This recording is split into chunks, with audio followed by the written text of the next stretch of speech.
And good evening. We are now in order and ready to begin our listening session. And that's what this is going to be about. We want to listen to you. We want to sit back and let you guys walk us through the things that you like about the work that's been done and the things you'd like to see changed. We will not be engaging in a dialogue. We'll not be going back and forth. There are a lot of people that want to speak, and if we're getting engaged in dialogues, and we're going to be here till 4 or 5 o'clock in the morning. So we're just going to be listening to you guys today. We will be here until everyone who wants to speak has had an opportunity to speak. So with that, and again, once again, this is a listening session, not a dialogue, so please do not expect us to go back and forth with you. Again, we'd be here all night. With that, I'm going to toss the ball to Mr. Freeze, and then Ms. Creasy, he is going to actually moderate the meeting. Ms. Creasy will kind of walk us through the rules of engagement. Mr. Freeze. All right, good evening, Chairman Mitchell, members of the Planning Commission. Pleasure to be with you this evening. David, is there... All right. Maybe speak maybe into a little it. bit closer to it. David, is the presentation available?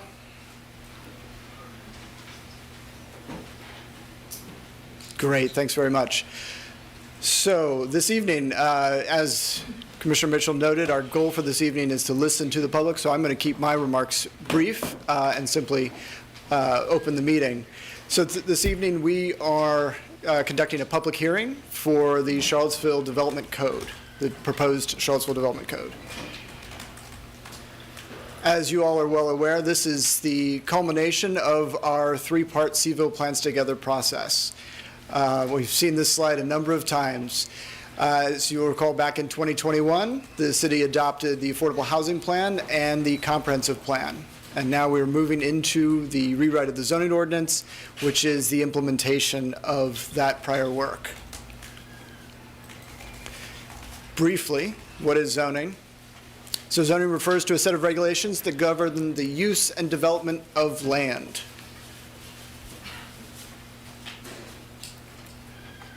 There are 2 parts to the zoning ordinance. Don't want to skip ahead. There's the zoning map, which divides the city up into districts, by which the regulations are then applied to different parts of the city. And then there's the text, which provides those rules in terms of both the rules for use, rules for development, those rules that apply specifically within different districts, those rules that apply generally throughout the city, and significantly those rules for administration that govern how we basically administer and enforce the zoning ordinance. We will be, the public hearing for tonight is on both of these, both the map and the text. So as I noted, the purpose of this zoning ordinance rewrite is to implement our adopted comprehensive plan and affordable housing plan.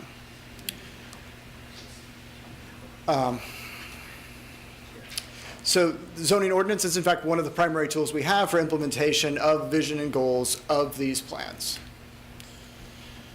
So noting the vision, I'm not going to read all of this to you. You guys are familiar with the vision as presented within the comprehensive plan, but by way of reminder, the vision speaks to both the supply and the affordability of housing within the city, looks at the issues of inequities in the distribution of land uses and the impacts of development, and looks at how can we make the city both more walkable, more people-focused, protective of the natural environment, and allowing additional housing types and a greater mix of uses.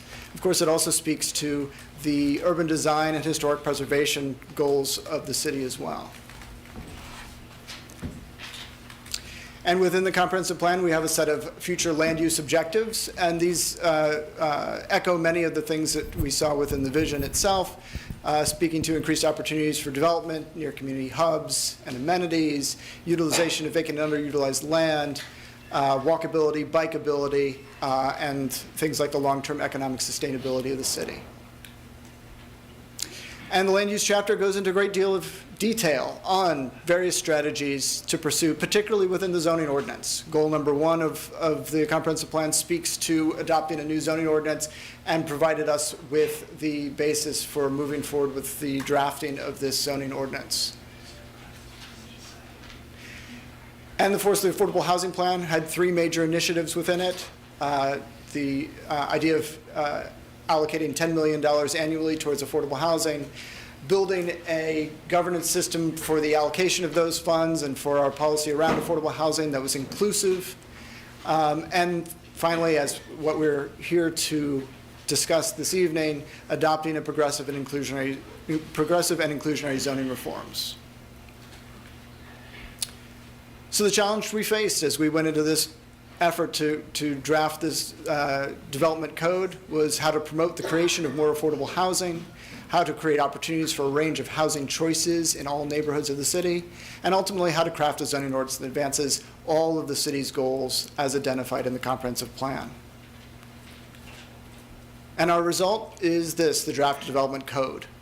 Now, I'm not going to go into every bit of this. You guys each received a staff report. The staff report was made publicly available that provided more detail as to the contents of the draft code. But I wanted to note a couple things about it. One, I just wanted to note, as noted in the staff report, that the proposed ordinance grants property owners more rights, certainly, but it also places more responsibilities on development that basically are aimed at helping our community reach its goals related to housing, particularly affordable housing, economic development, our environmental goals, and ultimately goals for quality of life. Now, I think through the work we've engaged in over the last couple years in this, we all know this already, that there are no easy answers in this work. So I'm going to say right now, I don't believe this draft that we have before us is our final draft. I believe we'll see changes over the course of this adoption process and indeed over the course of the future as we respond to changing conditions in the city. I expect that we will see amendments to the code.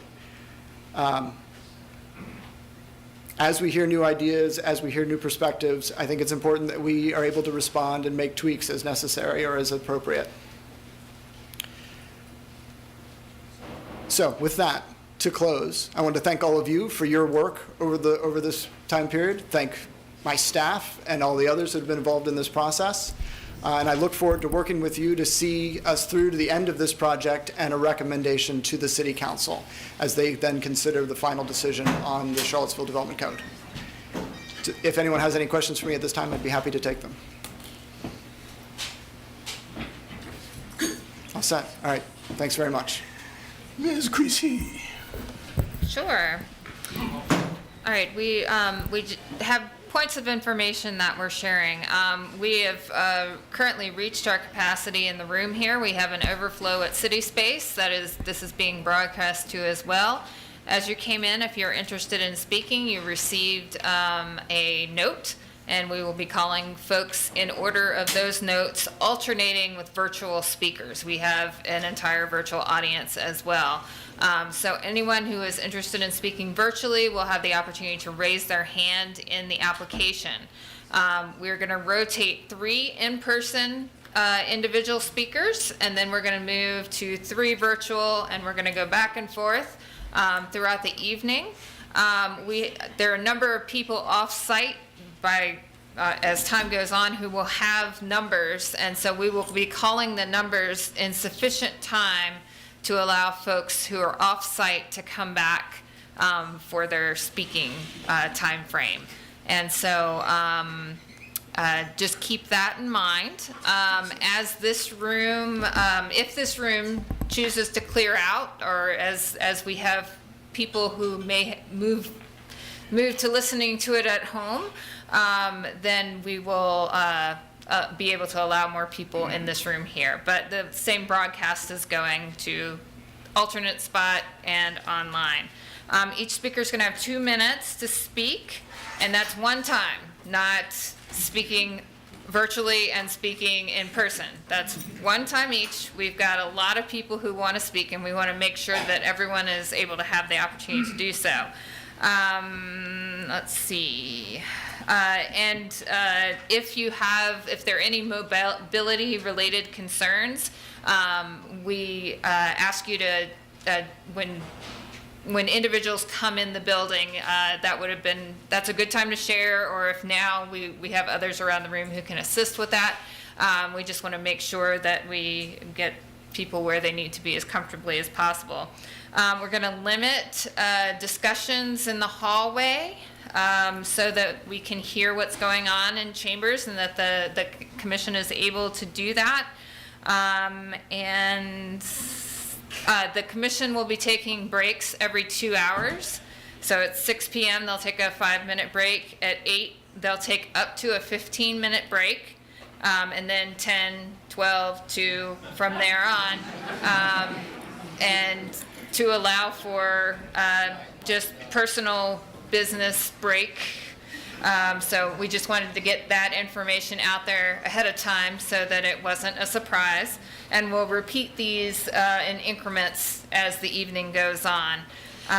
Chair, did you have any other follow-up before we begin calling speakers?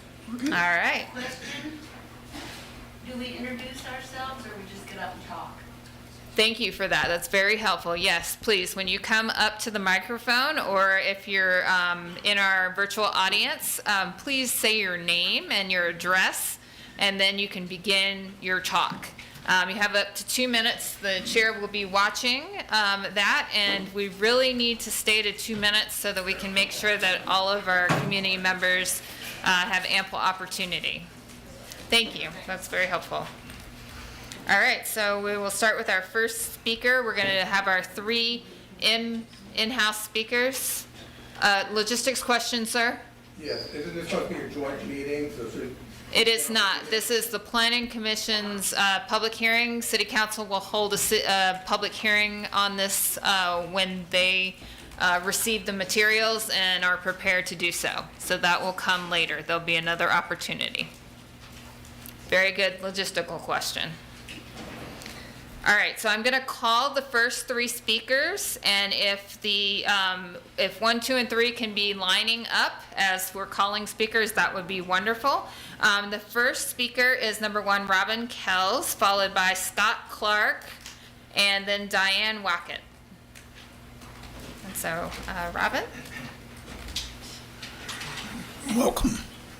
Thank you. My name is Robin Kells. I live at 2503 Westerly Avenue in the Fontaine neighborhood. Community doesn't flow from the top down, first of all. It's not tidally organized. It grows sort of like a forest. It's all these little parts that come together and grow sort of organically from individual elements. And as much as appealing as the overview of the plan is, and as many wonderful terms as I hear in the plan, it still concerns me because it seems very top-down and tidy. It's sort of like the difference between a pine plantation and an actual functioning forest. I am not opposed to increasing residential density. In fact, I applaud that. I applaud the acknowledgement that our community needs more affordable dwelling spaces, more accessible amenities, but we need to be very careful in how this is achieved.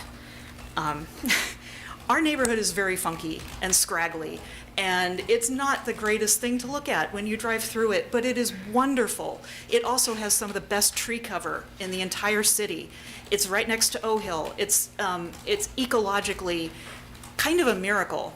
It's just a wonderful place to live, and it has some of the most congenial neighbors I have ever experienced in my entire life, and I've lived many places.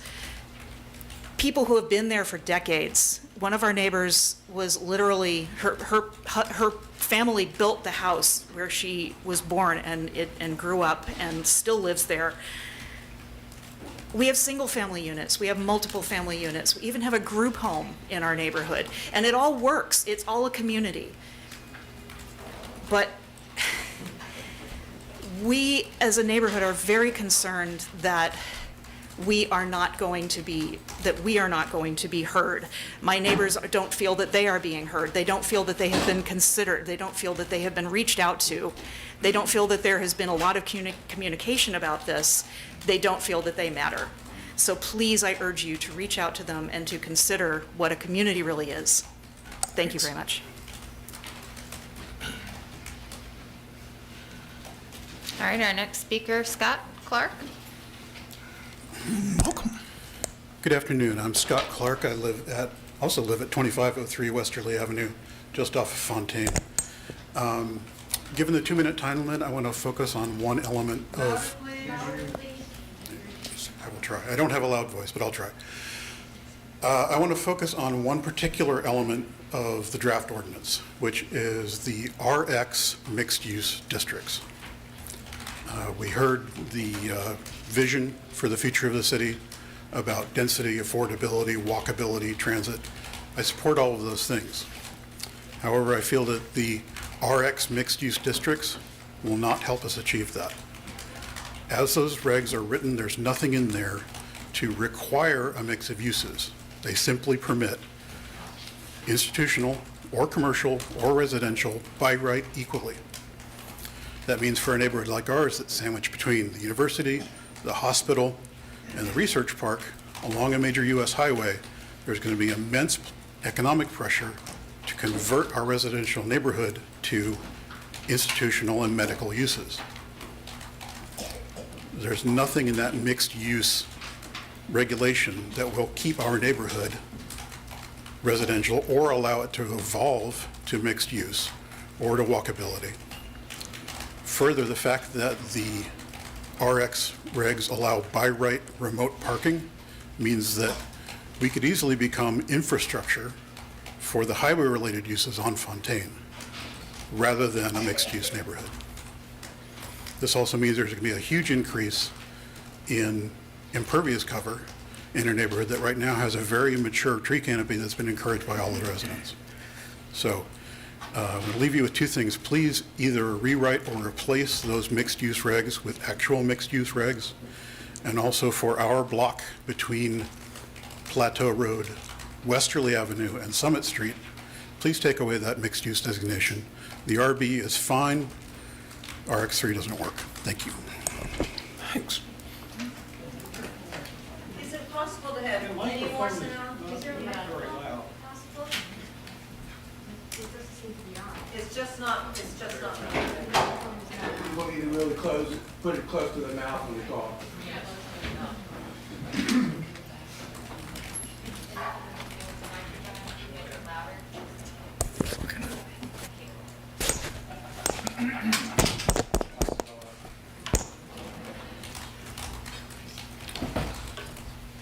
All right, yes, please. Thank you.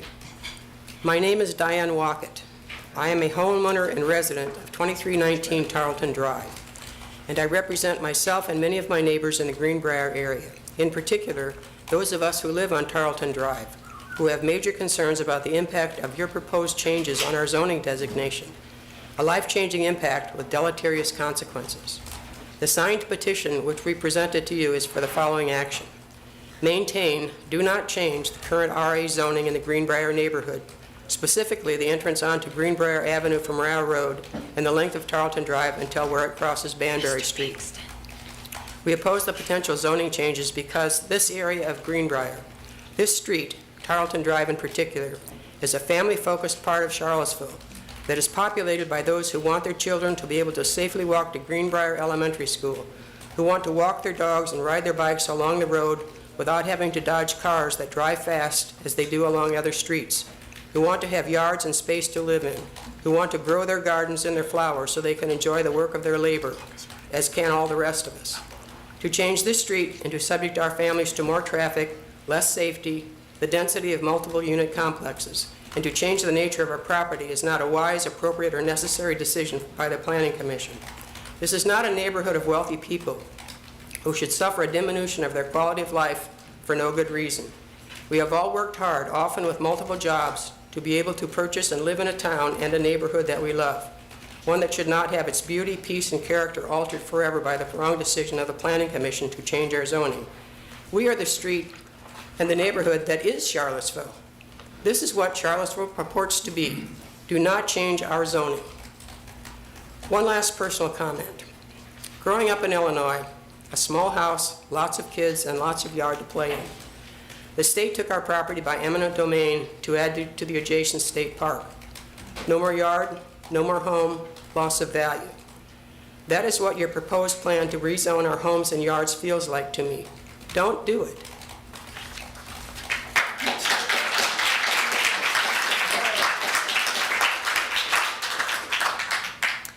All right, before I call our virtual speakers, I'm going to get our next three in-person ready to go, so that when we finish there, we'll be ready to go. Number 4 is Mr. Harwell, Philip Harwell, followed by Jerry Scott, and then Eric Gunnarsson, number 6. Our first virtual speaker is Valerie Long. Ms. Long, are you able to hear us? Yes, I am. Thank you. Yes, and we can hear you. Please start. Great, thank you. Good afternoon, members of the Planning Commission. My name is Valerie Long. I'm with Williams Mullen, and our office is located at 323 2nd Street Southeast. I've just submitted this to you by email, but I also appreciate the opportunity to share these comments now.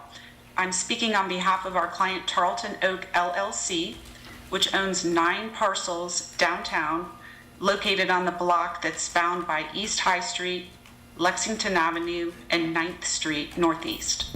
All the parcels are in common ownership. We ask that you consider zoning all of the Tarleton Oak parcels as NX10.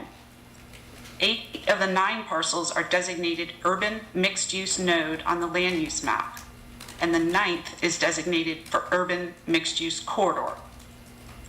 As you know, the map provides that urban mixed-use node is appropriate for up to 10 stories.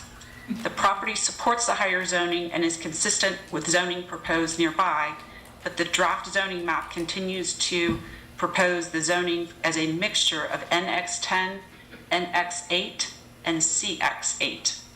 We request that you consider the request to zone all of it as NX10, given its prominent location downtown, the lack of adverse impacts that would be associated with the taller building, and the fact that the properties are all under common ownership. This decision is consistent with the decision that was made at a recent work session regarding the former Martha Jefferson Hospital property across the street, directly across Lexington Avenue, now often known as the CFA Institute property. That property was also originally shown on the initial zoning map as NX8, but following a request by the owner was changed to NX10. Unfortunately, at that same meeting, there was no discussion specifically about the Tarleton Oak request, so we respectfully ask that you consider that request to change all the parcels to NX10 as you continue your deliberations in the coming weeks. Thank you very much. We appreciate the opportunity. All right, our next virtual speaker will be Doug Turnbull. Mr. Turnbull? Hi, my name is Doug Turnbull. I live at 108 Robinson Woods in the Rose Hill neighborhood. My family has had some relationship to Charlottesville for almost 100 years. My great uncle Knox lived on Chancellor Street for a time. His home has now become student apartments. My dad would visit my Aunt Kitty on Brandon Avenue, where she owned an acre of land. He would walk to the drugstore at the corner for an ice cream. Brandon Avenue has had a massive influx of housing development. Over the decades, the area has changed a lot, and I think mostly for the better. New students and neighbors can be a great thing. I fear what will happen if we suddenly stop change and stop growth. This morning, I had my teeth cleaned. I've had 2 dental hygienists in the last 2 years. Both have moved away to more affordable areas they can afford a home that doesn't require a long drive. My now 3rd dental hygienist is a new grad. She's had to move in with her parents to afford to live here. She has to commute 45 minutes away, putting more strain on the region's transportation system. It's possible she'll find a home and live farther away. She'll have to drive down 250 or go through the city where she needs to go. Or she'll just give up, move away, and healthcare will gradually become less affordable for everyone. If we do not approve the draft plan, my question would be, what will be the plan for increasing the transportation network to account for dental hygienists, restaurant workers, hospital orderlies, teachers, firefighters, and police that keep our city running? How many of us want to see Greenbrier, Preston, Barracks, McIntyre, it's turned into superhighways because we want commuters instead of neighbors. I'd rather have neighbors than commuters, rather a home behind me than a superhighway. People will move here. They will live far away in Greene and Louisa, and they'll put more cars on the road. Or they'll live nearby and put less car hours on the road. Thinking about my dad walking to the corner for ice cream and his grandkids now walking to school, I hope we choose density. Thinking about my kids' teachers and the difficulty owning and staffing a small business like the drugstore, I hope we choose affordability. Thank you. Thank you very much. Ms. Creasy, you may need to monitor the clock as well until we get this Yes, fixed. yes, sir. My clock is working. I'm not sure what's going on over there, but yes, I will do that. I need our in-person 4 through 6 to be standing up here while I call Mr. Rice, Jonathan Rice, virtually to speak. Mr. Rice, are you ready? Yes, can you hear me? Yes, sir, you can speak. Please admire the photo of my dog. First of all, I would like to ask that you allow written comments to be admitted for this discussion as part of the record for this meeting, as I've talked to several people who very much wanted to attend, but had work obligations. Sir, your 2 minutes has started. Anybody who has sent written comment has been forwarded to the Planning Commission at this time. Okay. You can begin your comments, sir. Okay, all right. So, let's see. Name and address, please, sir. Oh, sorry, Jonathan Rice. I live at 1144 Meriwether Street. Okay, can I go? Yes, sir. All right. I agree with, well, I appreciate all the hard work that's gone into this planning process, and I certainly agree that we need greater housing density and affordable housing.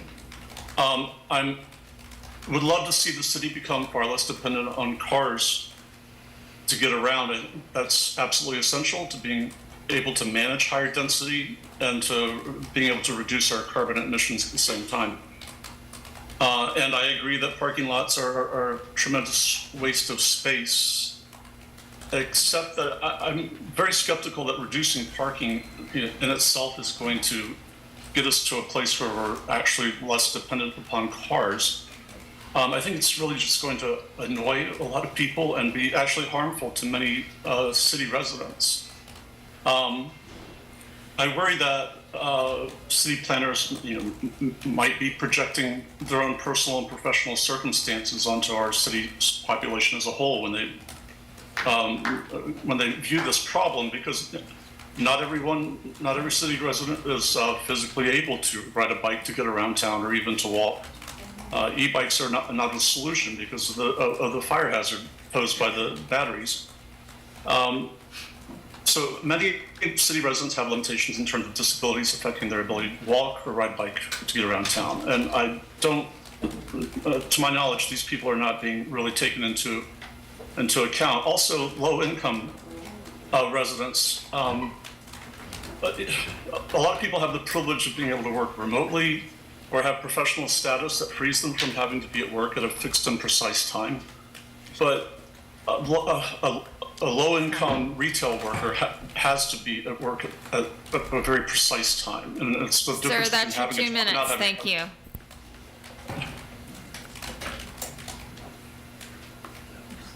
All right, thank you, sir. We appreciate that. I'm just going to call the names of our next 3 virtual speakers, and then we'll move to our next in-person speaker. The next 3 virtual speakers are Elizabeth Stark, Renee Ackley, and Luann Chamberlain. Our next in-person speaker is Philip Harway. Philip Harway, 707 Alta Vista Avenue. Thank you for your efforts on the FLUM plan. That said, I wish to say dial it back, way back. I'm disappointed we're so close to approving a drastic change in our zoning without having planned for things not working out the way you expect. Many of us are concerned that changing our city so drastically will create unforeseen problems. We should have fewer cars on our roads. It's a significant factor in climate change, and we should all be concerned about that. But it's wishful thinking that the present citizens will do away with most of their cars. We walk where we can, and we would bicycle more. Except it's very dangerous. One neighbor said he no longer bicycles except on the sidewalk because he's a father now and cannot afford the risk. We use our car when it's too far for us to walk. Your plan will eliminate the need for developers to provide parking for their new customers, creating a huge problem, especially for the impaired and the elderly. You will penalize the citizens who have lived in the city many years to allow a new development without any required parking. We've been told since the beginning that this document, FLUM, is a living document and nothing is set until it's finished. This gave hope for many of us who would have preferred your rolling it out in stages and adjusting to what happens before moving on. We requested a parking plan to be included, recommended by a land planner out west, allowing a block-by-block permit parking if the majority of the block wants it. This plan would give 2 permits per lot, including the lot a developer's about to develop. In that scenario, it's the developer who has to worry about the parking for his new customers rather than the existing citizens who have been here many years, some older or feeble, and who would now possibly not be able to park in front of their house. I was told by planning it would be considered, and told by a council member that one neighborhood did not want this. But none of this prevents it from having been put in the plan, which it hasn't to date.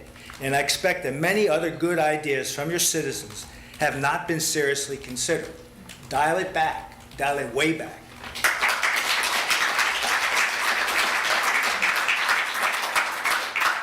Next speaker, Jerry Scott.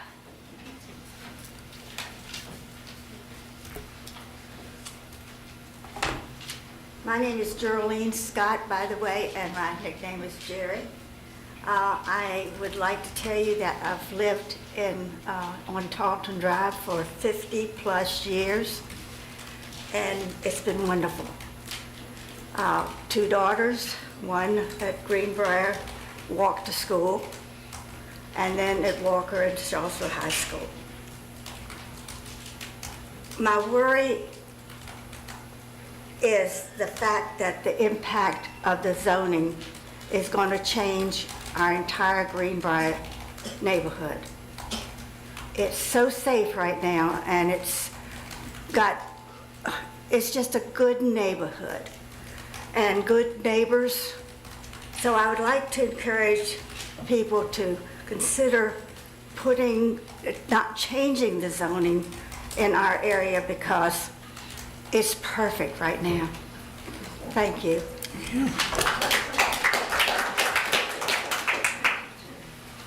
And Mr. Gunderson. Hi, Eric Gunderson, Yorktown Drive in Greenbrier. I guess a couple of thoughts, observations about the process. It seemed to me that as this came underway, it was under the auspices of primarily affordability, and it seems like affordability has sort of transitioned more into development. It may be a bit of a bait and switch, and that if you want affordability, there may be other ways to get to affordability through tax code, through capping property taxes on people with fixed income or when they're no longer working.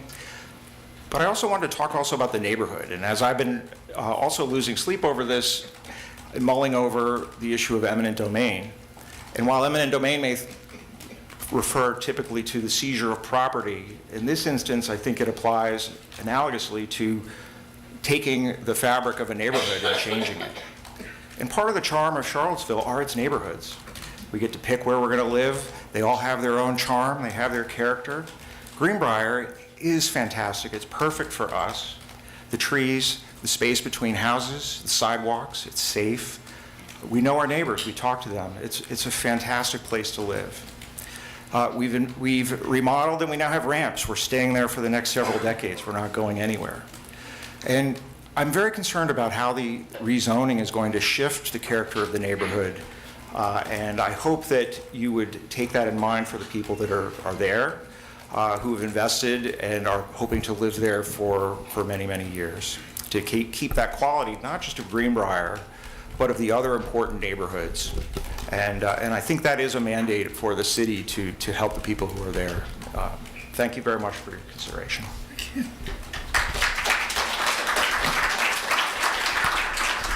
Our next 3 in-person speakers can work on lining up.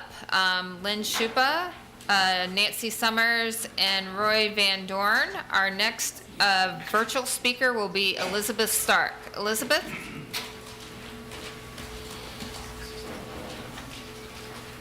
Elizabeth? Hi, can you hear me? Yes, ma'am. Thank you. Hi, commissioners and city staffers. Thanks for having this hearing today.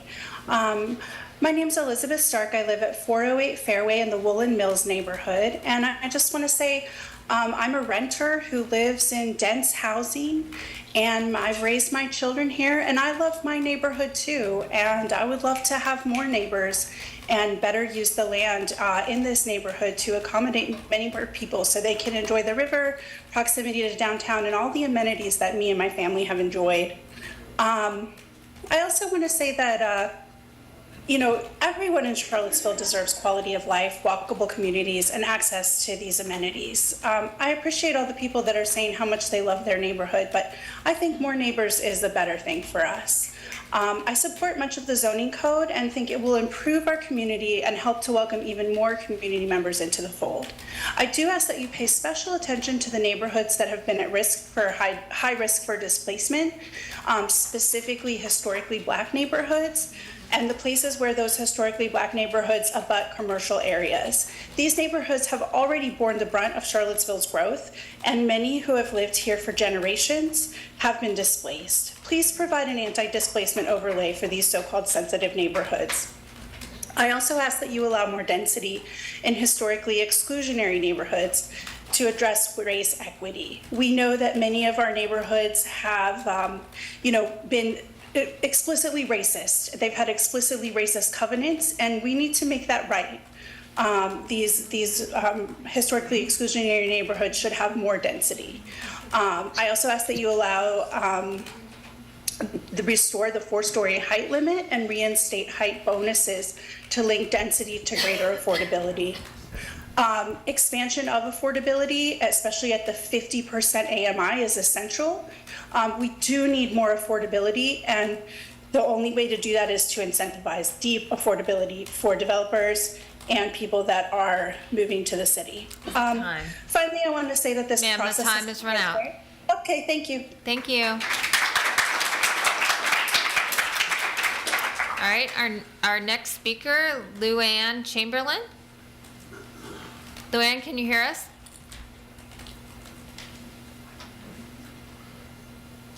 Yes. Hi, this is Kelly and Luann Chamberlain. We're at 1158 Farrow Drive in the Belvedere subdivision, and thank you for listening to us tonight. Little background, I was in the military 21 years when I've lived in big cities all across the United States, and unfortunately what normally happens with growth is they put the cart before the horse, which is I think the direction we're heading, where the expansion's looked at, but there's no infrastructure in place.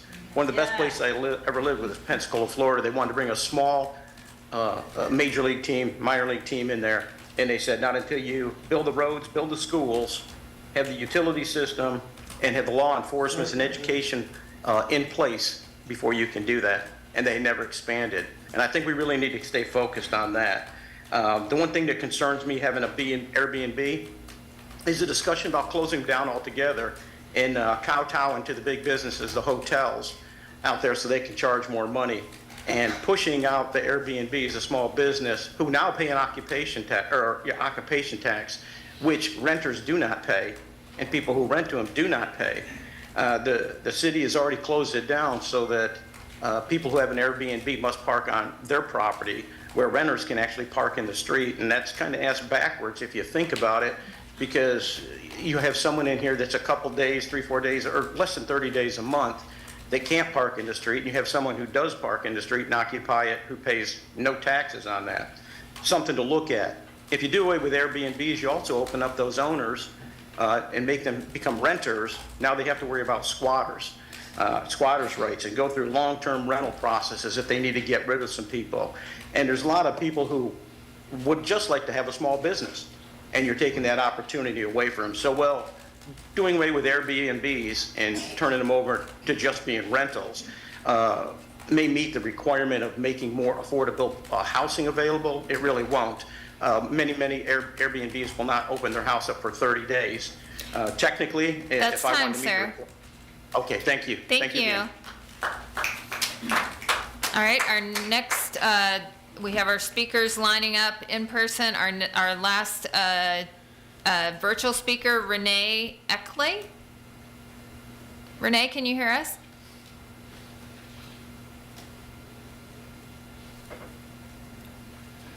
Hi, can you hear me now? Yeah. Yes, ma'am, we can hear you. Okay, Renee Ickley, 518 Mead Avenue. I'm calling to extend the conversation about Airbnb homestays, but from a different angle. For one thing, I think the city has gotten out of control with commercial building and has not formed a plan, and here we are. But we need a comprehensive transportation and housing plan that incorporates Albemarle County and probably beyond. But in the short term, I did request, answers, and my answer from the city was that you're looking for solving some of the short-term rental crisis in the city with taking the Airbnbs away. And yes, that, admittedly, that would be at the expense of the Airbnb homestay owners. We actually are 30-day renters now because we no longer homestay. But when we did, we actually housed a lot of UVA students, parents, people coming to look at the university, and a lot of the hospital systems. We have a transient city. We have a place that needs short-term rentals for these families, and you're taking that away. They need a place they can afford, and they can cook their own meals and not have to stay at expensive hotels and go out to restaurants. And that's what the homestays are really good for. Who's going to house all the people who go to the football games? And has UVA been challenged to address their own issue with having so many renters in the city?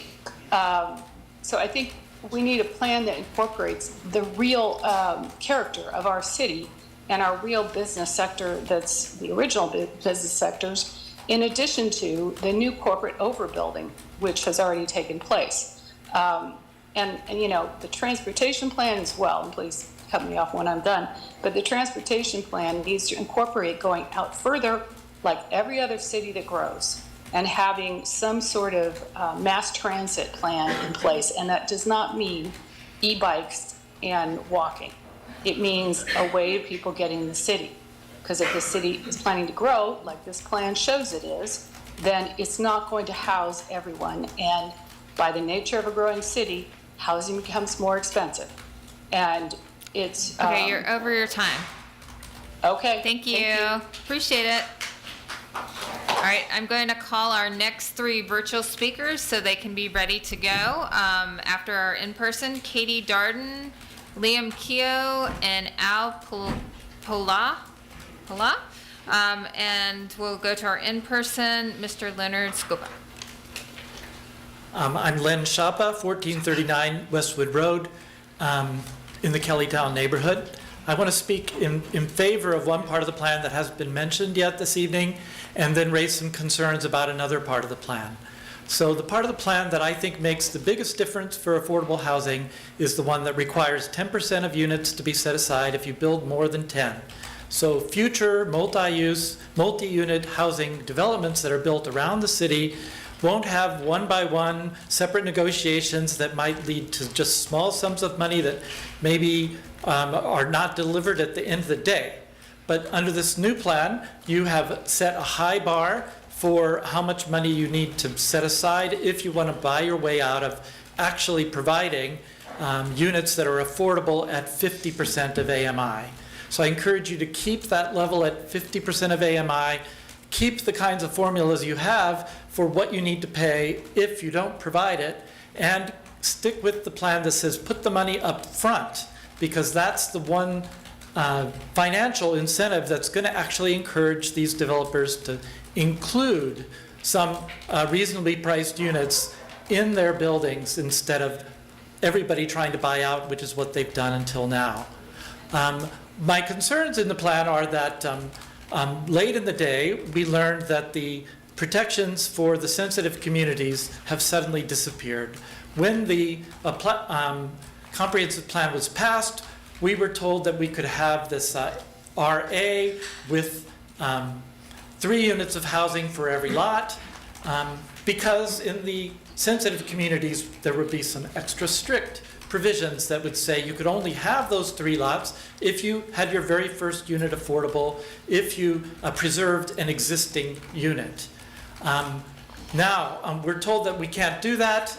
Instead, what I would encourage you to do to avoid the charge that you're doing that only in some neighborhoods is to extend that kind of protection for affordable older houses on small lots to more of the city. Not because if you just do the sensitive communities, you could be vulnerable to some legal challenges. So let's take that kind of approach that preserves housing and creates rooms for trees in more of the city. Thank you.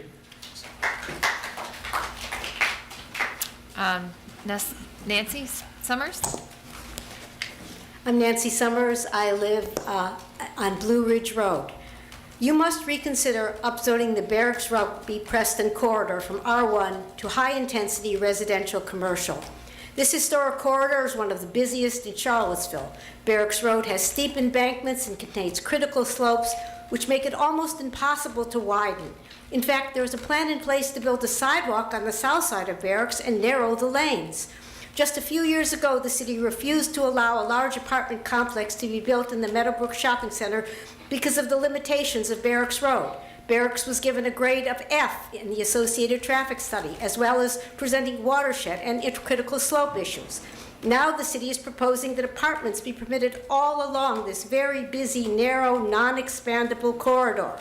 Although it is required by state law, the city did not do a traffic analysis when it developed the comprehensive plan on which the zoning is based. Had the city done so, the plan to increase the density on Barracks would surely have been nixed.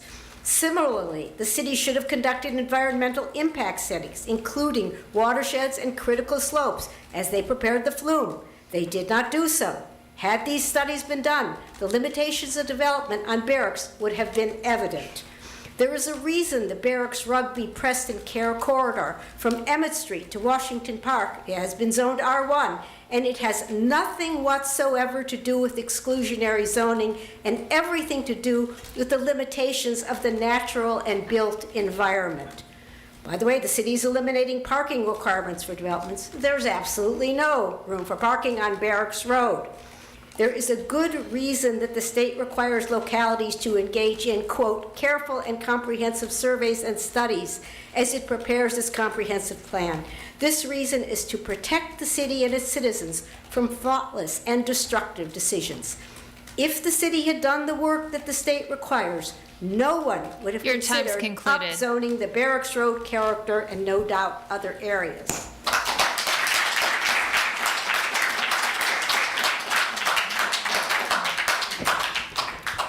Mr. Van Dorn? Roy Van Dorn, 1522 Rugby Avenue. I wish to address the consequence of RC setbacks for the Rugby Avenue and Rose Hill neighborhoods. The Planning Commission and city staff have repeatedly promised to protect the community from tear-downs and developments built out of scale with the neighborhood homes.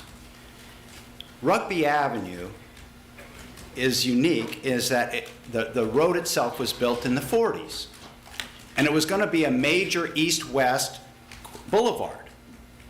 When the neighborhood was built out in the 50s, they were purposely set back 50 feet from the street to reflect the road noise and traffic. Imagine building your house on the bypass. This was before sound walls. All homes on Rugby Avenues were therefore set back 40 feet from the sidewalk, as Rugby Avenue was the de facto east-west bypass then. That setback is treated much differently than Avon Street, where high fences and hedges dominate to shield the homes from the street. Rugby Avenue, alternatively, our homes openly embrace the sidewalks, neighborhoods, and community. As proposed today, a developer who will not be our neighbor can build a 38-foot high, 3-story, 8-unit apartment building 5 feet from the sidewalk by right. That results in a multi-story wall that consumes 87% of our front yard. This is totally out of scale and creates sawtooth development for the entire neighborhood and makes a mockery out of the promise made by the Planning Commission to keep development house scale. The Planning Commission needs to exclude existing range in the RC setbacks, or better yet, designate Rugby Avenue as RB.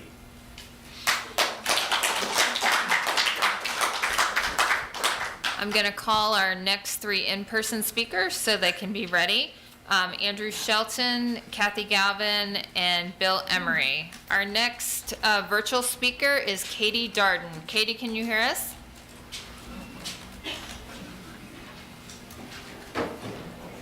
Katie? Can you hear me? Yes, ma'am. We can hear you. You can begin. Thank you.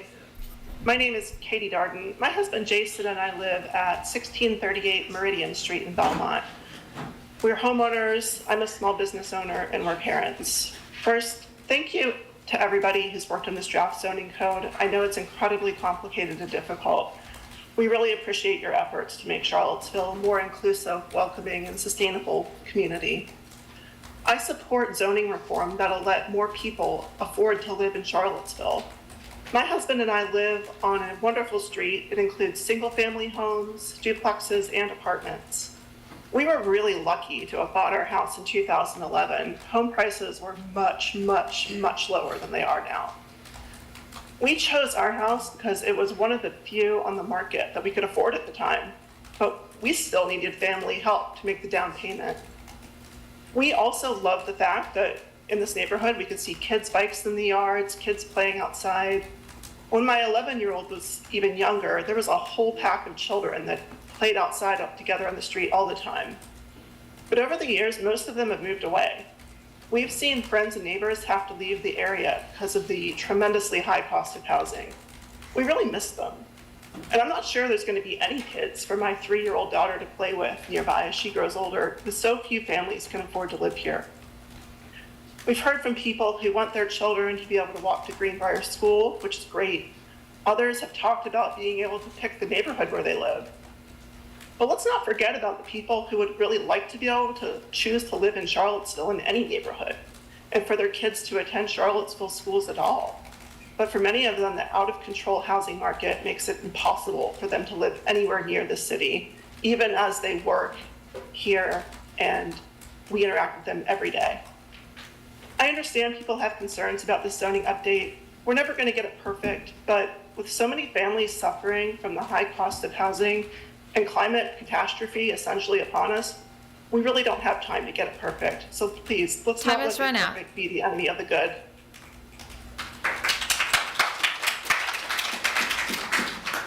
Liam Keogh? Liam, can you hear us? Can y'all hear me? Yes, sir. You can begin. Okay.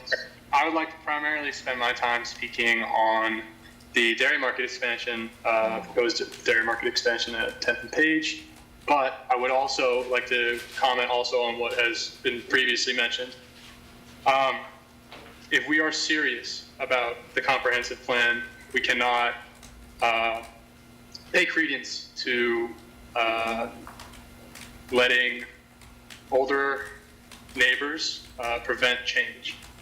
I would like to make a observation that everyone who was against the proposed ordinance is mostly older. We cannot let the privileged desires of older residents outweigh the needs of potentially thousands of new residents, low-income residents, and non-white residents. I would also like to make an observation that the dog whistles, such as protecting the safety, the charm, and the peace of their neighborhoods, inhibit the change. We cannot let these dog whistles also dissuade the change needed to address the vast increase in population in Charlottesville. We cannot allow quaint neighborhoods to impede change. But to my main point of the 10th and Page proposed development, at the beginning of this meeting, it was alluded to that the comprehensive plan, the new comprehensive plan, is aimed at, some of the core tenets of historical land preservation, affordable housing, economic development. We cannot have this in the comprehensive plan, but also propose this dairy market expansion, which directly contradicts the wishes of the neighbors of the 10th and Page neighborhood, most of whom are low income and non-white. The proposed dairy market expansion would increase That the is values time, of sir. homes. Thank you. Thank you. All right, Al Paloa. Al, can you hear us?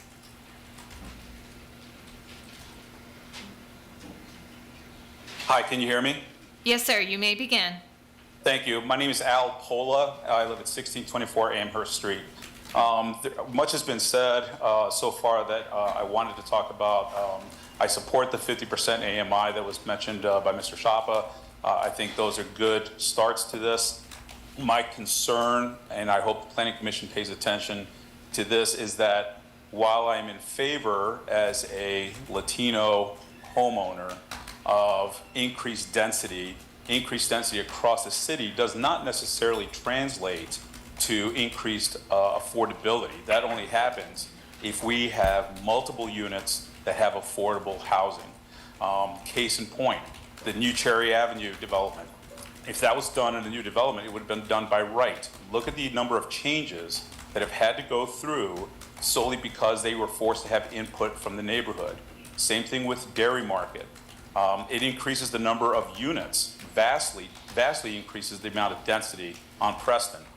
But how much of that is going to be affordable? I haven't seen anything that says any of those units are going to be affordable. Increased density does not mean increased affordability.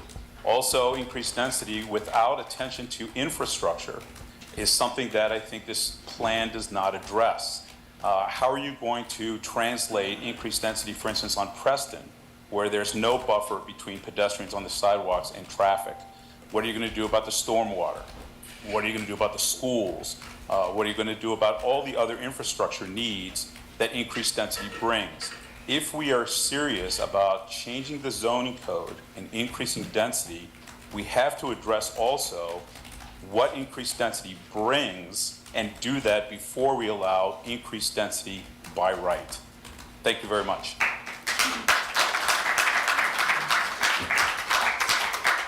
Our next three virtual speakers to get ready, Ellen Tully, James Scott, and Sarah Malpass. Our next in-person, Andrew Shelton. Andrew? Hi, I am Andrew Shelton. I'm actually currently a county resident. I rent down Old Lynchburg Road just south of town, but I have lived here my entire life, a good portion of that which was within the city limits. Unfortunately, my wife and I had to move out of town a few years ago because the price of housing simply wasn't affordable for us. I'm not talking about designated affordable housing. We have good jobs. I'm a carpenter. She books buses for a travel company. But the existing housing market is simply not sustainable for young people who don't have existing investment in their home that's been being built for 30 years. I've lived here long enough to remember when they changed the zoning back in the 90s. I was a kid, but I remember hearing all of these people talk about how we needed to control growth and make sure that the existing residents weren't driven out. That happened because we don't have enough housing for the amount of people who want to live here. This is a very wonderful place to live. A lot of people want to move here, and a lot of them have the money to afford what I would consider exorbitant prices for homes. And if they can buy them, I can't. I would like to live in town, the town that I grew up in. I'm not able to. I would like to ask you guys to please support the recommendations in the Housing Coalition letter that was signed by dozens of local organizations, including neighborhood organizations, racial justice organizations. I believe they're good recommendations. I'm actually very happy with the process and the current recommendations so far, but I believe that they could be improved and that would be a good set of recommendations to do it with. I would like to ask you to particularly pay attention to the need to not displace farther black neighborhoods and to hopefully expand density in the neighborhoods that have historically had exclusionary zoning. Thank you very much.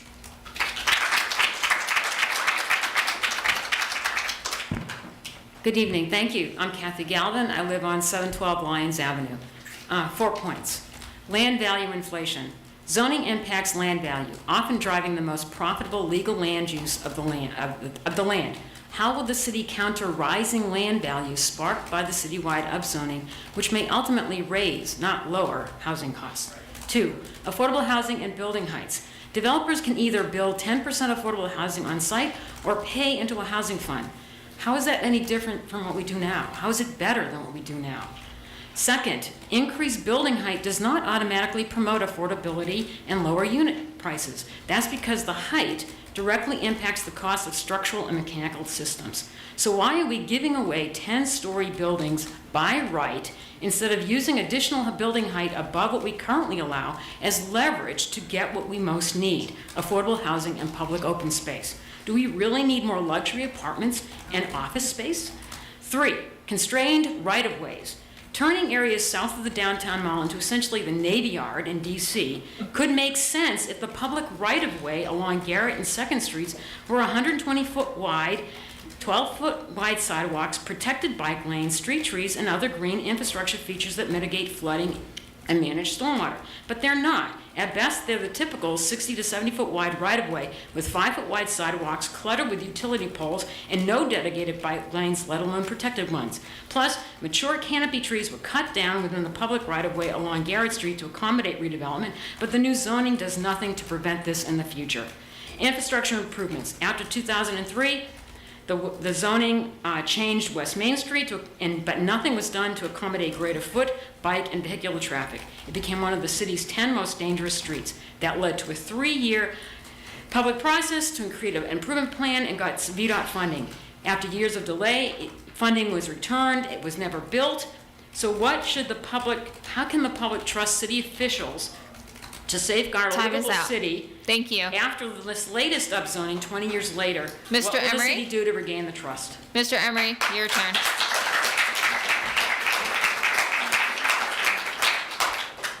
Bill Emery, 1604 East Market Street. The implementation of the draft zoning ordinance will further decrease the city's shrinking tree canopy. How low can the canopy percentage go? The code writers say we can't ask developers for more than 20% canopy coverage, the state's maximum requirement. But developers and landlords can be incentivized. The code's greenscape zones and setbacks can be adjusted, and we can ask our city councilors to join us in this goal. Look at the money. The city takes in $100 million in real estate tax. The city spends 1,000th of that planting trees. We talk the Green City talk, let's start walking the walk. Trees and density can coexist. You just act. Plant a $10 tree in the ground, care for it, and step back. In 1975, the city had a plan to plant a multitude of trees in the commons in the right-of-way. In the Wool Mills, 90 trees would line East Market from Firefly to the Ravenna. Shade, walkability, habitat, carbon sequestration, oxygen production, stormwater control. Of the 90 trees, one has been planted at 1606 East Market. Square that lack of follow-through with the Standards and Design Manual, Chapter 964, which reads, trees must be installed along all right-of-ways regardless of the location of overhead or underground utilities. Ask the city to plant commons and to support designs that incorporate nature and housing plans. I'm a small-scale affordable housing provider going for 100% canopy. We can get this done. In the words of Wangare Muta Mathai, we need to promote development that does not destroy our environment. And until you dig a hole, you plant a tree, you water it, make it survive, you haven't done a thing. You're just talking.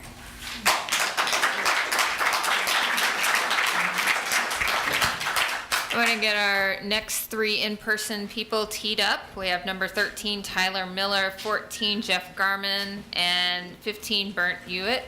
I'm going to move to our virtual speaker, Ellen Tooley. Ellen, can you hear us? Ellen? sorry. I had a brief moment that I could unmute, and then I was muted. Yes, ma'am, we can hear you. You can begin. Great. My name is Ellen Tully, and I live at 1442 Westwood Road. I would like to 100% support the previous speaker. One of my big interests is in preserving the tree canopy. It is extremely difficult, if not impossible, to replace a 50-year-old tree in 5 years.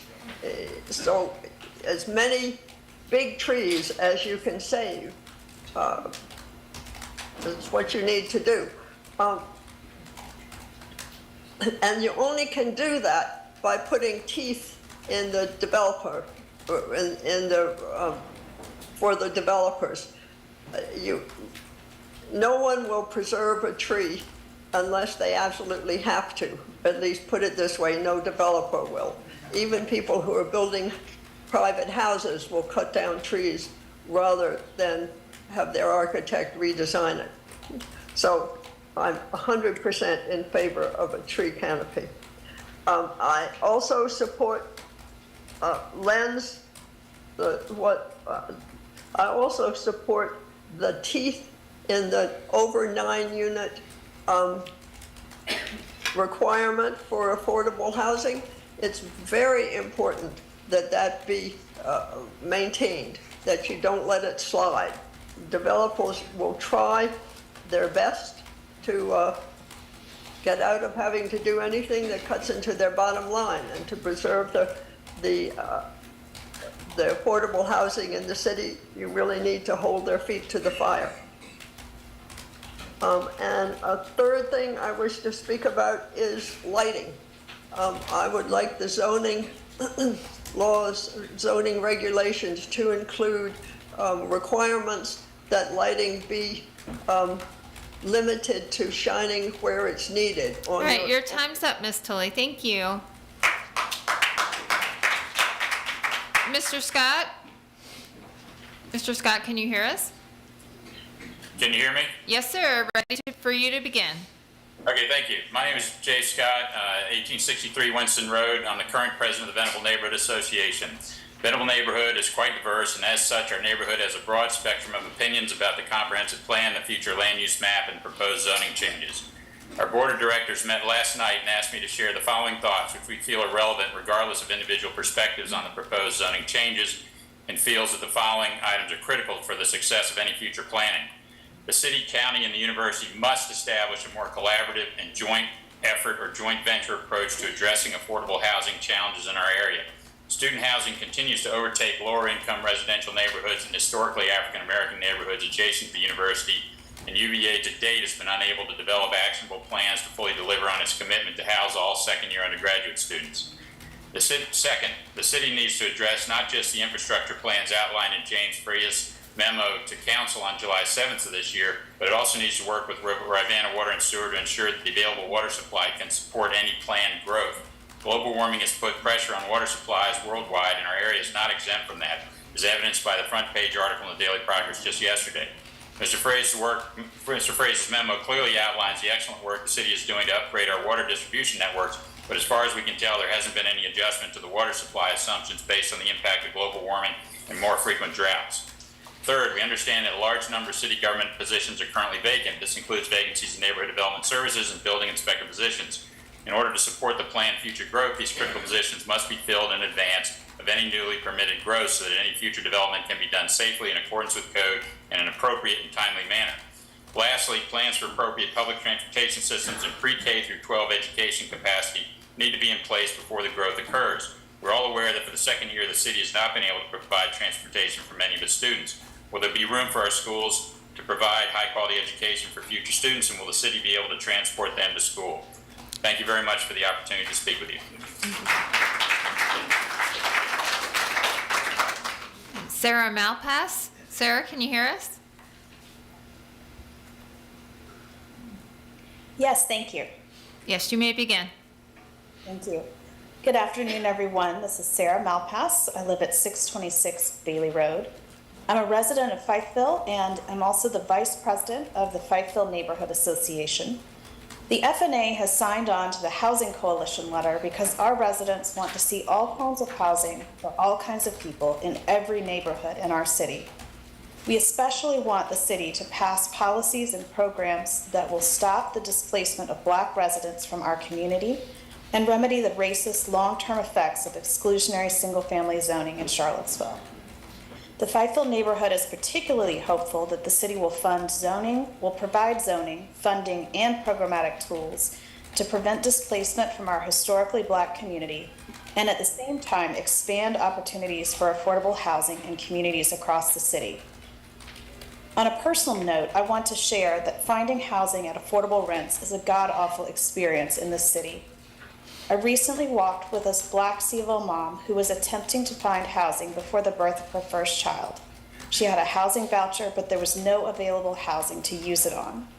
Despite her extremely proactive search from the start of her pregnancy, it took many, many months to find an apartment that was available. So many months, in fact, that she was not housed before her child was born, and she had to continue looking for housing in the weeks directly after the birth of her baby. She should have been able to spend this time resting in her own home and bonding with her new baby, but due to the housing crisis, she had to be up and pounding the streets to find housing soon after giving birth. This is not acceptable. Housing is a human right, and the city should do everything it can to make housing more affordable for everyone and to stop displacement of Black residents and low-income residents.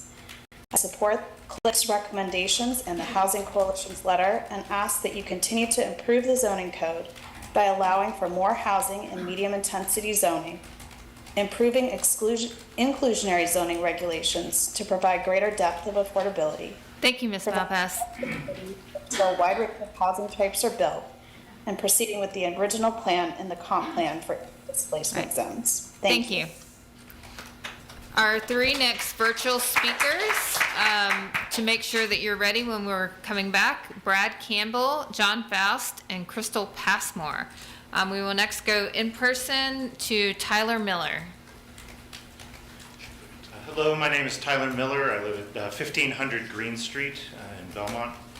And I guess first I want to say to the displacement of residents, I just am thinking of my neighbor, Mr. Johnson, 18-year resident of the neighborhood. He's a Black person. He's been driving buses in the city for all of that time, who recently was told he has to move out of his house because the developer that owns it is turning it into, quote, as many units as possible.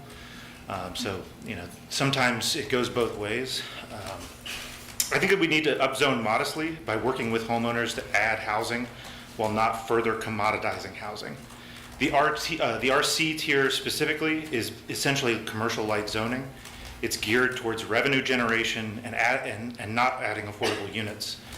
RC designations will pick winners in neighborhoods. Those lots fetch a premium as they are essentially commercial. That granularity will increase inequality, not lessen it. I would point you to the work of Strong Towns and MIT PhD candidate Jana Freemark, who have done great work in that area. A few points as well. 5.4.4.D.8 was moved to a new location. The designation of a particular violation in the schedule of civil penalties cannot be construed to allow the imposition of a civil penalty. I think that needs to be removed. I would also point you to the way that making essentially most of the city by right would open it to VA Code 15.2-2313, which basically allows people who do not receive notice of development the right to sue, which I think is somewhat antithetical to the goal of removing that overhead of meetings and notice. So thank you.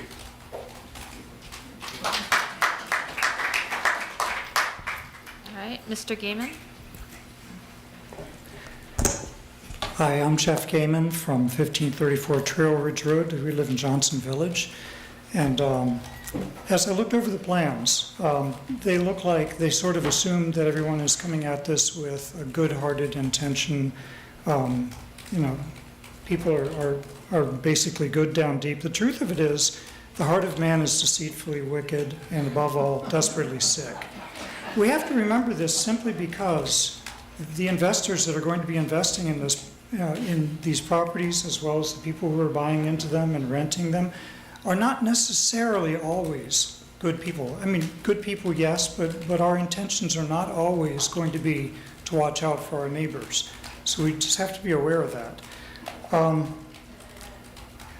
As I looked through the documentation, I found that there are examples of cities that have done things like this, but I haven't seen any resounding successes. The increased affordability, the increased density, but I saw several examples of, and we tried this and it didn't work, and so we're back to the drawing board. Can we have some examples of places that have worked?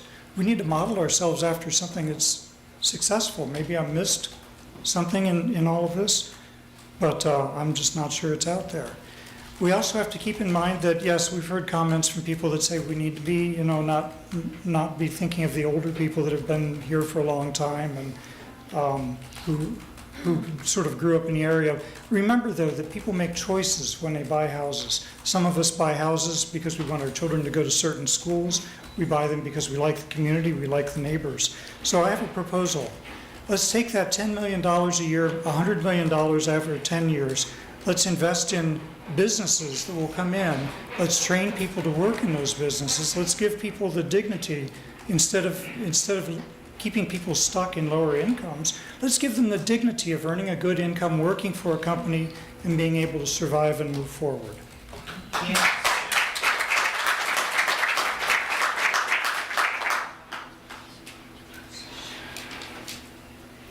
Yes. Hi. Excuse me. My name is Vern Ewert. My wife and I live at 1609 St. Anne's Road. We've lived there for 30 years. And prior to that, when I was deputy city manager in Greenbrier for 5.5 years, we and my neighbors opposed this badly designed and unpredictable ordinance that will dramatically increase density. I know of no one in my neighborhood who supports it. I was a commercial developer for 20 years, and I say to you, you have put your faith in commercial real estate developers, and that's a mistake. Citizens expect predictable behavior. What you can count on from City Council. This plan isn't effective or predictable. And that's no surprise, since you've done no impact studies. Peggy Van Yeri's reminded us that the tree canopy is reduced by 25%, and I can tell you, if this ordinance goes through, you'll reduce it by another 25. If there are 1,000 new school children, you'll increase operating expenses for the city by $15 million a year. And in terms of traffic and pollution, no study was done, and the deputy director of planning lied to VDOT saying that there would be no impact from your proposal on traffic or the 56 signalized intersections. I'm sorry to say that you've deceived your citizens and VDOT, and I have a simple plan for you. Rezone the city to R2 and buy land that you can build affordable housing on so we can be sure that it's affordable forever. We know that you can do that because you notified us by mailer. So good luck to you, and let's try to be practical. This is a very, very complicated issue. Thank you.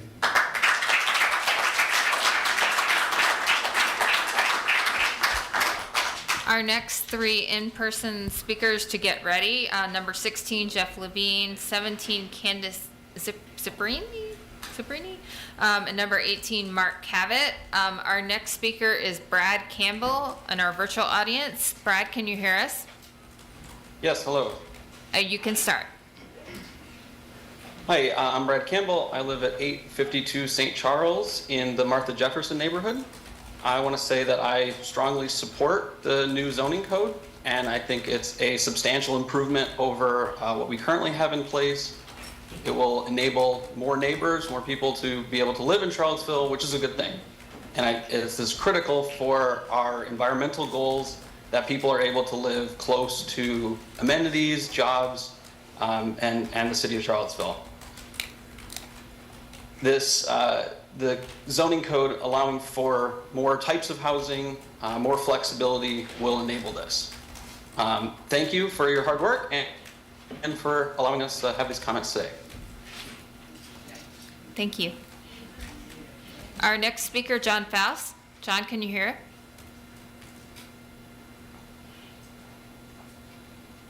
Mute. Yes, sir. Hi. You may begin. I'm John Faltz, 1501 Rugby Road. I have a very short question for the Planning Commission. The recently proposed development at Dairy Central on Preston Avenue appears to embody the central themes of this rezoning proposal. That is, 1, it's a dense, multi-story residential development they asked for. 2, relaxed parking requirements. And 3, it was in a commercially zoned high-density site. I asked the Planning Commission, do you agree that this would be approved under the new zoning automatically? If not, why not?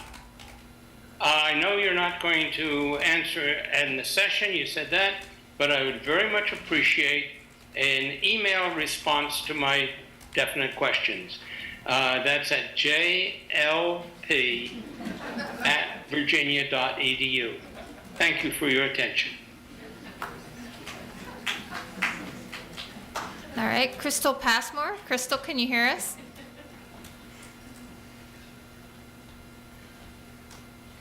Yes, hello. Yes, Can you hear may me? begin. Yes, ma'am, you may begin. Hi, my name is Crystal Passmore. I live at 14304 Forest Ridge Road. And I believe it's important for our community, for equity, and for the environment if we reverse the restrictive zoning that was put into place in the city decades ago. The zoning we currently have only serves to make Charlottesville more segregated, more expensive, and more exclusionary. And I sort of believe that these are the features that current homeowners calling in want to preserve when they think their neighborhoods are perfect, when they are afraid of more people, when they're afraid of duplexes. The things that they like is the segregation and that their housing costs a lot of money. It's a simple matter of math. If we continue to add jobs in the community, which I believe we like, then we must also add the housing to support the workers that need to work there. If we fail to do this, new workers will either bid up the price of housing in the city if they are rich, or if they are poor or middle class, they'll find housing farther and farther out in the suburbs. And if they are forced to do that, they have to have long commutes. They create traffic, they create pollution, and they create deforestation. Because if people are concerned about the tree canopy, the amount of trees lost when people build duplexes in the city, when people build apartment complexes in the city, pales in comparison if you've ever seen deforestation when people build single-family homes in areas where there currently aren't any, which is what people will do if Charlottesville and Albemarle continue to push single-family housing as the model that they want to chase. So basically, I agree with what the Housing Coalition letter has stated. We need to allow more housing to be built in the city. We need to increase density, increase height limits. This will not fix our housing problem overnight, but it solves nothing to make duplexes illegal, to make apartments All illegal. right, you've gone over time. Thank you so much. All right, we'll be moving back to our in-person, Jeff Levine. Hi, Jeff Levine, 600 West Main Street. Listened to a lot of this today. A lot of it is very complex, very emotional, and affects people to the core. I'd like to focus on something that I think is a little more technical and just doesn't come within reason of review of the zoning code. In every draft, there seems to be consistency on a height limitation in feet, and yet there's this limitation to that by stories. And common architecture principles, efficient residential development principles will tell you that you can get more stories in the feet that you have proposed. So and I'm not talking about the lower density, I'm talking about like CX5 or DX, where you can go with a bonus to 12 stories or 170 feet. In 170, you can build 12 stories in like 135 and 140 feet. So I don't understand the loss of use of those extra feet. So I don't know why we're not just approving height. And we can debate and argue over what the right height is, but I don't know why there'd be any limitation to what a story is. And if there's some public policy about a residential story, then I would strongly urge that the definition just limit a story to, or exclude from the definition of story, non-residential use. So for parking, mechanical, non-residential, it actually would address something that the No Way Back guy said or whatever said about the parking. The market's going to dictate parking, so even if there's no parking restriction, developers are going to have to provide parking, and if you allow parking to be excluded from the naming of a story, you would allow some above-grade parking to be built, which is much more cost efficient than underground parking. So I just think that whatever we're going to do, we can debate it all day, but I think we want to make it so there's common sense, and we want to make it that good principles are followed when we're building buildings. Thank you. Thank you. I didn't call our next virtual folks to tee up, so Michelle Rowan, Ann Aneskis, and Jamal Bowie, just be in the reserve there, and Candace Zapernani is the next speaker, followed by Mark Cabot. Hey, good afternoon. I'm Candace Zamperini. I live on East Water Street. It's my first meeting, and as much as you're looking at us, I'm looking at you. I see barely any of you taking notes, and actually I've watched 3 of you fall asleep. This is the first hour, so I'm sorry it's so boring to you, but to those of us who live here, it's really important. I have 2 simple things I wish you would write down. Green space. The only new green trees I've seen downtown are on top of the cold building. You're obviously not honoring your planning in which you said you would put more trees in our city. There aren't trees. You built the AA buildings near 3 Notch. Where's the park for the kids to play in? There's no green space planning. My second topic, I wish you would write down, $35 million, the Belmont Bridge. It's beautiful. It's beautiful. Guess what? It's the biggest graffiti eyesore promoting gang strength in the city. How are you getting rid of the graffiti? I've talked to the head of the police, I've talked to construction workers. Supposedly, the plan is when the bridge is done and you all sign off on it, they're gonna get rid of the graffiti once. What's gonna prevent it from turning into a graffiti? Let's go gangs, let's sell drugs, let's do prostitution as the hallmark and entrance to our area downtown. You have no trespassing signs, you have poor lighting, you have no consequences for putting graffiti in. There's no planning there. I wish you would write down graffiti. How do we get rid of it? And the best way is as soon as it goes up, you get it down. And I wish you'd put some green space in. And I wish when you agree to something like putting in trees, you would plant them. Thank you.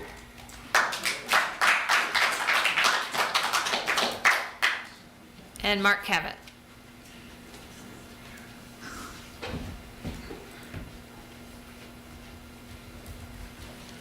Mark Cabot, 400 Altamont Street. To those that pose those people on the opposite side of the fence than me, we actually agree on many points. We just think the proposed plan will not achieve the stated goals of the city and recommended modifications. Concerning signs, there have been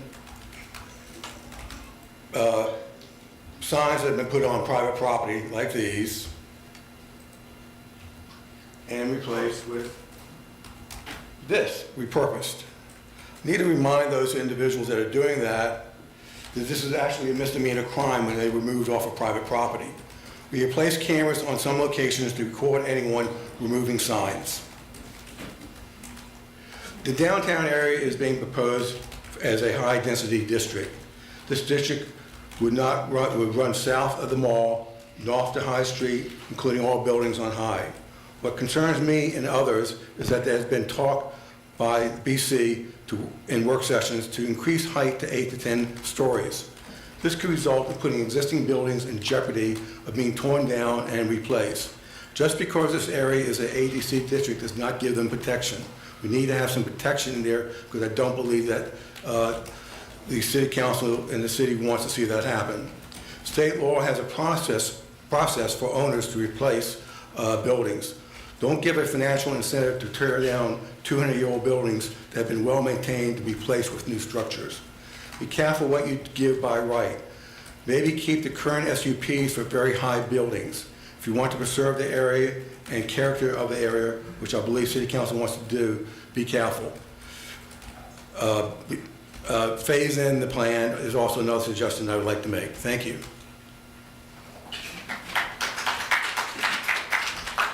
All right, our next three in-person speakers to get ready: 19 Carmelita Wood, 20 Matt Gilligan, and 21 James Franken.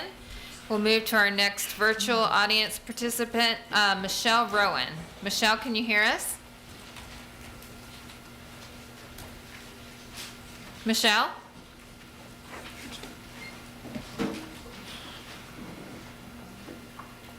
Are we taking the 6 o'clock break? It's 5:30. Oh, so good. I know it's 6:30. Michelle, can I check one more time with you? All right, we will move to our next speaker, Anna Escanas. Anna? Anna, can you hear us? Can you hear me? Yes, Anna, we can hear you. Go ahead and begin. My number one concern is infrastructure.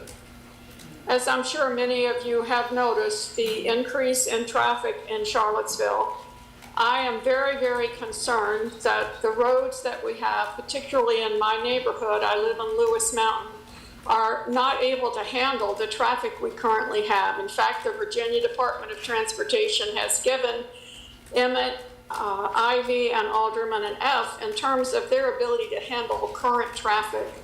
I'm very concerned that we are out of compliance with state law, that we are out of compliance with what the Virginia Department of Transportation, their regulations about having infrastructure in place before you increase density.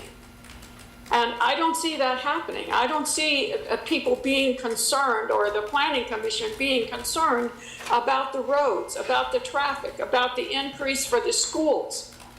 All of these things need to be in place before we increase density. I've lived in the city and many cities, and Washington, D.C. in particular, and I can tell you, when you have increased density, you have problems with noise, you have problems with pollution, you have problems with crime, you have problems with parking. And if you think that people in the city of Charlottesville are going to give up their cars, you are living in a fantasy world. Even the students, when they go home to see their parents, they take a car. They move their furniture in, they take a car. They go to the grocery store, they take a car.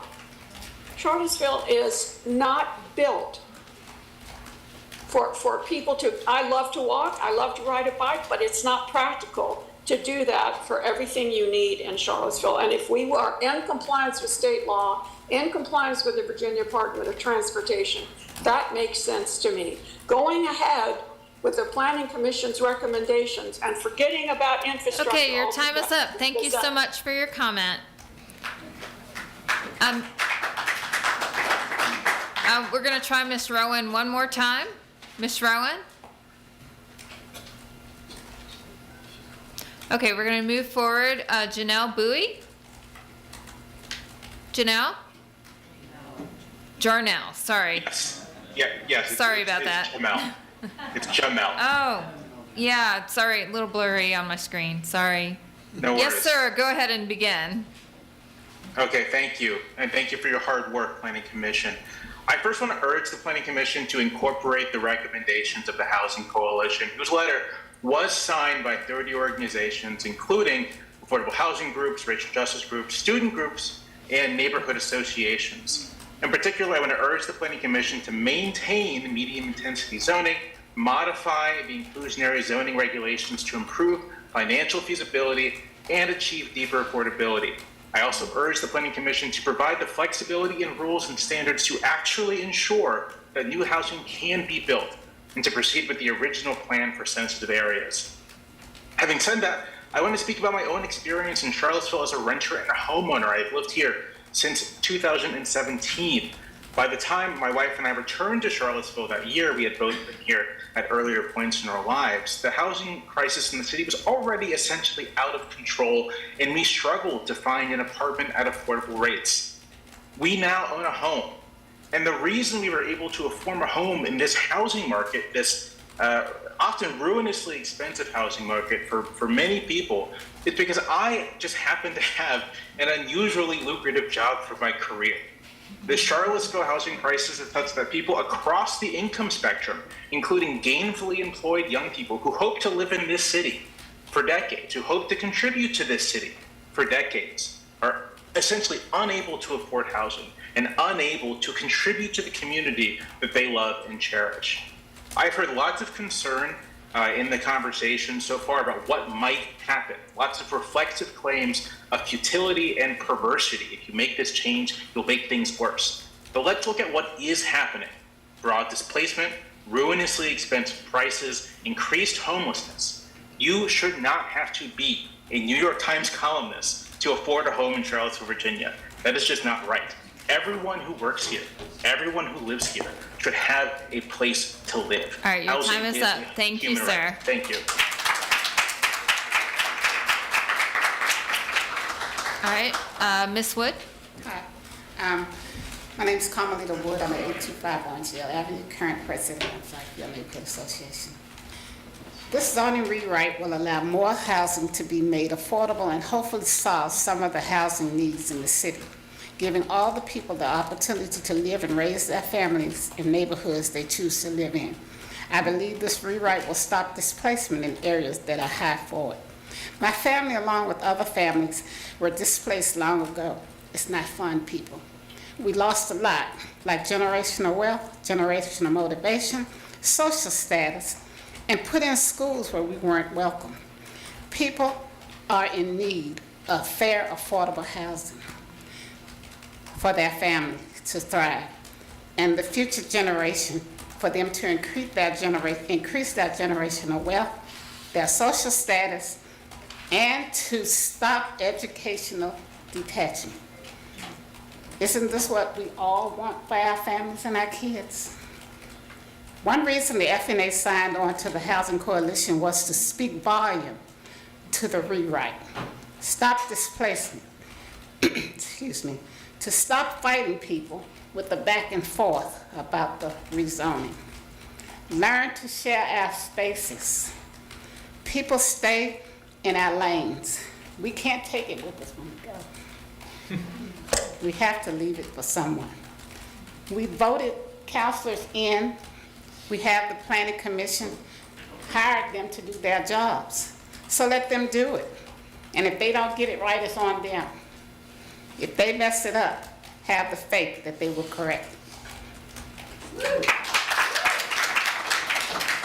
Thank you. I just want our three next virtual speakers so that they are ready. Kimber Hockey, Josh Karp, and Ziana Bryant. Mr. Gillikin?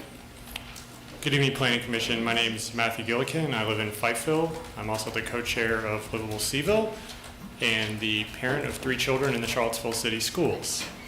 I want to express my appreciation for the hard work each of you all have put into this process. Some of you have been at it since, I think, 6 years ago. We're almost there. And the vision is becoming reality. Housing is a human right. Charlottesville is in an affordable housing crisis. We are also in a state of climate emergency that must be addressed locally. The current zoning code does not serve our community well when it comes to housing or when it comes to climate. In fact, it's creating harm. It's displacing Black, brown, and low-income residents. It's resulting in a worsening homelessness issue in the area. And it's a significant challenge for families with small children, and community helpers like teachers, nurses, and social workers to find a place to live here. In 2017, when there was a lot of talk and a lot of action around taking statues down, a lot of people said, why are you all so focused on statues? Why don't you all do something substantive, meaningful? Well, I think we're doing both. We've taken down the statues, and now we're addressing our affordable housing crisis. Each of you have an opportunity to play a role in that substance. We've taken down the symbols. Let's make some substantive changes too. The Affordable Housing Plan calls for a ladder of housing opportunity. We need to allow a much wider range of housing types and increase funding for affordable housing to make that ladder possible. Every neighborhood should be open to some change, but not drastic change. Rate of change analysis that have been done indicate that there will in fact be gradual change in the low density areas of the city, not dramatic change. When people talk about how great their neighborhoods are, I hope they would do that with an attitude of wanting more people to experience that quality of life. The draft zoning code is a significant step forward from what we currently have, but it does need a little bit of work.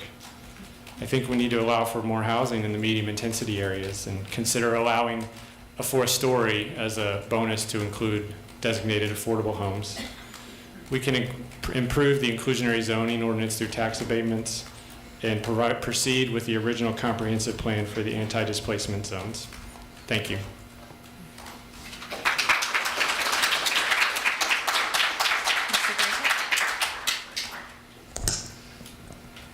James Van Branken, 625 Ridge Street. I'm here to speak in favor of the zoning plan. I grew up in a city that has roughly the same area as Charlottesville, but twice the population. When I moved here, I suddenly felt like an imposter anytime I wasn't in a car. Walking here is horrible, cycling here is horrible, but driving is expensive. We had to sell our car, and the traffic is bad in any case. And it is possible to fix those things, but first we need more density. Density will give us more money and more demand for buses, better roads, less traffic, more cycling infrastructure. I want to thank you for eliminating parking mandates. I'm excited by that. I think that's huge for the city. I love that commercial uses will now be allowed in residential areas, and I encourage you to, my time's not running, sorry, but I'll try to keep under a minute for now. Yes, sir. I encourage you to allow as many of those by right as possible, especially small-scale commercial enterprises, things like coffee shops, hairdressers, corner stores. I think navigating and obtaining a special use permit could be prohibitive for new business owners. I encourage you also to reduce or eliminate the kind of standard setback requirements. I think they're a bit arbitrary. No one looks at beautiful cities in France and Italy and thinks, you know, those buildings should be further from the street. I don't get it. I'm excited that the new residential zoning will allow for more density, especially in those neighborhoods that have grown wealthy off the back of historic and ongoing segregation. To be honest, I don't understand a lot of the minutiae of this zoning code, but I feel so strongly in support of it because we're living with an old zoning code that was largely created to stop black people moving into white neighborhoods. It aimed to prevent home ownership for the poor and segregate the city. And regardless of the intentions of everyone in this room, it's still preventing home ownership for the poor and it's still segregating the city. Thank you.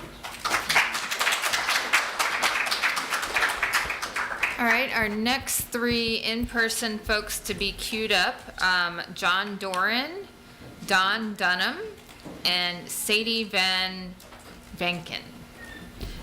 We're going to move to our next virtual participant, Kimber Hockey. Kimber, can you hear us? Yes, can you hear me? Yes. Thank you. I'm Kimber Hockey. I've lived in Charlottesville for 20 years. I'd like to say that this whole process needs to be put on a pause and reviewed in much more depth before sending it to the council. There are illegal actions that need to be fixed. The city has failed to hold a competitive bidding process to begin. The city failed to submit a new transportation plan, and the city has illegally upzoned parcels that violate legal proffers as per the map. This is not a thoughtful house-by-house, block-by-block analysis with house-size development that has repeatedly been promised by the city. I would like to add that there has been a proof of failure of commercial and residential neighborhoods. There's been 4 groceries in the Belmont area that have failed. The businesses that have established here are noisy, they take up parking, and they have driven out families who can no longer sleep or enjoy their homes. If housing is a human right, then why are we taking away housing for unnecessary commercial and residential neighborhoods? Mostly, also importantly, is the blatant propaganda about affordable housing. This plan does not and cannot guarantee affordable housing. I'd like to address the elephant in the room that others have mentioned and insist that UVA house its own students.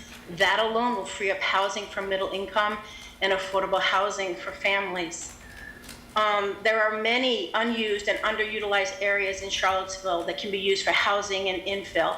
This has been proven by an NDS study that was done about probably 5 years ago now, as well as by the research by the Citizens for Responsible Planning, who showed that there are places that can be used for infill. I want to also state that this idea of revenge zoning is bizarre, and it's a little shameful that you are allowing classist and ageist statements while claiming to be an equitable city. Those same statements could not be made about other things. It's just terrible. Thank you for your comments. Your time has escaped. All right, yes, Josh Karp is our next speaker. Josh? Hello, can you hear me? Yes, Josh, you can begin. Okay, good evening, everyone. This is Josh Karp at 1430 Forest Ridge. Updating the zoning ordinance is part of how we plan for the future of our community. And as I think about the draft zoning code, I think about the kind of future I want for my children and all the kids in the community. And first, I think about the kind of lessons I want to teach to my children. I try to teach them to be welcoming and to value and accept all kinds of people. But our current rules don't live up to those ideals. We limit most lands in the city to detached single-family homes, which are the single most expensive kind of housing that exists. And that means that we increasingly exclude all but the wealthiest families from living here. The proposed zoning ordinance isn't perfect, but it's a lot better than the status quo. It would allow a broader mix of housing forms, including lower-cost housing like townhouses and small apartments. And it would allow more housing to be built in the city, which we know from lots of research and cities around the country and around the world will push down housing prices. These are the values I want to pass down to my kids and all the kids in the community. Anybody who works or learns or plays in our community should be welcome to live here. And to accomplish that, we need to allow all kinds of housing for all kinds of people. And obviously, when I think about the kids' future, the other thing I think about is climate change. The floods and wildfires and hurricanes of the last few months alone are a reminder that the climate is changing fast, and we aren't doing enough to stop it. And one of the most impactful things we can do on climate as a community is to allow more housing in the city. We've been adding jobs faster than we've been adding housing for a long time, and more people who work here are driving farther and farther to get to their work. The proposed zoning changes would allow more housing in the city, and each home we add here means one less family commuting from Albemarle, Louisa, or Greene, or farther. That means fewer cars on the road, less greenhouse emissions, and less traffic. Our current patterns of sprawl and car dependency are a climate disaster, but the current draft zoning ordinance represents real progress in reversing those destructive patterns. Overall, I see the current proposal as making real progress towards the kind of community we all want to build for our children and for our future. I hope you'll get the job done and get this thing passed. Thanks for your hard work so far and for your consideration, and good night. Thank you. Ms. Bryant, can you hear us? Yes, I can. You may begin. Okay. So I want to start, I'm a Charlottesville resident. I want to start by asking that any recommendations made to council hold space for the nuance that is in advocating for increased affordable housing while also looking ahead in a way that protects neighborhoods that are already under the threat of displacement due to systemic racism, rising costs and taxes, and other related housing costs. I think it's important that we understand that displacement can be slow and does not always happen abruptly. We know this from past experiences, and we ask the Planning Commission and City Council to keep this at the forefront of their discourse throughout the process. I also believe that there's a need for deep and affordable housing, and we believe that those in neighborhoods like 10th and Page deserve to have their voices heard and neighborhoods respected in the process, such as this zoning process, planning processes, and future development. The dairy market debacle has been a clear example of how developers make promises and they don't always keep them. And I think that this is a both and situation.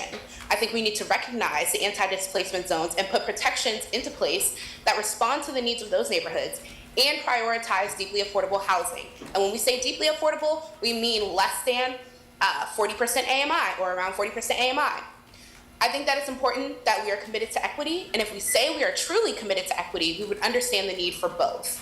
I also want to note that since we've been talking about the tree canopy, that Tinton Beach has a horrible tree canopy, and we see that as being a consistent trend across low-income and Black neighborhoods. So I think it's important that we think about that. We think about the fact that these neighborhoods have historically not had ecological effects really weighed in when thinking about the development in those neighborhoods. So I just think that if we're going to talk about it being important on Park Street, if we're going to talk about it being important in Woodland Mills, we need to also have those same conversations in neighborhoods like Fifeville, 10th and Page, Cherry, Rose Hill. Those neighborhoods deserve the same amount of, consideration. Thank you.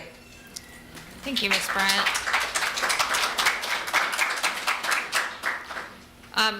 We will go do our next 3 in-person speakers, and then when we come back after the break, we'll start back with our virtual speakers. So the virtual speakers following the break will be Genevieve Keller, Robin Hoffman, and Eileen Bartels. Now we're ready for Mr. Doran. My name Yes, is sir. John Dorian Brown. It's the first name is not used. I live in Johnson Village, 104 Eric Place. I wanted to agree with the people who have spoken in favor of the canopy, the tree canopy. It seems like against the commitment of the city to reduce the heat quotient that we produce, our whatever small contribution we make to global climate change, and not pay attention to the plant life in the city to make sure that that's protected. It looks like that a small area, a block in the city, according to the plan, can be occupied by just buildings and concrete, and we need to counteract that by bringing in plant life. Also, beyond that, I'm concerned that homeowners opening up their properties to development can be scalped by developers can come in and offer ridiculous prices for their property and then take over the property and reduce. I mean, it seems like the plan allows for division of an acre of property into 4 parcels, to 17 tiny pieces. That means like my little quarter-acre property could be divided into 4 16th of an acre sizes, and then they could develop on that as they wish. And I could be misunderstanding the plan, so I just want to make sure that you know that I'm concerned about developers really being able to make a heyday of this and make a huge profit at the cost of affordability. Also, I'd like to suggest that lowering taxes is one of the things that actually can help in the process of lowering the cost of living. And there's, I can't see what I'm saying. That's time, thank you. Yeah, sure. All right, Mr. Denham? Thank you very much for holding this session, and I want to thank all of you for the amazing amount of time you've put into this. But I'd like you to think really hard, because you're not old like me, I've been accused of being. You're developing your legacy for the work that you are doing. You're going to, 20 years from now, see the results of this. I strongly encourage you to listen to what you've heard here, and we will judge you by the number of changes that you make to this plan, because you've heard a lot of them. I've been to many of the processes along the way. I don't feel like anybody's listening to the neighborhood. When you vote 5-0 to everything, I don't think that's listening. Now, I just finished today an 18-month process of building an affordable housing unit at Woodland Mills. God, that was hard. And that's with free land, and as of right now, not any additional taxes. But I will tell you, when I challenged my taxes this year, I was told by the assessor's tax, everyone listen, as soon as this is passed, they are going to raise the value of your land to what it could be by what you could build, not what you are going to build. I was told that by the assessor's office. So if you could build 12 units, you're going to be taxed for 12 units. That is not right. Secondly, I believe we've got our lawyer in the room. I believe Code of Virginia requires a transportation plan that you've heard a lot about. And we need it. So what I would encourage you to do right now is scale this back to two things. Affordable housing, because it's a huge problem. Let's work on that diligently. And a transportation plan. If you can solve those, and maybe the Dewberry Hotel, you have the right to do all this other stuff. Thank you.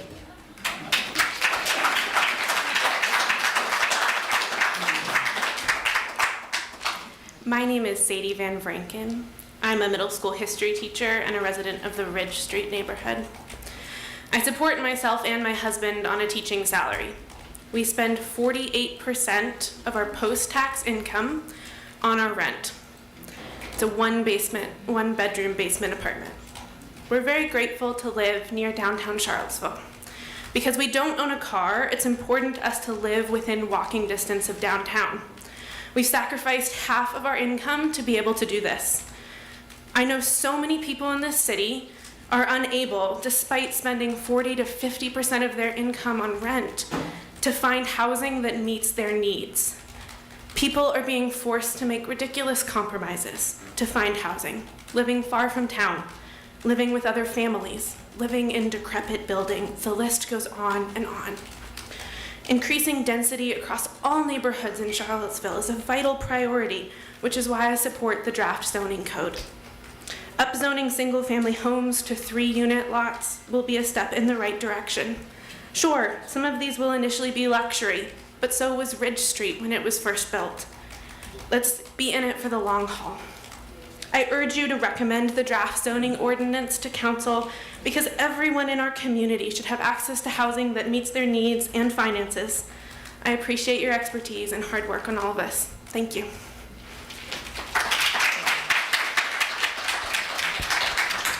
We're going to go ahead and let the commissioners take the 5-minute break. You have the opportunity to stretch as well. Also, we have many people who are in the hallway, and we'll have the opportunity to come into council chambers at that point in time.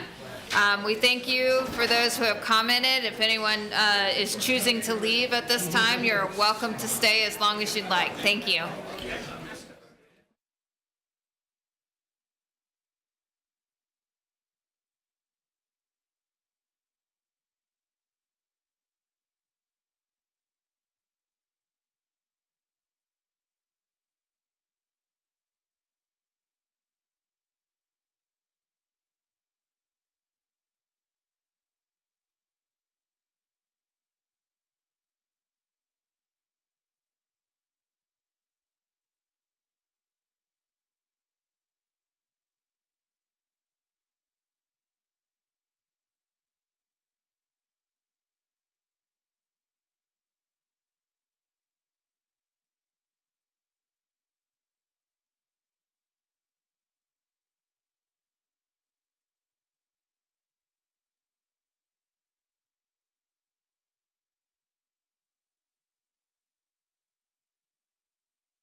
All righty, ladies and gentlemen, I think we are ready to hear a little bit more. So, Ms. Creasy, would you tee the next group up? Sure. Just going to give brief instructions again. It's been a few hours. We've had a lot of people join us along the way. Everyone is getting the opportunity to speak 2 minutes, whether it be in person or virtual, one or the other. We're doing 3 speakers virtually, 3 speakers in person, and we're alternating that continually. I'm calling the numbers in advance of individuals who are going to be in the next group so that folks can be teed up to do that. And make sure that you say your name and address when you come up to the speaker so we can gather that information. So we're going to start now back to our virtual audience. And again, to our virtual audience, if you are interested in speaking, you need to raise your hand within the application, the Zoom application, or we have a few folks on phones, and so you would hit *9, which would raise your hand in the application as well. So we'll start with our 3 speakers that we have teed up. Genevieve Keller is our next speaker virtually. Ms. Keller, can you hear us? Yes, I can. Can you hear me? Yes, ma'am. You may begin. Genevieve Keller, speaking as President of Preservation Piedmont. Thank you for already addressing some of our concerns, especially those affecting our commercial urban core.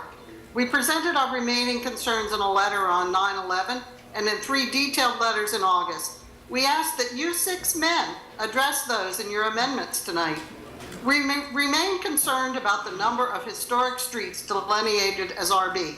Consequently, Section 4.2.1, Existing Structure Preservation Bonus, which defines the preservation of an existing structure as maintaining 25 feet behind the facade, needs elaboration for historic properties.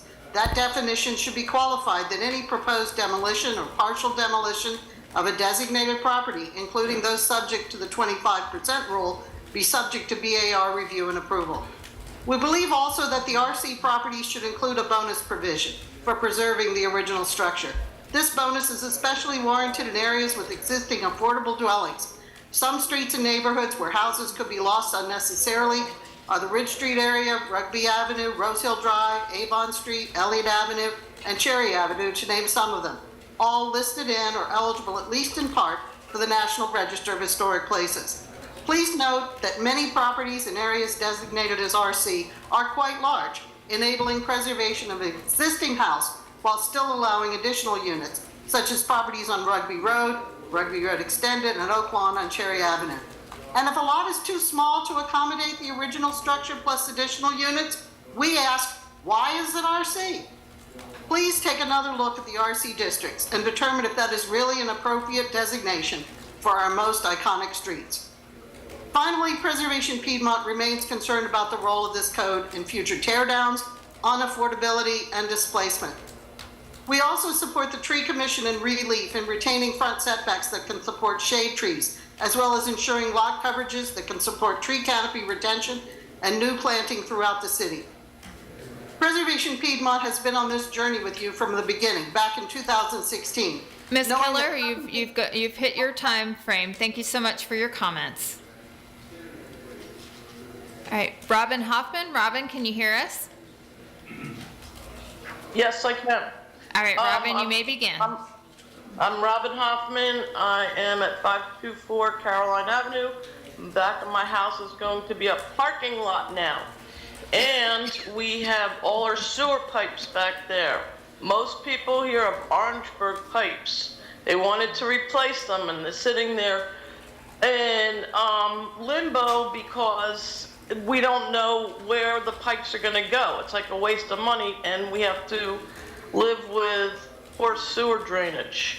We also have no surveys in Willem Mills area at all because they built a lot of these houses without permits for the workers. So I don't know who's going to pay for all that, but I'm thinking it's going to be the city and the taxpayers.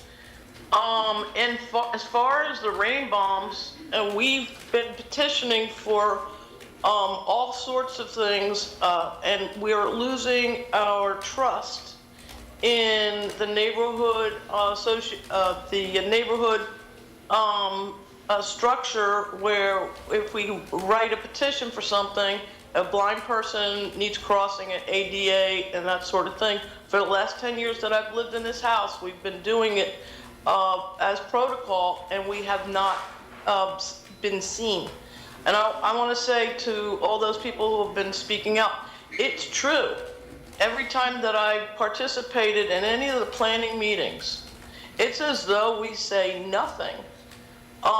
And so they get somebody from Richmond to do the things that, people who live here and know how things work. And people are working every day. They need to be able to get to where they're going. They'll tell you what they need. If they write a petition, and they have an association, et cetera, that's how you should move forward about your zoning. It's as simple as that.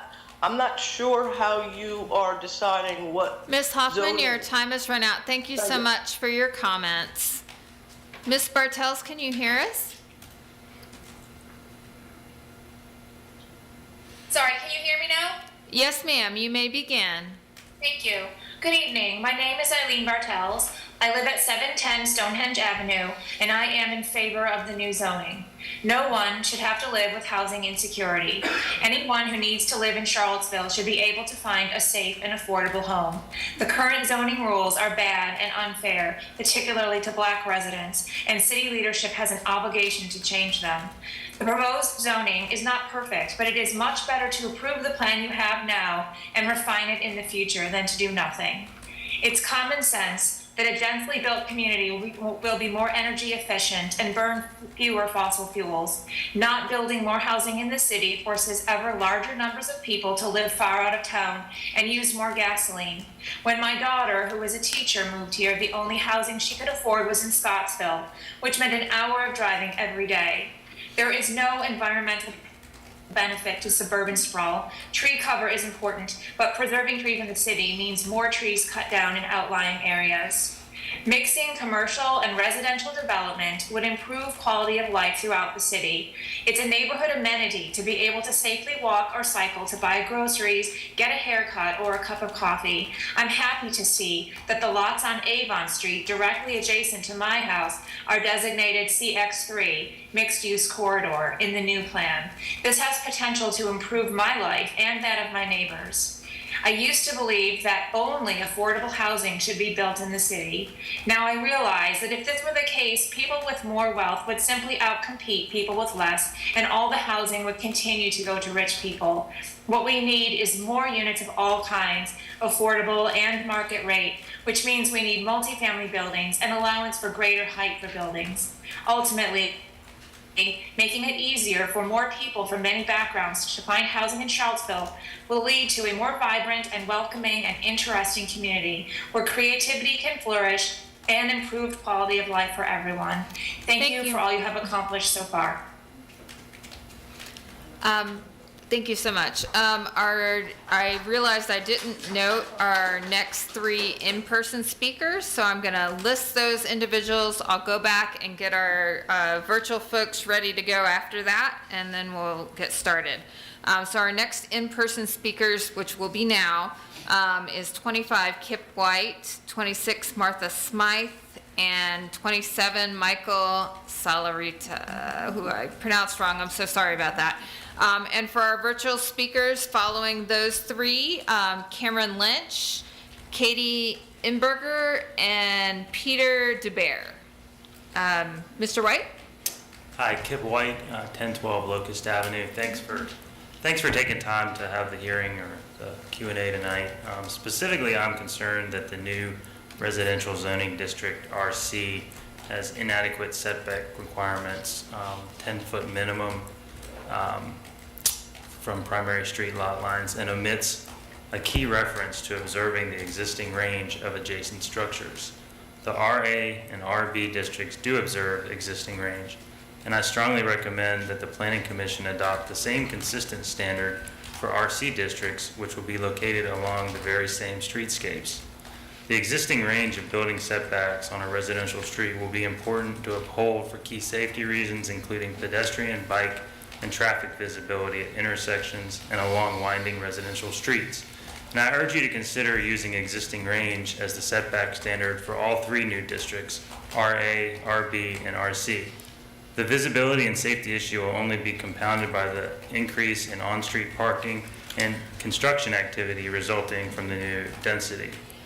Many RC districts are located on residential neighborhood corners where current dwellings are set back by more than 10 feet, thereby providing safe sightlines and visibility. By drastically reducing the setback requirements for dwellings in these RC districts, particularly on street corners, the city will impair visibility and lead to more dangerous traffic conditions. Thank you. All right, Ms. Smythe? Good evening. My name is Martha Smythe. I live on Rutledge Avenue, a racially mixed street from the 1950s and 60s. I am in favor of affordable housing. I would love to know more about the ways that it would be paid for, because I think that's really the crux of the matter. I'm suggesting some changes to the new zoning, the DZO, that the city make these changes before implementing the law. First, the select areas should be reconsidered. They represent the sincere intention to do right by the people who live in them. If this is not legally prudent, then at least prohibit tall buildings that would barricade these and other less affluent neighborhoods. A 5-story building may as well be 10 if you're across a residential street from it. Secondly, phase the rollout of the DZO. Dial it back, as we like to say. Strategically select one area to implement the new zoning. The first area is a test, so assess the results thoroughly, make adjustments to the zoning and to plans as indicated by the outcome. Then select subsequent areas for zoning changes based on what was learned. Third, develop and communicate the guidelines for exactly what commercial ventures will be permitted in residential and mixed residential neighborhoods. Even better, permit those that are in the current code only. Keep it simple and make it manageable. Also, I'd like to see us improve the communications about ongoing zoning and plan changes. The Charlottesville Plans Together website needs a redo badly. It is cumbersome, difficult to use. Evolving information is not transparent if it's there at all.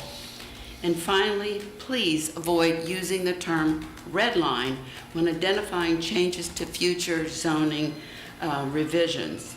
Let's make it a blue line next time. Though outlawed in 1968, the term is a hurtful reminder to the past, to many black members of our community, and it's shameful to us whites who deeply regret it. Thank you, Ms. Smythe, for your serious consideration. Dial it back, way back.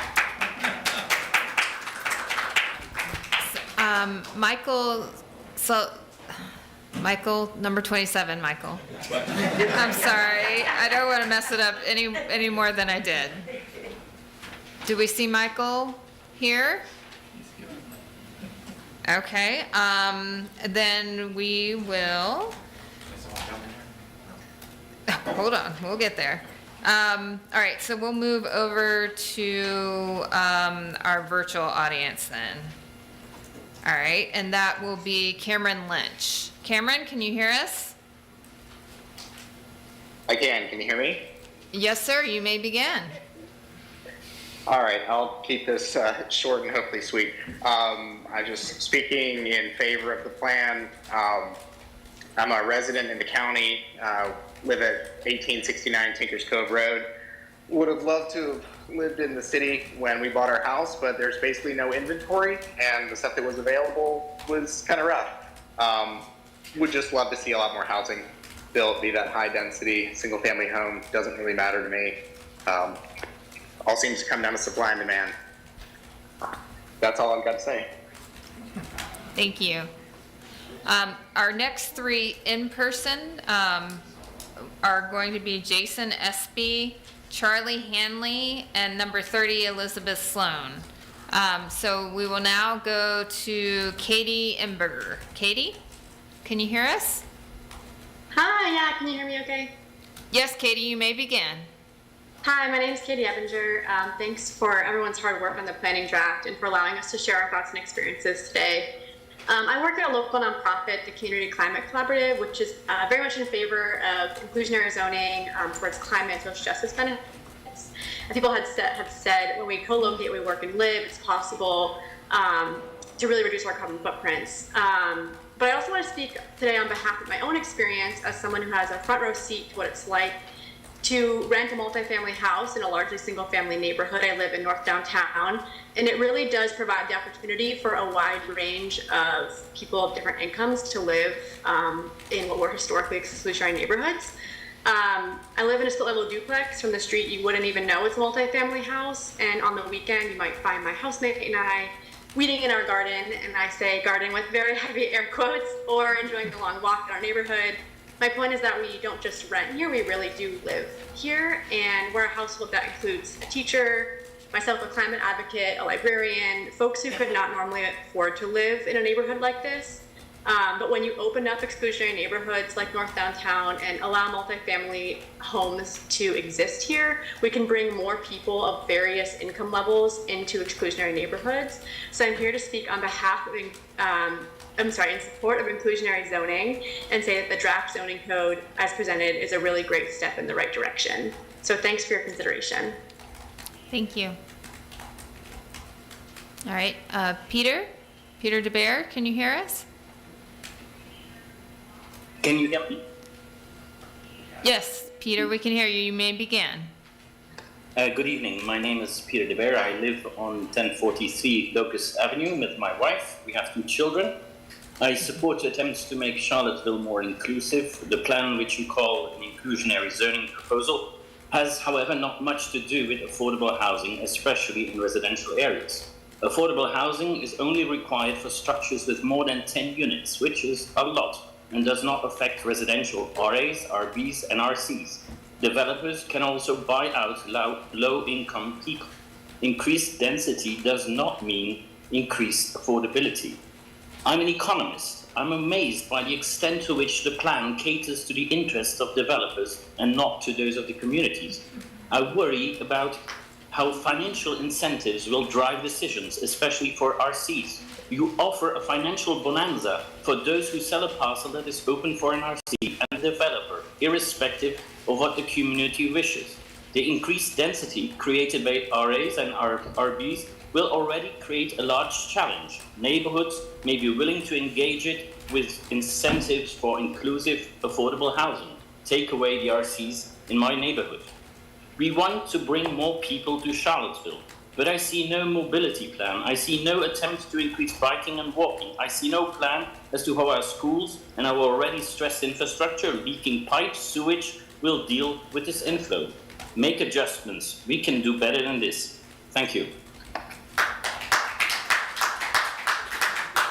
Thank you. Our next 3 virtual speakers, so that you're keyed up, will be Michelle Rowan, John Hosack, and Peter Gray. Now we have Jason Espy. All right, good evening, everyone.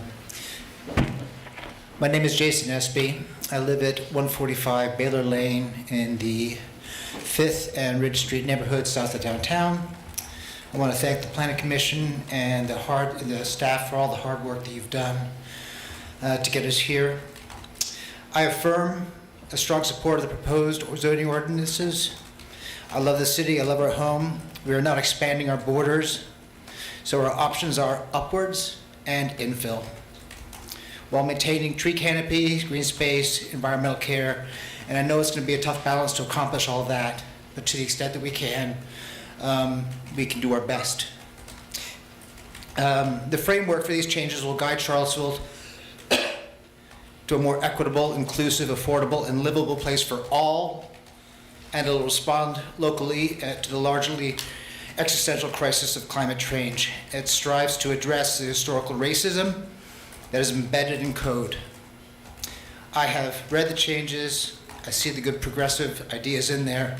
I support them. I trust the implementation of these will be necessary to be thoughtful and done correctly We will be amongst many communities across the Commonwealth and elsewhere who are doing similar reforms to address legacies of racist underpinnings that have segregated, not united people. Housing is a human right, and we need reforms like this to make housing more affordable for everyone and to decrease the displacement of Black residents. And I want my daughter to be able to afford to live here, not just my basement. Though she is welcome to as long as she wants, but I still want her to be able to live here in Charlottesville. And she's in college right now. We are stronger when we are more diverse, we're more inclusive, and we're not just an inclusive enclave of wealthy people or established. So in conclusion, I say, change happens, embrace it, and don't let the enemy be perfection of the good. I urge you to favorably adopt. Thank you. Charlie Hanley. Charlie Hanley, 500 Court Square. First, I'm grateful for the immense amount of work that's gone into this process so far. I strongly support the proposed ordinance, the increased density, the elimination of parking minimums, and the limited commercial uses permitted in residential zones. I urge you to stay the course on those. Let's legalize housing for people and steer our future toward housing abundance.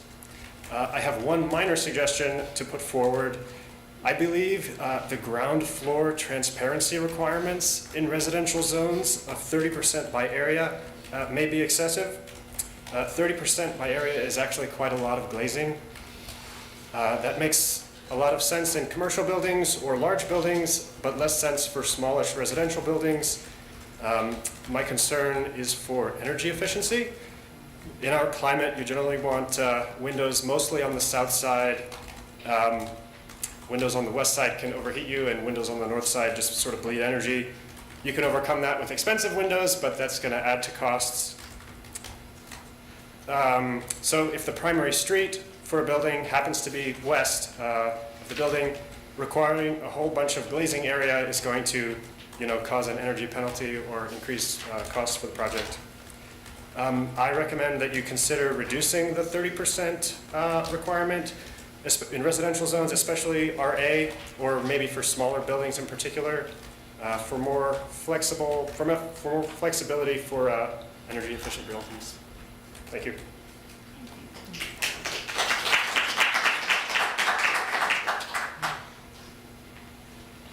Ms. Sloan? Yes. Hello. My name is Elizabeth Sloan. I live at 2024 Minor Road, Charlottesville, in the Lewis Fountain neighborhood. I'm going to read my comments. I'm not a great public speaker. Thank you, Planning Commission, for your work on preparing the new zoning ordinance. I appreciate your commitment to improving our city, and I support the desire to increase density and eliminating the single-family use group. This is important work, but what exactly is the rush? Let's get it right. My major concern today is that the letter that was sent to property owners in August from Neighborhood Development was not clear. I think most people do not understand zoning and how it works. I don't think they understood the letter or knew what Chapter 34 referred to. In an ideal world, the city would contact each property owner and let them know exactly how this new zoning ordinance would change the use of their property and how it affects them. Secondly, the actual zoning document is obtuse and confusing.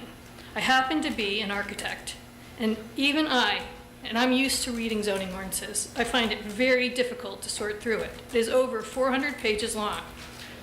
I wanted to print it out, and then I uploaded it and sent it out to various printing places, and it turned out it would have cost me almost $300 to print the document out in color as it has been written.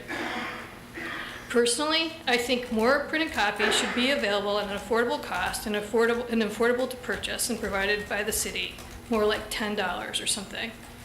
There are a couple of documents at the local libraries, and that's great, but there needs to be more. Also, I would just like to say that use group adjacencies are too vast. I suggest that RA should not butt up against CX uses, and I'm concerned about the loss and reduction of rear yard setbacks. Again, please slow this process down. Ms. perhaps Sloan, your phase it. time's up. Thank you very much, and thank you for you. your work. All right, I'm gonna call out our next three in person, and then we'll move to our virtual speakers. Our next three to be keying up is number 31, Rob Warner, 32, Adam Smith, and 33, John Dudley. Michelle Rowan, Michelle, are you, can you hear me?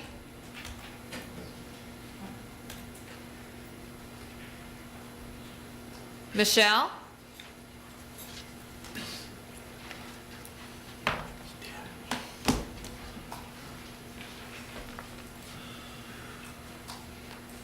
All right, I'm going to move to our next speaker, and we will come right back to Michelle again.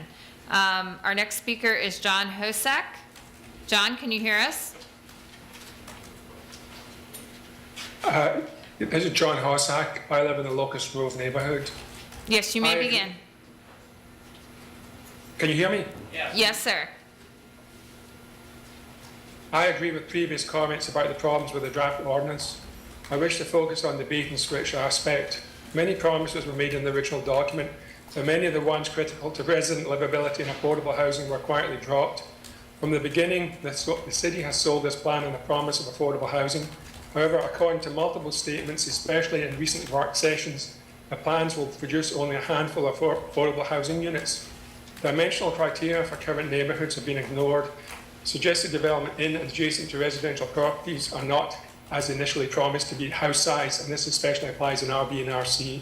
It has been said that RB and RC density has actually been dropped or made less dense, but that neglects the fact that the lots can be cut down to 2,500 square feet from the original 6,000 or thereabouts. Demolition is largely by right, and only a worthless bonus is offered in RB if you retain the original structure. Honestly, has anybody found a house that can be divided into 8 within the original structure? The FLUM was passed as a works in progress. All 5 councillors used the words to that effect. However, only the most modest of changes were functionally made to the FLUM. The reason given was that we wanted to respect a transparent process, which was neither transparent nor a process.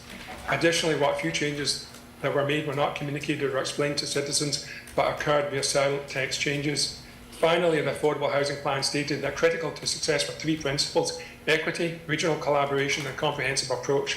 Upon examination, none of these 3 goals is actually met, for reasons I've explained before Council. Thus, the underlying plan tells us this ordinance cannot succeed. Furthermore, extensive analysis by CFRP has shown that the ordinance is flawed in both premise and execution. To my knowledge, CFRP research has never been rebutted. My final take-home message is scrap RB and RC. Thank you for your comments, Mr. Hosak.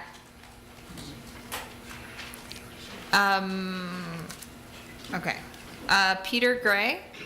Peter, can you hear us? Yes, can you hear me? Yes, sir. You may begin. Thank you. The primary goal of this rezoning is to create affordable housing, and this is a goal that my wife and I, many of my neighbors, and I am sure many of the people in the room tonight accept as both important and necessary. Charlottesville absolutely needs more affordable housing, but the city's own staff has gone on public record to say that this will result in little, if any, affordable housing.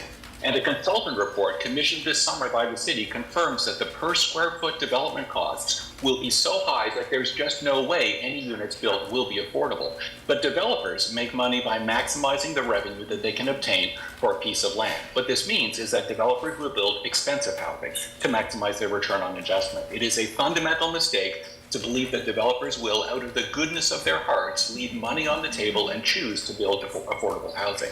Charlottesville does not need more high-end development in the city, and that is exactly what this new zoning will encourage. Please place restrictions on the zoning code to discourage high-end luxury housing and encourage more affordable housing. I'd like to ask you to also please ensure that the proposed zoning isn't exploited by developers to build more luxury student housing. It's easy to see how all the provisions of the draft zoning code could be used to build a lot of high-end housing for students, but this isn't the goal of the new zoning code. Please implement restrictions in the new zoning code to limit its exploitation in this way. but make sure that supportable, affordable units cannot go to full-time students. Please make per-bedroom lease rentals a separate category from normal rentals and place strong limits on the ability of developers to use up land that could be used for affordable housing in this way. Without restrictions, this new zoning will only lead to more displacement of low-income residents. I don't think either Planning Commission or City Council wants this to be their legacy. Please take action to make sure it isn't. Thank you. Okay, I'm just gonna call out our next 3 virtual speakers so that they're ready when it's their turn. Mary Whittle, Kidder Bishop, and Lakeisha Washington. Mr. Warner is our next speaker. Hi, I'm Rob Warner, 712 Highland, Johnson Village. I've looked at the plan. This is the perfect plan for 2043. Yes, 2043, not 2023. This plan involves all of us learning how to ride the little electric scooters or walk, and to give up our cars. I'm not in favor of that, but I have a plan. You can take this plan, put it in a box, mark the box, do not open until 2043, and we'll be right on schedule. Today, you are just adding unwanted pressure and grief for those of us and the wonderful people who live in these neighborhoods now. And especially the fact this plan has no affordable housing in it. I don't know what to tell you. Yes, today's contractors love your plan. The man that just finished had a perfect explanation. I don't. But you work for the people of Charlottesville, the residents, not for the contractors. Thank you for your work, but no thanks. And I want to, for sure, thank Missy Creasy for keeping all of us behaving the whole time this has been going on. I'm dead serious. She's done a great job. Bye.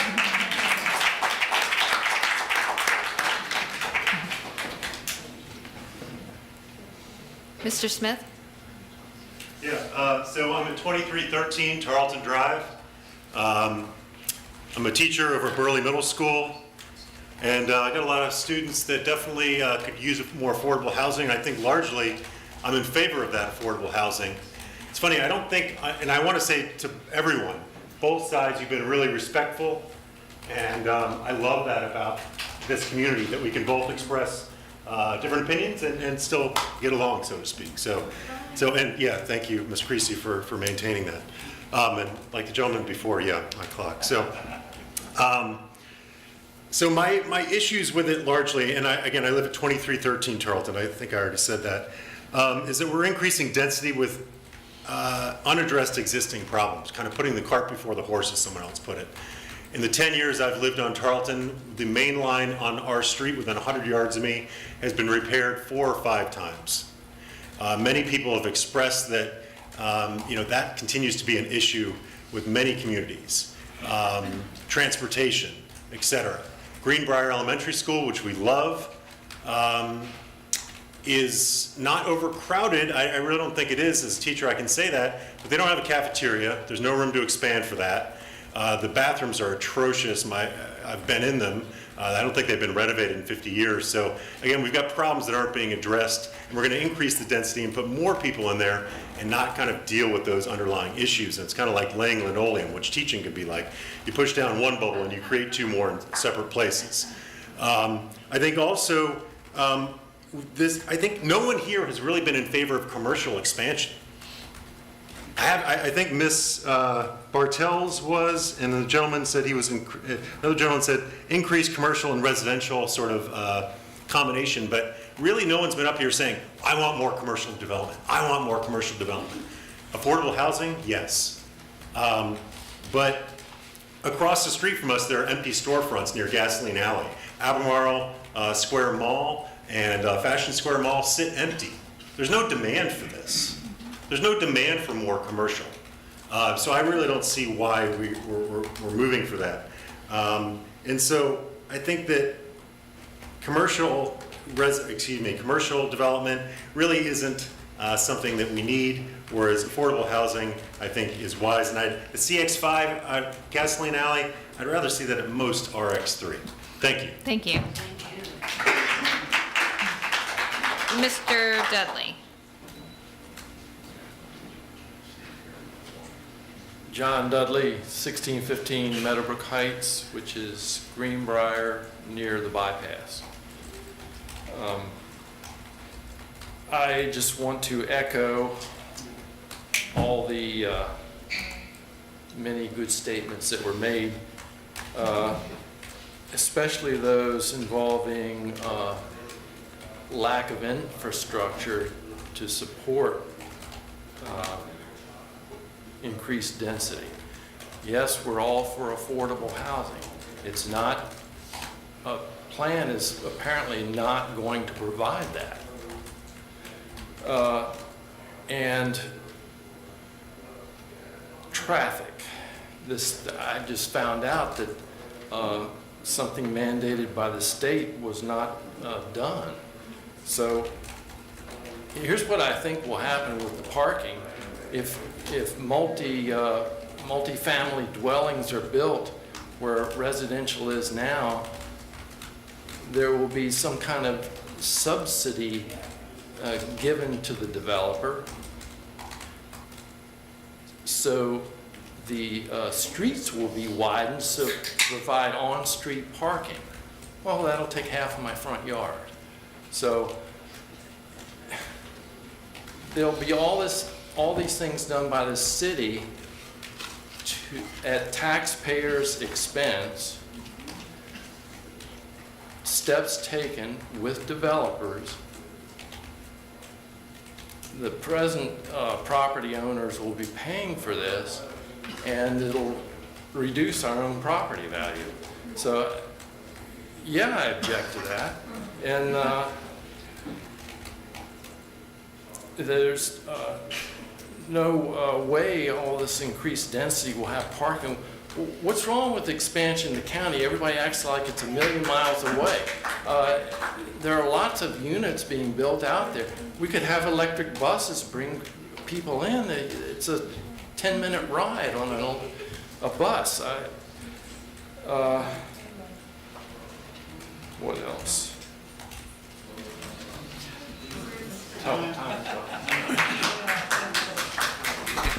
Missy, can we do a reminder about talking in the hallway?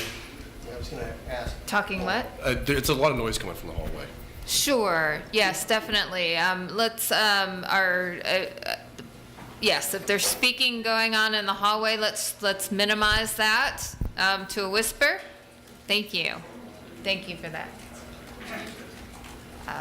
We'll get the one, and we need to. All right. So our next three in-person speakers who will be keying up will be Victoria Horick, Kate Frail, and then number 36, Gray Welbert.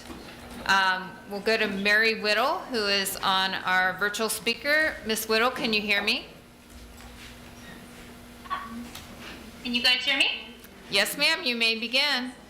Okay, I just wanted to say, as you consider this final draft of the zoning ordinance, I urge you to consider the state's chief intended purpose of zoning ordinances.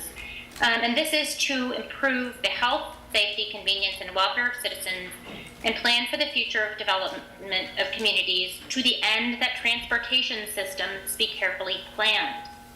I have been extremely concerned that this central purpose of zoning, that transportation systems be carefully planned, has been entirely ignored throughout the entire CVille Plans Together process. At no point were any zoning supportive plans made. No transportation consulting or engineering firms were engaged. No transportation system analyses were ever undertaken, despite state law that explicitly requires such planning and analysis to occur. In fact, in requesting proposals for the comprehensive plan and the pursuant zoning, the city categorized its transportation plan as complete. That is before the planning and zoning began. An additional primary purpose of zoning, as enumerated in state law, is, quote, to reduce or prevent congestion in the public streets. I was shocked when earlier this week a Charlottesville transportation planning official informed me and a group of concerned residents that part of the, quote, philosophy of the zoning ordinance was to make the streets so congested that people would be forced to walk.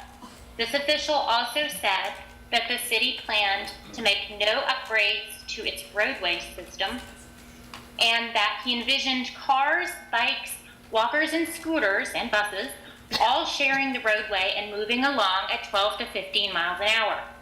Councilors and Planning Commission, your lack of a transportation plan defies common sense and law. I'm not opposed to upzoning, despite what people may think of me, but it has to be done thoughtfully by professional planners and in compliance with the law. Thank you. Thank you. Our next speaker, Kidder Bishop. Are you able to hear us?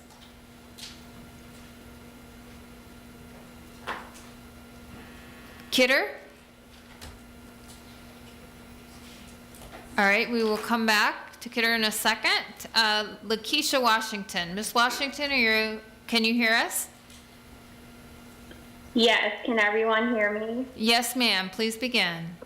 Hi, my name is Lakeisha Washington, and I live in the Huntley Avenue neighborhood. I want to thank you all for all of the work you've put so far in this actual draft. I support the recommendations that were sent in to the commissioners by HAC, and also the letter that the Housing Coalition put together. I work for a nonprofit, Habitat for Humanity, and I have the pleasure of working with families who are working towards becoming homeowners one day. Outside of my work, I spent a lot of time helping one of my staff members or coworkers look for other options for people who call in on a regular because they're facing hardship and they can't live in the current place that they currently have. And so, although I've heard people say, you know, slow down, there's not a sense of urgency. It is for families who are working several jobs. It is for families who are struggling to make ends meet. It is for families who have their rent increased every year and they just don't know how they're going to make it. It is for families who don't have transportation and have to just ride the bus and leave home 2 hours prior because the bus system takes an hour just to get around town. It is a sense of urgency for these families. And so although I know that there are things that we could be addressing, I keep in mind that this is a living document and that this is the right step in the right path to doing the work. But I also have those families, the 20 plus calls we get on a weekly where people are trying to find affordable housing that we're trying to navigate for them. Ms. Washington, your time has finished. Thank you so much for your comment.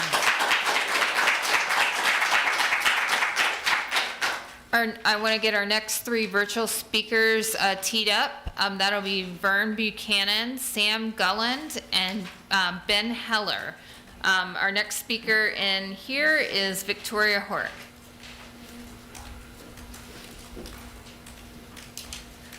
Good evening. My name is Victoria Horick. I'm an attorney at the Legal Aid Justice Center, and we are here both as a poverty law firm that represents low-income tenants throughout the city and county, but also as a organizational resident of the 10th and Page neighborhood and as a founding member of the Charlottesville Low-Income Housing Coalition.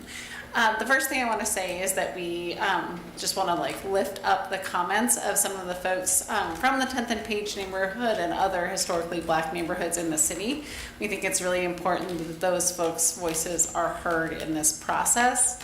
The other thing that we wanted to press upon the commission is just that this ordinance needs to go further in two respects. One, to increase affordable housing opportunity throughout the city, and the other to protect historically Black neighborhoods. The Charlottesville Low Income Housing Coalition has laid out a number of recommendations, and we support those. The first is to prevent further displacement in historically Black neighborhoods by providing an anti-displacement zoning overlay.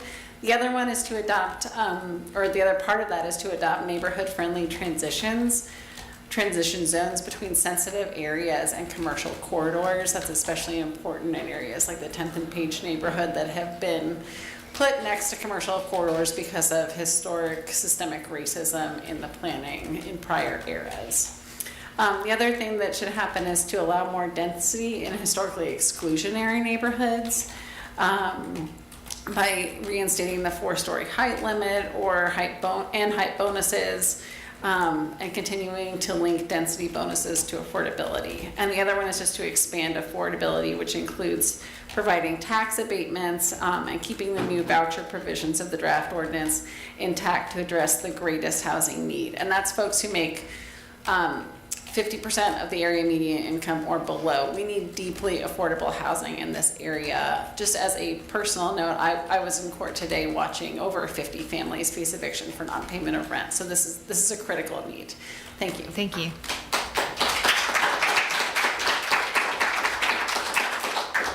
Yes, ma'am. Kate Fraley is my name. And I live at 1716 Yorktown Drive in Greenbrier. Thank you for your work. I support the recommendations made by the Charlottesville Low Income Housing Coalition. I'll focus tonight on allowing more density in historically exclusionary neighborhoods. My neighborhood is and was developed as an exclusionary neighborhood. If we, the primarily white people of Greenbrier, fight more diversity in Greenbrier, we will worsen the exclusion because the homes will be even more expensive. And that will be intentional on our part. If the city does not increase density in Greenbrier, the city will be party to worsening Charlottesville's segregation by wealth and race, and that will be intentional. This is a moral issue. We cannot use our privilege and power to extend segregation as those before us have always done. We cannot use our privilege and power to prevent people who want to live in our neighborhood from doing so. I want to ensure I support more housing, more affordable housing in Greenbrier. I look forward to meeting new neighbors. Yeah.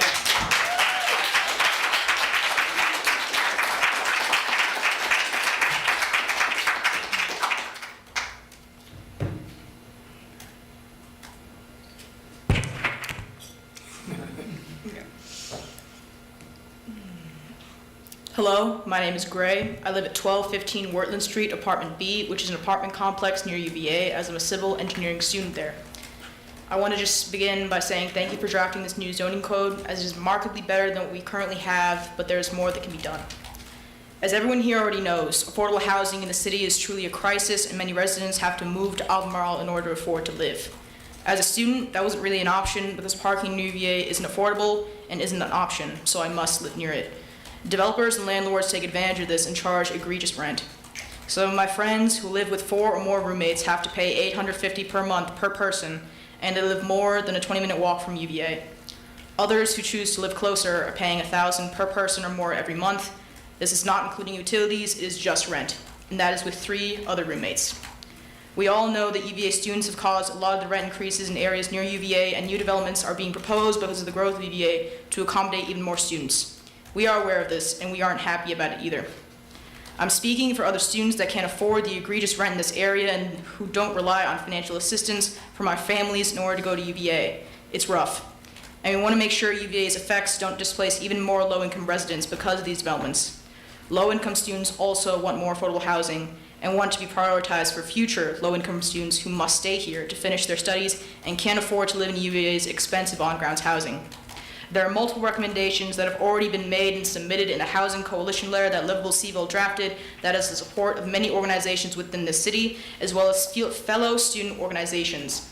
I personally believe housing is a human right, and affordable housing must be our priority for any urban development, especially so because those who are the most marginalized are always pushed out first when rents increase because of gentrification. I'm speaking on behalf of more than 250 students that are within YDSA UVA who support implementing all of the recommendations within the Housing Coalition letter. Please implement more dense and more affordable housing requirements in this new plan. Thank you. I yield my time.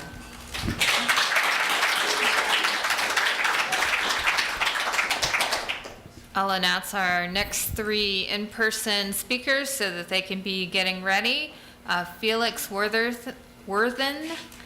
Mr. Salzman, and Sonia Wibbert Gilkey. Vern Buchanan is our next virtual speaker. Mr. Buchanan, can you hear me? I think I can. Can you hear me? Yes, sir, we can hear you. You may begin. Okay, thank you. I appreciate your work. I appreciate your keeping this thing civil.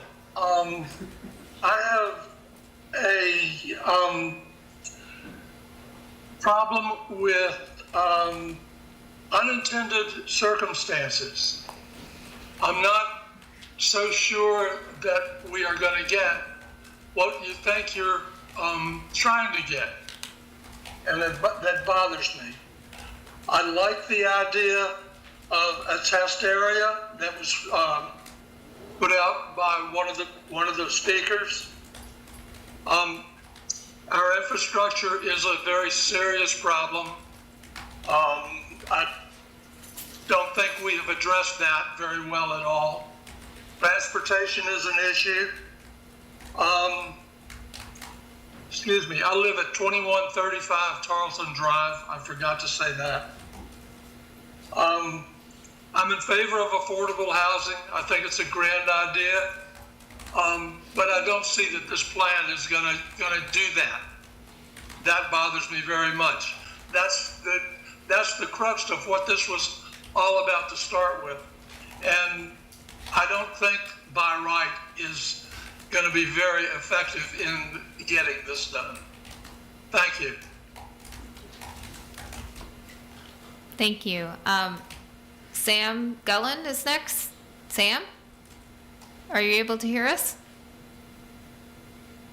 I can hear you. Can you hear me? Yes, sir. You may begin. Hey, good evening. This is Sam Galland. I live at 123 Goodman Street. It was important for me to speak tonight in favor of the zoning ordinance. At a high level, this will increase property rights in a common sense way. I think you should be able to build a duplex on your land. I think you should be able to operate a small business on your land. I'm excited about the potential for higher density in certain parts of the city. This whole process was done in a very thorough manner with very, very thorough public input. I've kind of seen other counties and localities in Virginia do comprehensive plan rewrites, zoning rewrites, and this is the most thorough public engagement that I have seen. I did send a few comments. I broadly support this revision. I sent a few comments to staff and to the Planning Commission and Council. I hope you'll consider them. Just to highlight those. First, I think the section on rules for zoning districts included a lot of new rules. There were kind of guidelines for porch width, rules about building transparency. I would say if these are kind of addressing problems the city has seen, then okay, but if these are just kind of new rules to follow for the sake of rules, maybe they could be dropped. Second, the city should consider allowing outdoor recreation uses on RA land. There are some big RA lots where those types of business operate or could operate, and I hope you'll look into that. And then finally, I do support the decision not to include sensitive communities. It struck me as odd that we are creating this new district that would have a lot of great benefits to people who live there and people who might in the future, but some neighborhoods would not get that.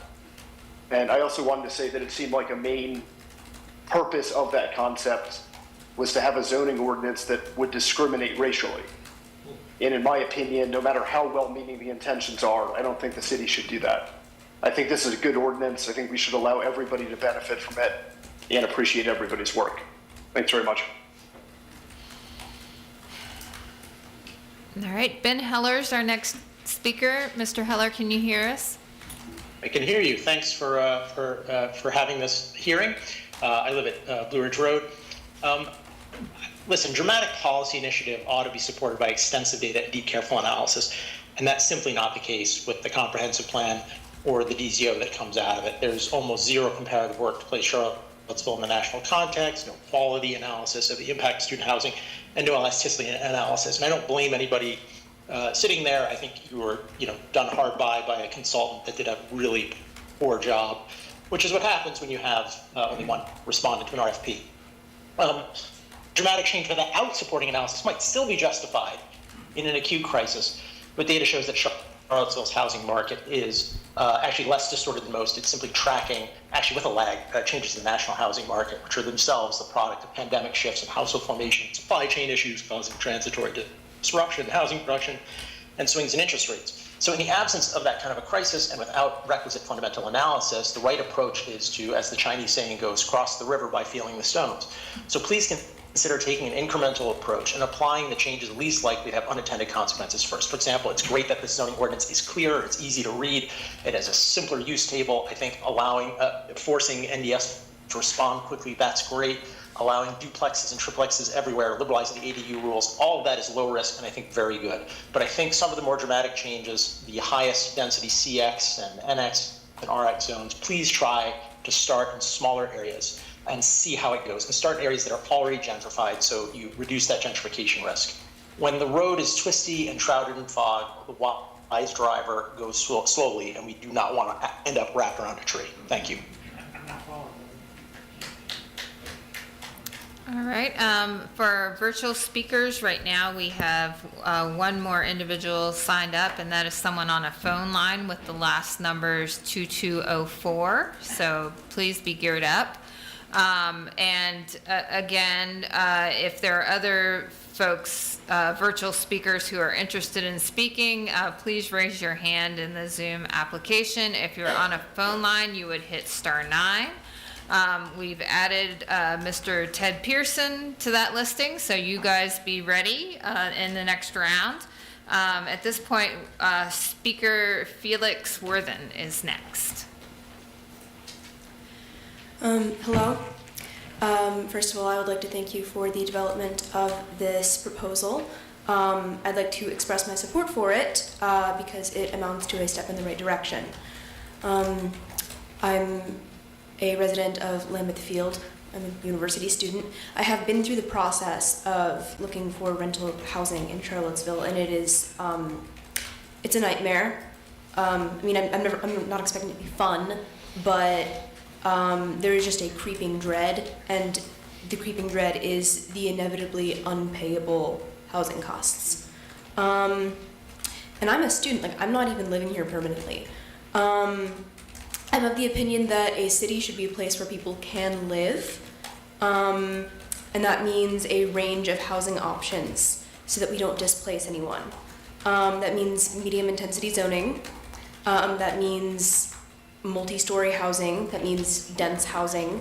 So yes, we need housing that students can afford, but that should not come at the expense of vulnerable Charlottesville residents, especially those in historically marginalized Black and brown neighborhoods.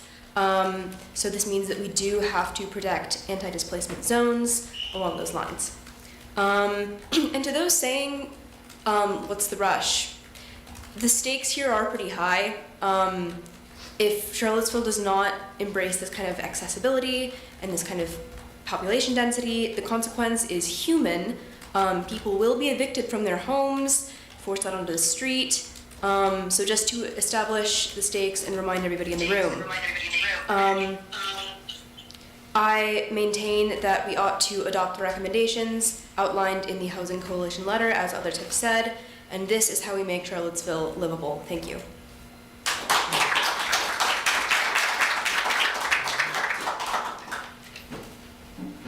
All right, Mr. Salzman? Yeah, Randy Salzman. I live in 10th and Page at 324 11th Street. The first thing to note, I'm a transportation writer, or I used to be, and there's been quite a bit of discussion of that. Look into a project out of Australia called Travel Smart. They successfully have decreased vehicle miles traveled by 10 to 15% every place they've used it. It's a huge saver of everything. So look into it, Travel Smart. The second thing, I'm here for one small purpose. In one little area, the process has gone backwards, and that is in removing Airbnb from owner-occupied housing. My wife and I own 6 properties in town, and our average cost per bedroom that we rent it for is between $350 and $400. So that's affordable now. But if we lose the ability to Airbnb our own house, which we do a lot because she travels a lot and I often go with her, we will lose the money that we have set aside to keep prices low in Charlottesville. It's our retirement money. That's what we put into retirement, was housing in Charlottesville, Albemarle County. So we Airbnb our house for university functions like graduation when we're out of town. And we make more money there than we do out of most of our rentals, our 3 bedrooms for sure. In one of our 3 bedrooms, it's a Section 8. In our 5-bedroom house, we have people in there, a family, a refugee family from the Congo, where there is 6 children and 1 single mother. Okay? We would have to go up on our prices if we can't Airbnb our house, because it's the thing that makes us money while we're waiting for our retirement. So please consider that one small piece of allowing owner-occupied Airbnb. So I think that works towards affordable housing. Thank you very much, and thanks for all the work that y'all are doing. We really appreciate it.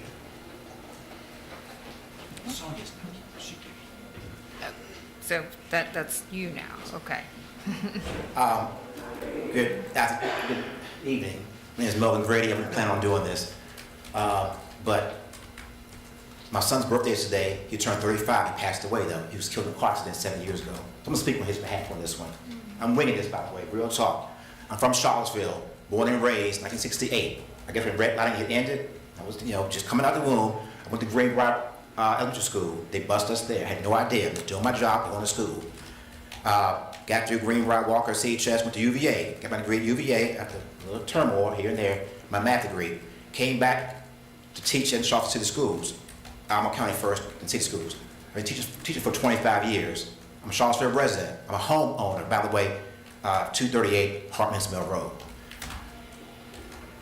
2 things, the NIMBY talk and the affordable housing. On NIMBY, when I lived in my house where I'm at right now, I started a petition to ask the city council not to allow the hotel to come up on Cherry and Bridge Street. They allowed it to happen. I wanted a grocery store or something like that, something to be used for the neighborhood. The developer said, hey, we can bring jobs from the people in Charlottesville to that place, and I don't see many major jobs there. I don't know. It is what it is, but it's there, right in my backyard. Behind my house, there was 3 acres of wooded area, nice little wooded area. They knocked it down. It was called Paynes Mill Road. The owner bought it, knocked it down, put 25 homes back there for $500,000. My property taxes went up. They're mainly white. It's okay. I met them. It's cool. What I'm saying is, once it happened, it is what it is. So those folks who feel like things are approaching your backyard, I'm sorry to say this, but thank you for your comment. It's okay to have folks come live around you. It's okay. I have it myself. I'm doing it. Affordable housing, whatever you do, Planning Commission, we're all talking, think their opinion, whatever. You're going to do what you want to do. You're going to do what you're going to do, right or wrong. At the end, you're going to do what you want to do. Please, though, please make affordable housing real and not just talk. At least do that, please. That's all I want to say. Thank you. All right, our next 3 in-person speakers to get teed up, Colin Williams, Mo Van DeSapel, and Jay Oskren. And we had more virtual speakers come online, so we'll have opportunities for those speakers as well. But our next speaker is the individual at number with the last four numbers 2204. If you can hear us, please do, when you speak, provide your name and address. Individual with phone number last four 2204, can you hear me? Do we know what there's like a button sequence you have to press to unmute on phones, right? Like *9, I think? It appears to be unmuted, Okay. yes. Mm-hmm. Can you hear me? All right, we will move to Mr. Pearson and then we'll try our phone caller one more time. Ted Pearson, Mr. Pearson, can you hear me? Yes, my wife is speaking for me. Okay. Hi, thank you very much.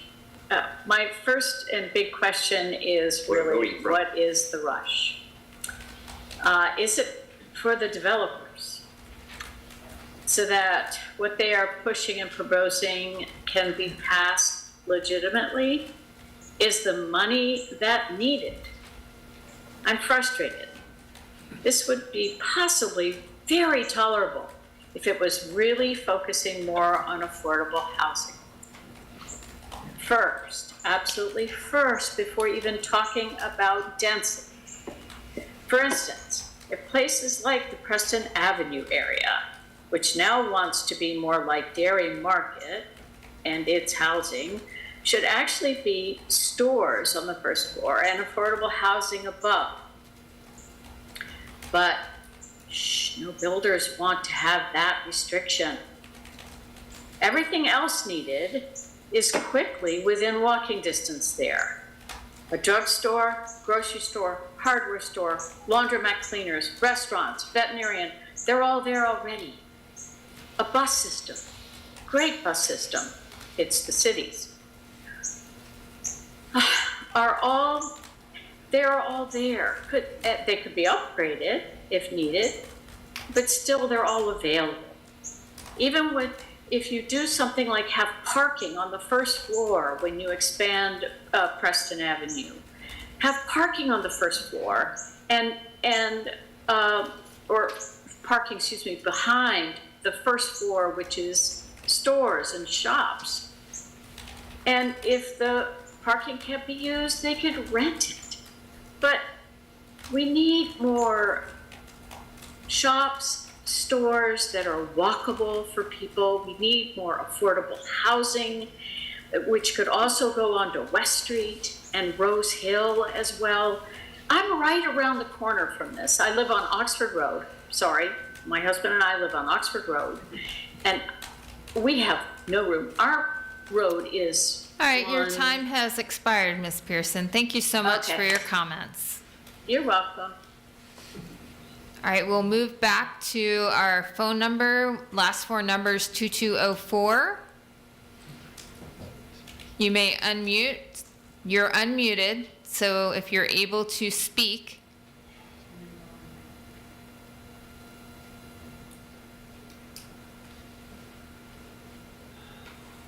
All right, one more time, can you try to unmute? I mean, you're unmuted actually on our system. Oh. Okay, can you hear me now? Yes, ma'am. Can you hear me now? Yes, please state your name and address for us. Sure. My name is Roz. My name is Roz, and I live in Rugby Hills. And I am concerned that this plan does not promote affordable housing the way it claims. If the developments only need 10% affordable housing, it is, if I understand it correctly, even temporary, not permanent. As soon as that temporary time rolls up, and those units will go to market value.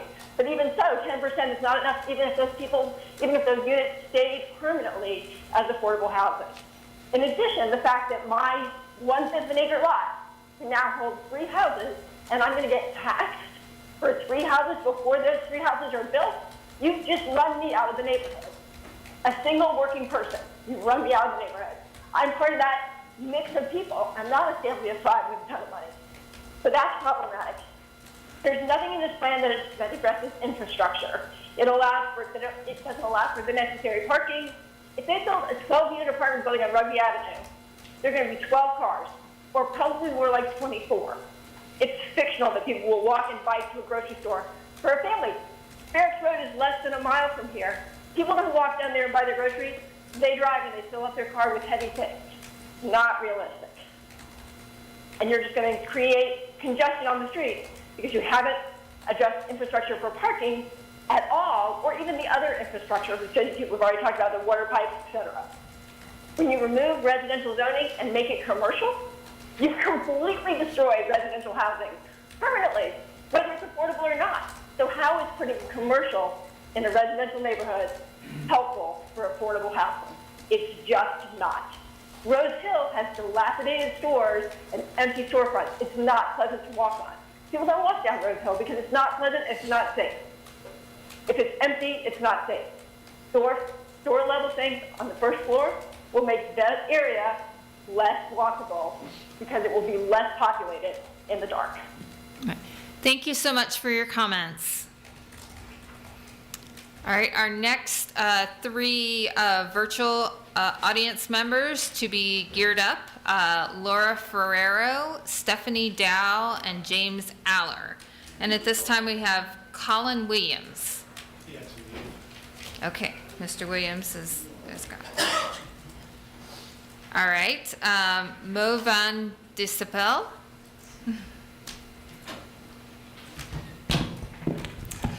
Hello, my name is Mo van Dissepel. I live at 608 Cabell Avenue. We've heard a lot, pretty disproportionately from homeowners tonight, though I am glad to have seen more renters as the meeting has progressed. The tenants are, of course, the majority of Charlottesville's residents, more than 60%. We are nurses, students, servers, and bus drivers, and we are struggling to make rent.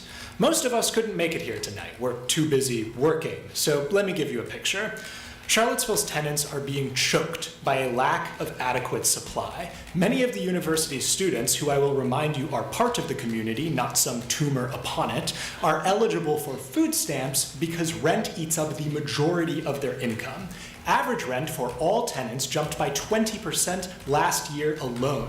This is the kind of thing that landlords can only get away with because they know their tenants have nowhere else to move. We have to build more apartments yesterday. We've heard a lot tonight from homeowners that like the idea of affordable housing, but they're concerned about these so-called luxury apartments. I'm an economics graduate student, and I'm here to tell you that there is no such thing. When you increase supply, you decrease price. All new housing makes affordable housing by alleviating pressure. More supply anywhere pulls down rent everywhere. I want this upzoning passed so that we don't start to get an epidemic of homelessness among the university's student population. You think the undergrads are annoying now? Just wait until they're living in tents and parks like they do in Berkeley, California, another college town that refused to upzone. The only critique that I have of this plan is that it doesn't go further, but it's a massive improvement over what we have now. We don't have time for another 3 years of rewriting the specifics for this neighborhood or that. Tenants are struggling right now. In my opinion, a vote against this plan inherently puts the aesthetic preferences of Charlottesville's wealthiest over the desperate pleas for relief from its poorest. If you care about inequality, if you believe housing is a human right, if you want to cut down homelessness, recommend this plan. Thank you. I yield my time.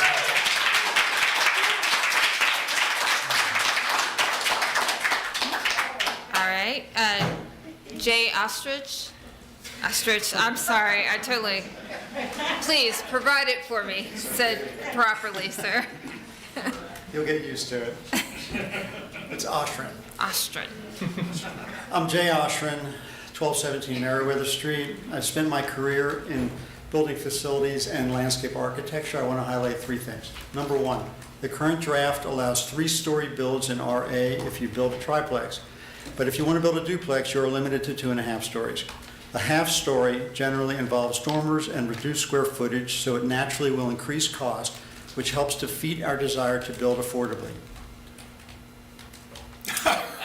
This height restriction for duplexes is inexplicable and should be changed to 3 stories, as it is with triplexes. Number 2, the current draft includes a 40-foot width restriction on RA lots that are 60 feet or less.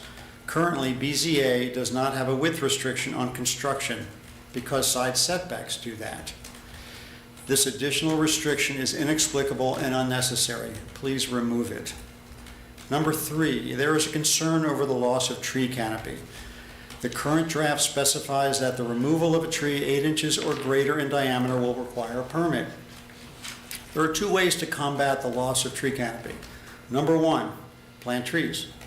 And number 2, don't cut them down. The city has unfortunately chosen the latter approach. This is a bad idea because it will be an administrative burden, it will increase the cost of construction, it will result in the preservation of trees of low value only for the sake of preserving them, and it will give council too much discretion in determining what housing can be built and where. My suggestion, develop a program of street tree planting instead of wasting time and money being tree police. Lastly, I would like to remind everyone, particularly the NIMBYs in the room and at home, that in the recent city council election, the candidate that received the most votes ran on a platform of increased density and more housing. This candidate received nearly 3 times more votes than the candidate that was against upzoning. The people of Charlottesville have already spoken emphatically. Let's not waste time relitigating this. Let's stop putting up arbitrary and unnecessary roadblocks. Let's let the designers design and the builders build. One more thing, this vitriol against developers. Let's keep in mind that developers build houses. Developers built Greenbrier. All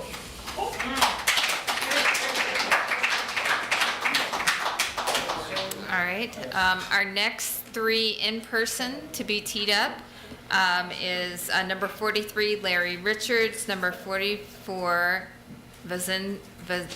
Miss Howard, and number 45, Danny Yoder. Our next speaker is Stephanie Dow. Stephanie, can you hear us? I think so. Can you hear me? Yes, ma'am. You may begin. Hi, thank you. I'm Stephanie Dowell, 1302 Chesapeake Street. I am just calling in to say that I don't support this. I think that this does not accomplish what you set out to do for affordable housing. I think that this is mostly about density. If we are concerned about the gentrification that has taken place in areas of Charlottesville such as Belmont, then this is just going to be amplified tremendously in the city with this plan, with the by right of being able to build, to knock down, for instance, the home I grew up in and put a duplex or a place for 6 apartments there.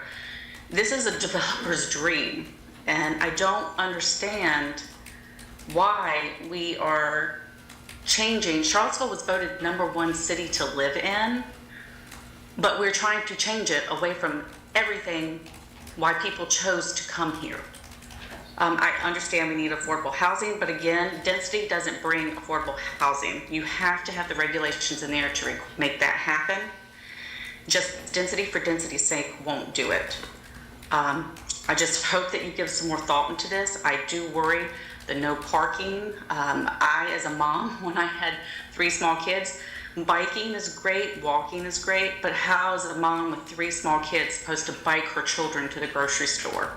You don't do that. You need to be able to have parking for the places that are going, these new apartments that are going to have so many more people living there. You're going to have parking for them. Anyway, that's all I had to say, and I just hope you please give some more thought to this. Thank you. James Aller. James, can you hear us?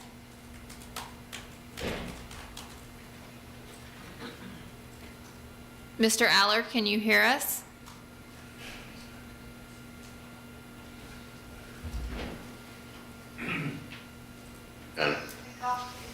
All right, can you hear me? Yes, sir, we can hear you. You may begin. Thank you. James Aller, Locust Grove neighborhood. I'm getting a lot of ringing in the background, so I'll try to see what I can do.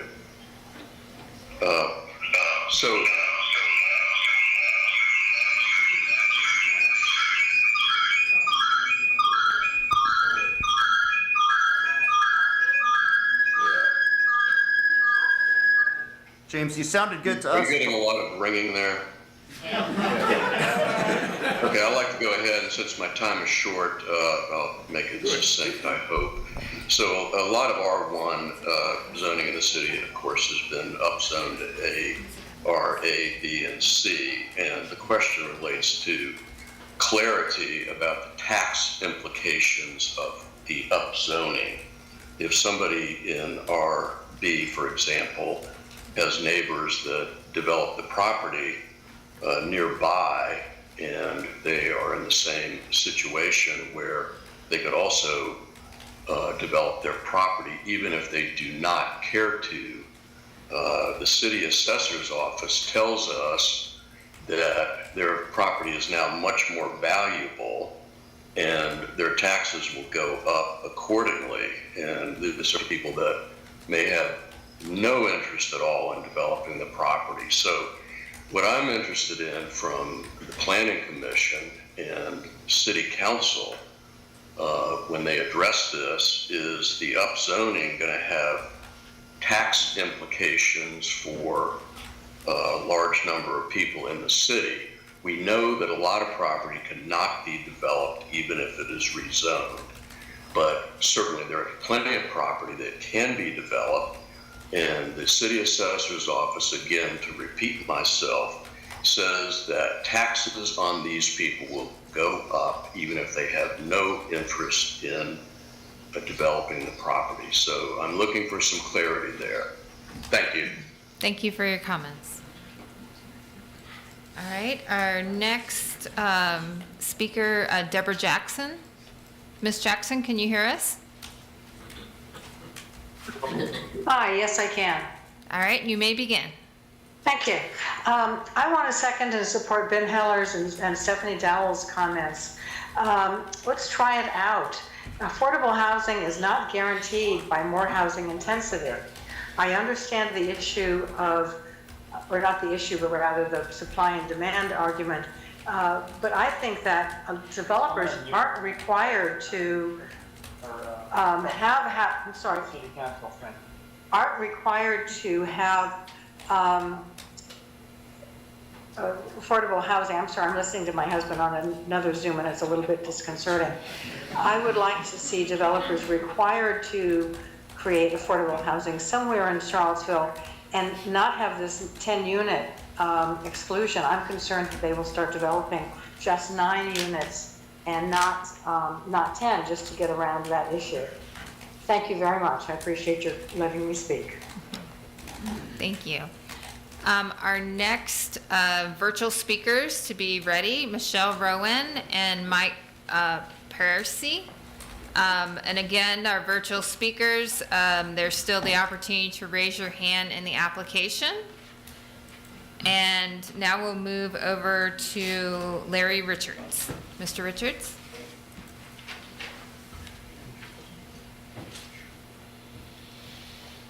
Okay, my name is Larry Richards. I live at 1621 Trail Ridge Road, which some of you may know is in Johnson Village. Every morning I get up and get on the porch and watch outside, and I see all these families wandering by. A steady stream of students, their parents, some with dogs and strollers, headed for the path that leads into Johnson School from Trail Ridge Road. Later in the day, I see all these people coming back. Lots of kids, lots of families. When I must, I go to my office and I have to drive down Cherry Avenue, and I'm aware of all of the traffic that we have created already surrounding Johnson School on Trail Ridge Road, Shamrock Road, and Cherry Avenue. I think the proposed rezoning on the north side of Trail Ridge Road and Shamrock Road will be a big mistake. It will create even more traffic than we have now and threats to the children who are in the neighborhood. Now,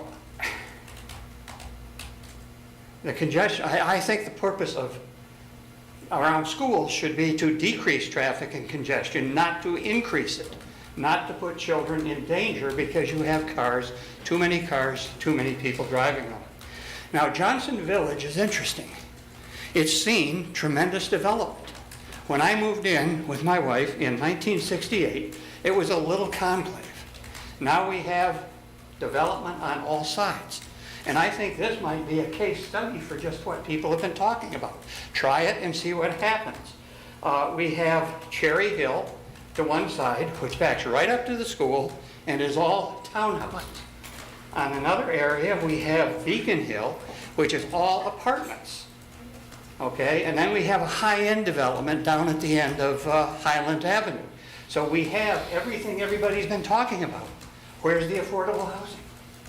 And what's happened in between is all around us we've had forests taken away, trees gone. Some developers were told they had to replant trees. Maybe 5 trees when they cut down over 200. And they didn't bother taking care of the 5 trees that they put in, so they all died.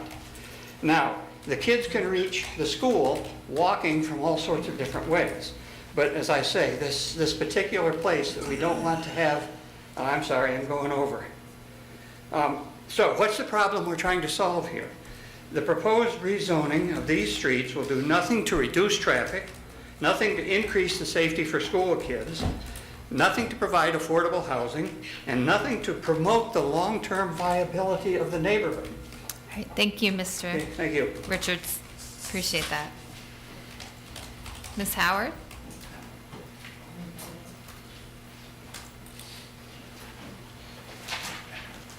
Good evening, everyone.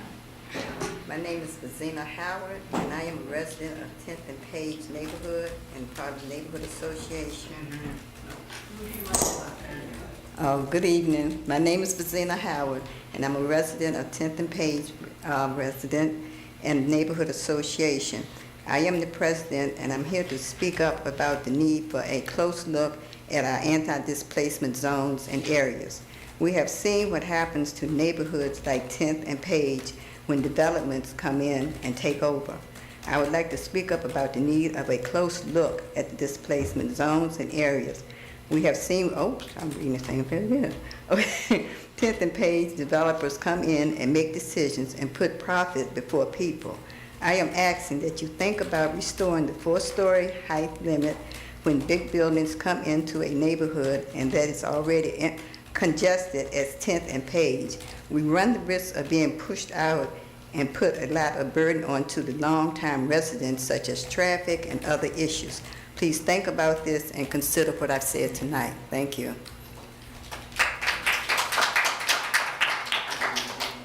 Mr. Yoder? Good evening, everyone. My name is Danny Yoder. I live at 349 10th Street Northwest with my wife and 6-year-old son.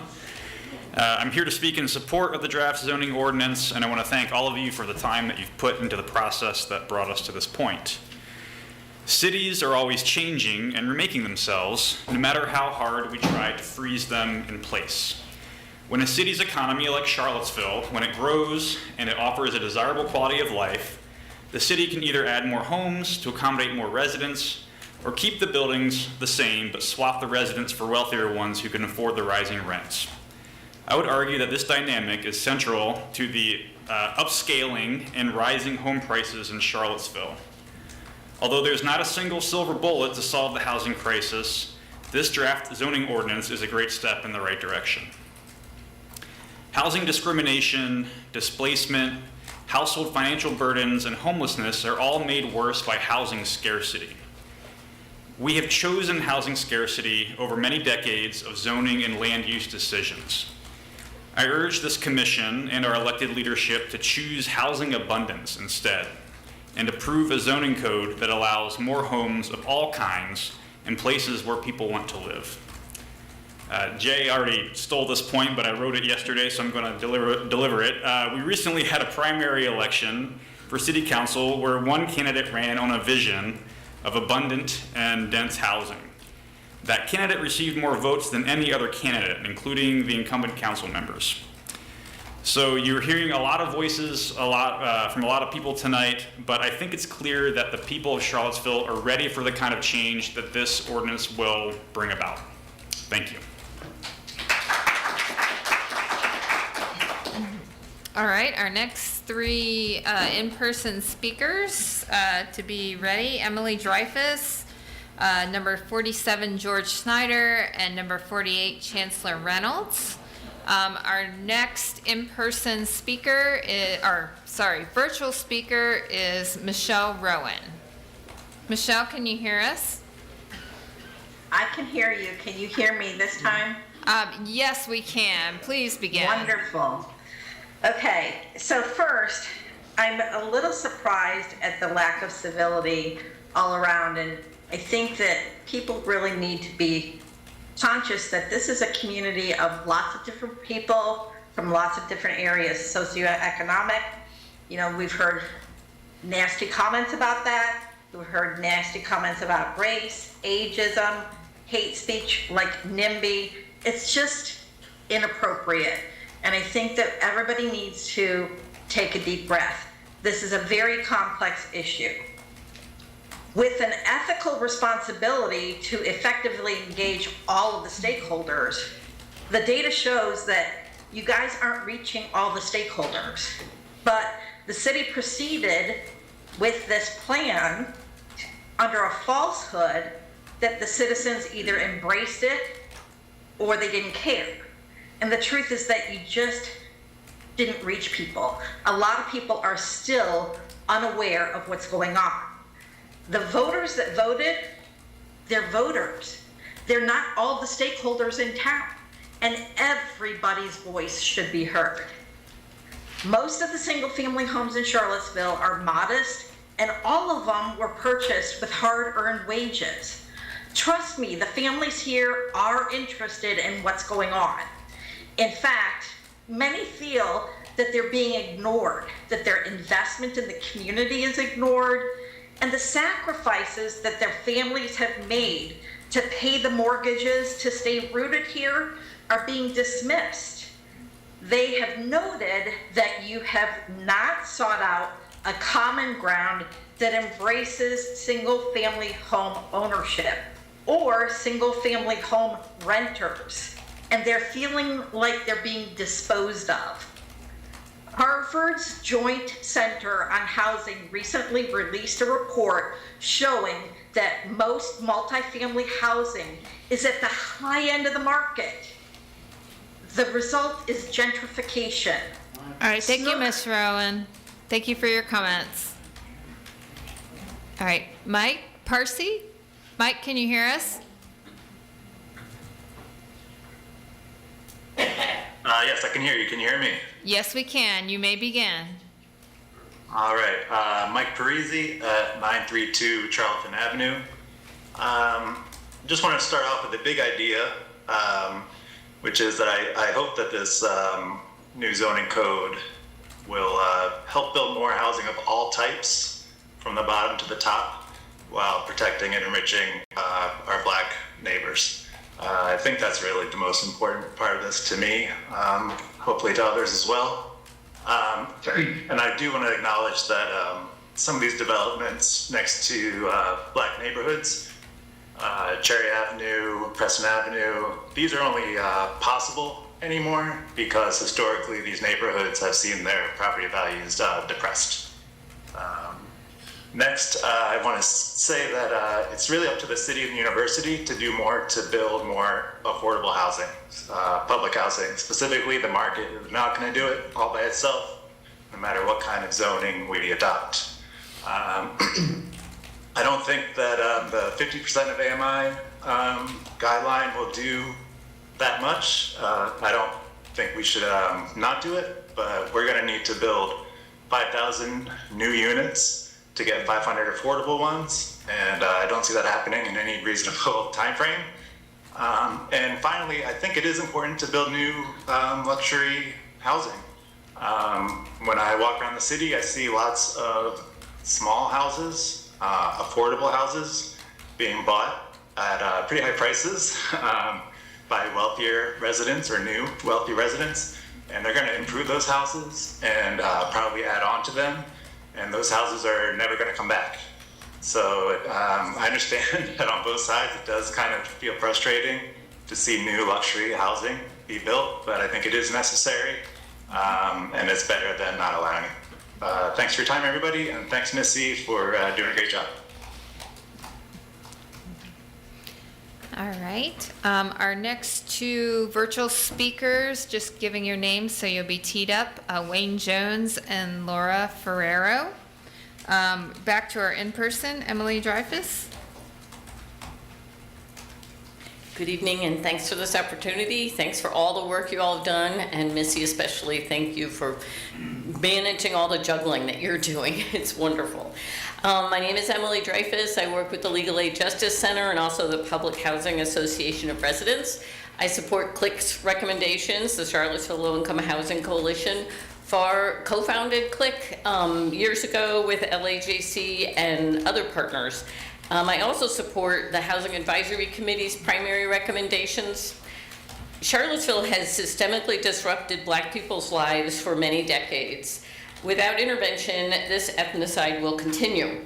And I'm going to keep this very brief, but I just wanted to bring up our old friend Richard Shackelford, who used to grace these halls many times. And Mr. Shackelford really exhibited commitment and courage, and I know that's what it's going to take to pass this zoning change.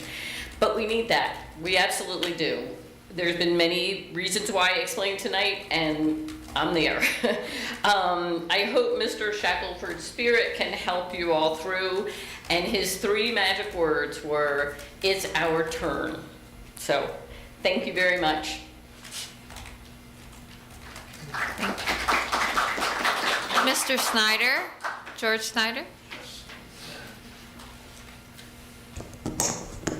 Thank you. I guess everyone can hear me. Yeah. Well, I thought about what I was going to say and changed it about 4 times while people were speaking. And I live on Lewis Mountain Road. And I just, I guess I'm here because I am personally concerned about what's going to happen to my neighborhood. I'm just being honest with the zoning plan. And I read in the paper the other day, someone, I think in maybe the Fry Springs neighborhood, I'm not sure that's correct, but his concern in the paper was that, having a tall apartment building go in next door to him, and he lived there a long time. I lived on Lewis Mountain Road a long time, but it's just not very appealing.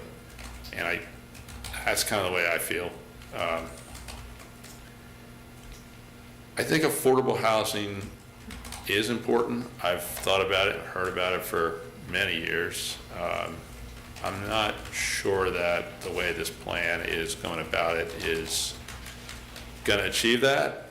I don't really know why the city has not considered, maybe they have considered it, but purchasing land someplace, whether it's in the city or outside of the city, in the county, and building affordable housing that will always be affordable housing. I'm not sure that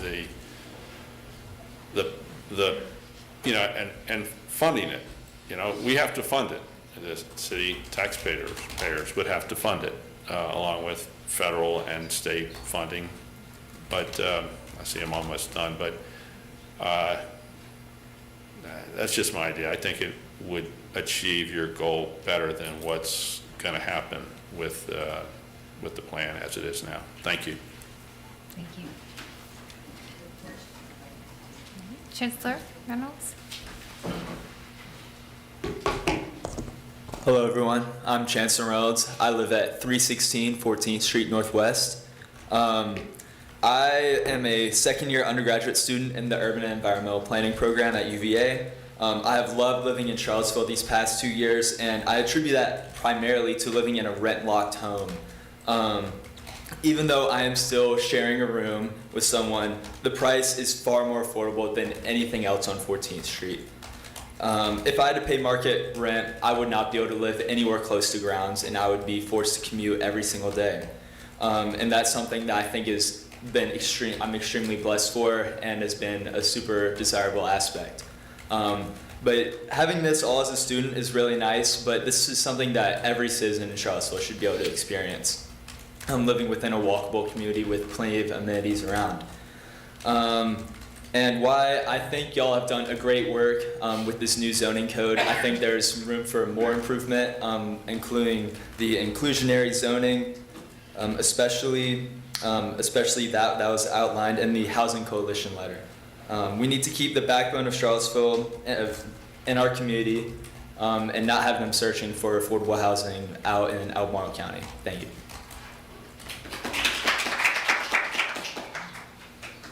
All right.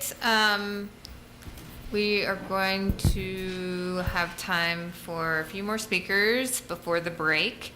Our in-person coming up would be number 49, James Ruffner, 50, David Lehman, and then 51, Sarah Gorman. We're now going to our virtual audience, Dwayne Jones. Mr. Jones, can you hear us? I can. Okay, we're ready for you to begin. Hi. I'm sorry, I really don't have a prepared statement. I've been listening intently to some of the commentary. I really believe in affordable housing. There is a lack of housing stock in Charlottesville. I don't see how this plan is going to help us grow the housing stock. I'm really concerned about our capacity to provide services for the increase in the population that we expect in the Charlottesville area. And particularly, being able to continue to provide housing, affordable housing for renters, whether it be university students or people that spend their lifetime, working at UVA Hospital, so forth. I find that there's been a lack of real engagement, in-person engagement during this planning process. Most of this stuff's been done during COVID. I don't feel that you've had a chance to listen to enough voices and try to come up with a plan that really works for Charlottesville. I'm just concerned, as a lot of my neighbors are, about 5- and 8-story structures being built in their backyard. I'm concerned about the roadways, the transportation, the ability to deal with the overcrowding. I heard a speaker mention earlier about Greenbrier Elementary School, which is one of the best elementary schools in the state as far as I'm concerned, but they don't even have a cafeteria. And our roadways are in disrepair. The city probably repairs 2 water mains, twice a week all around the city. And we're not keeping things kept up. My big concern is, why do we? I'm not necessarily saying we have to pause everything, but why don't we have more conversations? Because the way the maps are done, it just seems like there's been not a lot of communication. All right. A lot of Thank you, thought. Mr. Jones, for your comments. All right. Next, we have Laura Ferrero. Laura, can you hear us? Yes, can you hear me? Yes, ma'am. You may begin. Okay. Laura Ferrero, 1712 Cherry Avenue. My husband and I realize that changes do need to happen in our city and that there needs to be more density, more affordability, and that can happen throughout the city in a way that is more amenable to everyone involved. But a zoning code that allows a developer to act entirely by right is flawed as far as the long-term neighborhood or community interests are involved. An interesting case that is very different from any of this is the redevelopment in Albemarle County of the Southwood Mobile Home Park. And it's been fascinating to see how those community members have had complete involvement, and the result is a true betterment of their personal housing and their ownership. Now, it's very different than anything else that we're talking about here in Charlottesville for obvious reasons. But an ideal zoning code would allow for collaboration between the developer, the abutting property owners, and the larger neighborhood, so that instead of feeling like you're being bought out, you actually can have buy-in. And I think that would make for happier neighbors all around. And if the city is concerned that this would require continued oversight. The alternative is the developers get all of the benefits up front, and the residents in the city are left to work out the problems long afterwards. One idea is to come up with a percentage of land that every neighborhood has to allow for high density and affordability. For those most impacted by that development, they would have say in the process, and perhaps even some meaningful compensation if they're being a little bit encroached on next door. But we need to think creatively to reach solutions that will not harm those who have called Charlottesville home for either a short time or a long time and have demonstrated care for their homes, whether they're rented or owned. Thank you for your care for comments, neighbors. Ms. Ferrera. Appreciate those. All right. Our virtual speakers, I'm going to let our next 3 virtual speakers know that their names, and it will be after the break when they'll have the opportunity to speak. That'll be Bob Pinio, Catherine Langton, and Ann Tinley. At this point, we have James Ruffner in our in-person audience. Yes, sir. Come forward. And then if Mr. Lehman and Ms. Gorman can be ready to come forward as well, that'd be wonderful.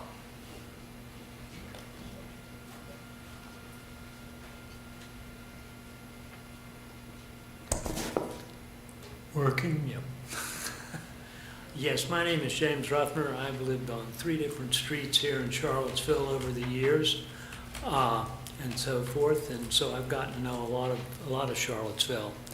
But the one thing that I'm kind of disappointed in, I was not really ever aware that this was even going on in the first place.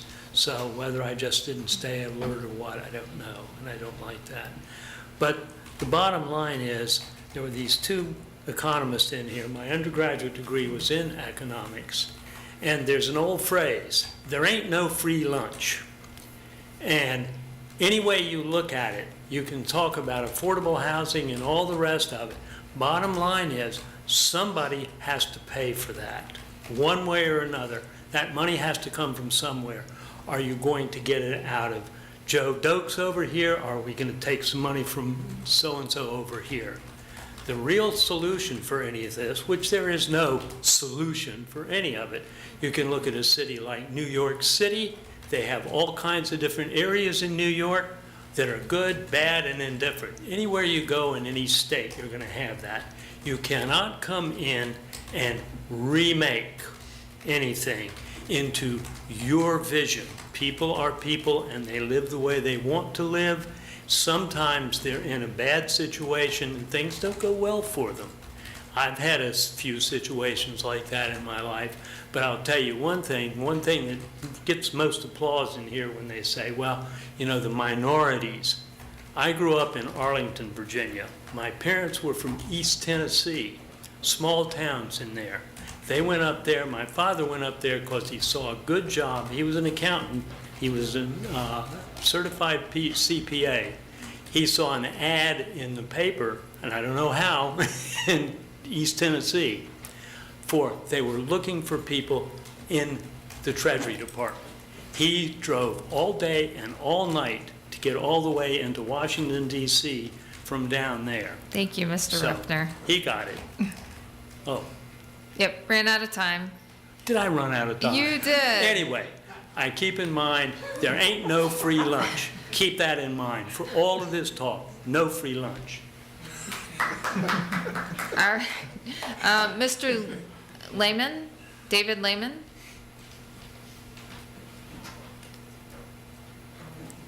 Okay. Sarah Gorman.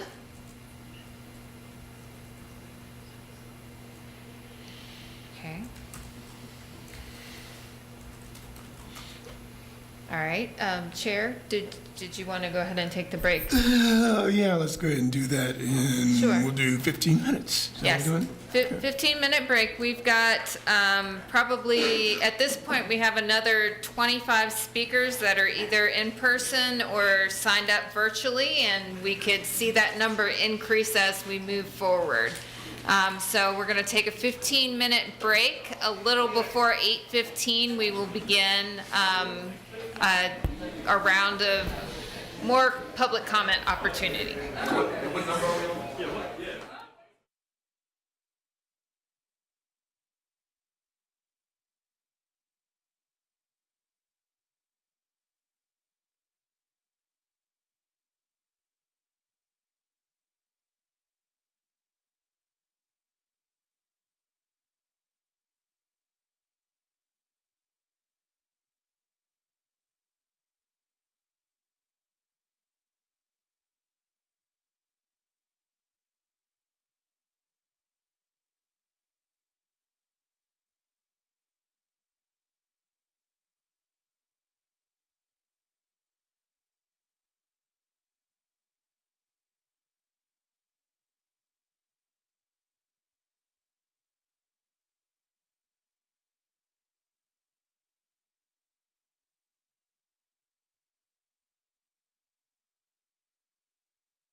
Be transitioning back into session very soon. As soon as we get everyone back in the room.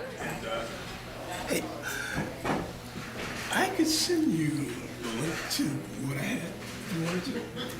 Okay, yeah. You want me to pull it up? Yeah.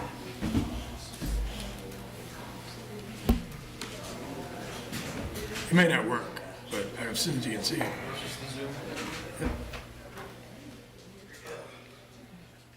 Yeah, so it's not there. It'll take us time. I tried to play. You're gonna have to. So prior to the break, we had called. We had our 3 virtual speakers. We're going to have those speakers be ready here in the next minute or two. And then after that, since we don't have any other hands raised at the moment, we're going to complete our in-person listing. We will go back to our virtual listing, but we've had a number of in-person folks who have been here for quite a while. And so we will continue to move back and forth until we get everyone, but we've had people here for quite a while, and our listing of virtual list has gotten smaller. So, all right, we are ready to go. Our first speaker is going to be virtual Bob Pinio. Bob, can you hear us? Yes. All right, you may begin. Thank you so much. Good evening. My name is Bob Pinio. I live in Charlottesville for 35 years with my wife and 2 children in the Willow Mills area. I stand before you today as a dedicated resident of Charlottesville, as well as a long-time standing member of the design community. I started our architectural firm in 2007, and I've had the immense pleasure of working in the city and county connecting people to place. I am impassioned by the vision of a thriving and inclusive community, and have spent a majority of my career working towards those ends. Our city is at a crossroads, and I firmly believe that the new zoning ordinance is the right step and at the right time. My optimism in this work lies in our capacity to nurture and safeguard the treasures we possess, while also embracing the potential for growth, inviting in more souls and more opportunity to illuminate and expand upon our shared journey.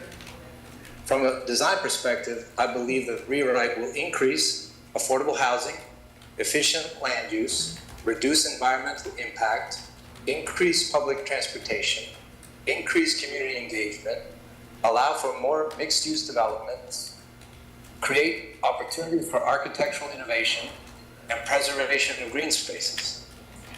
I want to thank the Planning Commission, the City Council, and the members of the Neighborhood Development Services for their hard work and dedication. I want to extend my strong support for the courage and vision of their leadership, and strongly support adoption of this new zoning ordinance. Thank you so much for your time. All right. Oh. Our next speaker, Catherine Laffin. Catherine, can you hear us? Hi, thank you. This is Catherine Lawn. I live in the city of Charlottesville, and I am just calling in to express my support for the Housing Coalition letter, and particularly support for increased density. I think you need to go even a little farther. I'd like to see increased height. I'd like to see that tied to affordable housing, that there be increased height for increased affordable housing. I would very much like to see you address the anti-displacement measures that are being talked about in the anti-displacement overlay, what were called sensitive areas. But overall, hope that you will move forward with this plan. We need more housing in the city, and we need it quickly. Thank you. Thank you. All right, Ann Tenley. Ann, can you hear us? Yes, I can. All right, you may begin. I'm Ann Tilney, and I live at 1618 Oxford Road. And I have a couple of things that I wanted to mention. More density in our neighborhood will cause additional traffic to an already overused, very narrow and dangerous Oxford Road as a cut-through street. We would definitely have to create a way to make people slow down on our street if this happens. We should do it now anyway. I am for affordable housing. I'm not for housing purchased and built by developers who will reap big financial benefits, while the people we are trying to serve will be subservient tenants, supporting distanced landlords. If the city and the community can come up with some creative way for people who need housing to own their own housing, I'm all for it. Tax ramification question was asked by a gentleman earlier, and I'm curious how we would get the answer to that question. If we have larger density next door to us and our taxes are, how will that affect our taxes if we don't do that? And I've lived here for 28 years, and UVA has doubled in size in my 28 years here. They own more real estate than anyone else in Charlottesville, but pay no tax revenue. Can the city collaborate with UVA somehow? And if so, why not? Or if not, why not? Why not incorporate the help of the main reason we need more housing, the biggest employer in Charlottesville? And how will questions that have been asked of this committee tonight be responded to so we can get the answers? Thank you. All right, thank you. I'd like to encourage our virtual audience that if you are interested in speaking, that you would want to raise your hand. I see one speaker that has already spoken, but if there is another member of their household that is going to speak, that would be fine. But there's no repeat speakers. But this would be the opportunity to work on deciding whether you want to raise your hand or not. We're going to move over back to our in-person audience, and we're going to work through the listing that we have who have been here for a period of time. We're on 52, Adam Stevenson.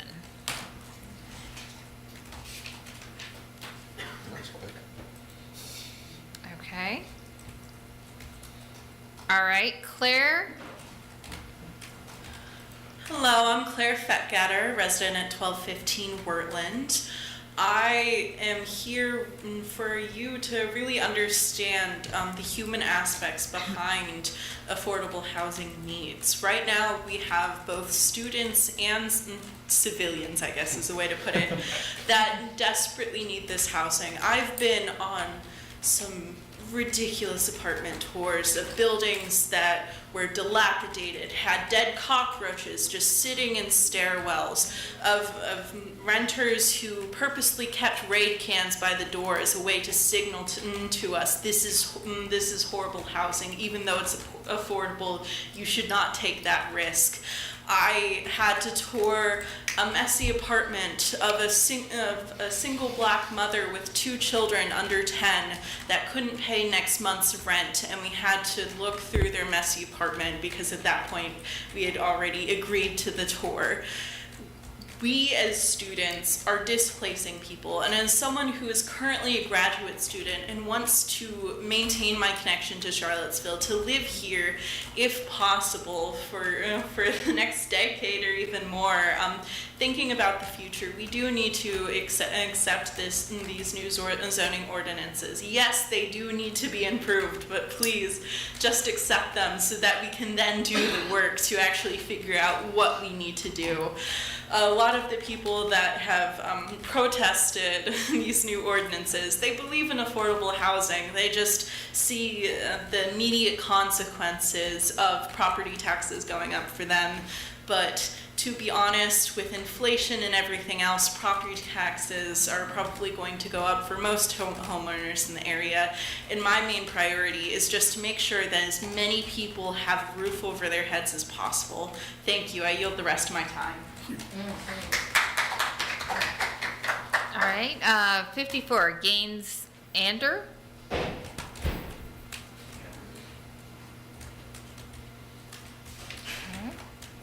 All right, Jamar Smith. Hello, my name is John Muir Smith. I live in Albemarle County. 3 years ago, when I was just a bright college graduate, I had just finished right before the world went on a lunch break called the pandemic. I got to figure out about just the comprehensive plan and the future land use map, the flume, whatever you want to call it. And it was something that brought me a lot of just like excitement because I was able to be civically engaged in my community in a way that I just wasn't before when I was a UVA student. And now that I'm 3 years past it, I think about how so many people have said that this has been so rushed. And I think about the past 3 years as possibly the longest 3 years of anybody's lives. And I'm just thinking that if you had no time to be involved in that then, I just don't understand how you missed on that boat. But I think the thing that really kind of gets me the most is that I find the ability to get affordable housing to be linear. Quite frankly, you kind of need to be in support of the zoning ordinance, number one, because bringing market rate housing is going to bring more options and more stock for the people that live here, giving more powers to the renters, and then once you give people the actual ability of choice, that's going to force developers to actually compete for the person's price. What does that also do? Bring more development and bring more tax dollars into the city. What does that do? Put that money into a pot so then the city can also invest into affordable housing. So preventing development from coming into this city and then forcing the city to try to do something about affordable housing when the tax base simply isn't growing is a little ridiculous. So approve the zoning ordinance for what it is.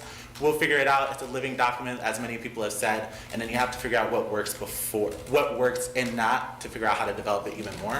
And I'll yield the rest of my time, but also try to figure out, since I've been here for 4 hours, is there a way to get my parking validated? Yes. Thank you so much. All right, Justin Reed. I've been here for 3 hours. You beat me.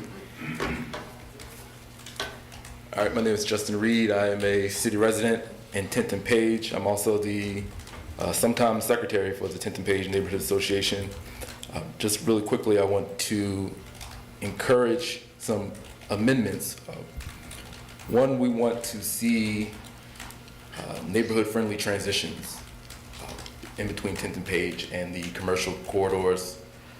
Preston Avenue is currently proposed to become CX5 and CX8, and so with the bonuses, we're looking at 7 to 10 stories, which we find unacceptable. Preston Avenue corridor exists because of past racial discrimination. We have to ask ourselves, why is that section of Preston Avenue expanded, and it wasn't expanded going through Rugby? It was because of the history of past discrimination, and so this current zoning as it exists is simply doubling down on that historical discrimination.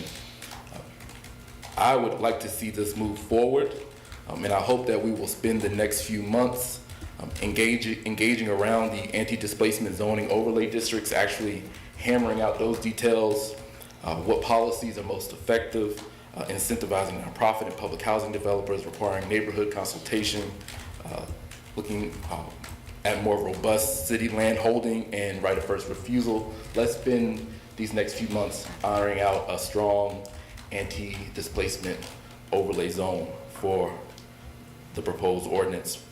And I encourage us to spend more time engaging those who aren't in the room, who haven't been attending these meetings, actually come to those neighborhoods, actually meet people in their neighborhoods, on their streets, in their neighborhood centers, and begin to hear more about what we're hoping to see happen. And the last thing I just want to say is that I don't want a suburban experience. If you want to live in the suburbs, you should move to the suburbs. I moved to Charlottesville because I want to live in a city, and so we should make Charlottesville an actual city. Thank you. Thank you. All right, Ben Life. He's not here. Okay. Masani Gupta. Thank you.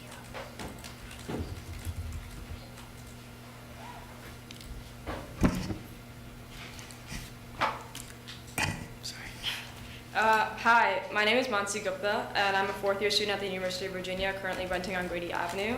I'm advocating for the Commission to adopt the recommendation as put forth by the Housing Coalition letter to the draft of the zoning code. As a student at the university, I often reckon with my place as a resident in the city of Charlottesville. As the university grows, we students have nowhere else to go, continually displacing community members, a contemporary manifestation of UVA's dark history. I don't want to be contributing to these long-term issues as a temporary resident. I don't want to drive families out of their generational homes and force evictions as monopolizing landlords raise their rents. For the first time in a long time, the city has the opportunity to amend its zoning code to protect minority residents from displacement. While the current draft of the zoning code has already made a number of improvements, I ask that the commission expand on these improvements by modifying the inclusionary zoning regulations to provide financial feasibility and affordability, and by proceeding with the plan for anti-displacement zones as in the original draft plan. The history and the present reality of housing in the city of Charlottesville has been intertwined with a pattern of continued racial injustices in our community. These recommendations can begin to rectify some of that wrong. As a student, while my own implication in this crisis cannot be ignored, we can move forward to a more equitable city. This is an opportunity for the city of Charlottesville to support its minority residents and stop their displacement. Housing is a human right that has been denied for too long, and I ask the commission to implement these recommendations to the zoning draft. Thank you, and I yield the rest of my time. Thank you. All right, Brian New. Hello, everyone. Okay. Hi, everyone. My name is Brian Eng. I'm a student at the University of Virginia. I currently live in the Kent Residence Hall, I live in the Kent Residence Hall. And today I am standing before you to urge you continue to express my continued support for this plan, even though I am a new student at the University of Virginia. So I have loved the exchange of ideas that we've had today, but I've heard a lot of misconceptions that I think I need to address. So an earlier speaker, it was a while ago, we've been here for a while, claimed that she said that UVA should provide housing to all of its students if we want to fix this problem. But the truth is, it does. It promises housing to all full-time students who want it for 4 years, something that most colleges in Virginia don't even do. Now, some students do elect to live off of grounds, and we should give them the opportunity to do so. Yet, just as we're settling in, we have to think about our housing situation in the month of October. And if we want to live off of grounds, we have to sign our leases normally by November for the following academic year. Most families and typical homeowners don't have to plan that far in advance. So why should a group of college students who have so much on their plate have to do just that? But let's zoom out for a bit and consider the larger impacts. I, along with many others who spoke before me, came to Charlottesville because it is a diverse and has become an accepting community in spirit. But in practice, the city of Charlottesville in many ways still lives under de facto segregation. And to anyone who argues that, look at our overall neighborhood demographics and the demographics of the unhoused, and then come back and talk to me.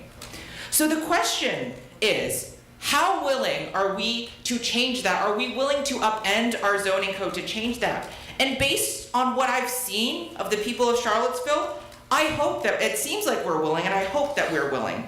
So let's not cower in fear of change when we're almost there, because we are doing great. And as a previous speaker said, this plan would be best in 2043, but the reality is we cannot wait till 2043 or 2053 or 2123.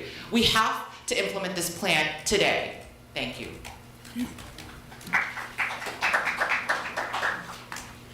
All right, Rosa Key.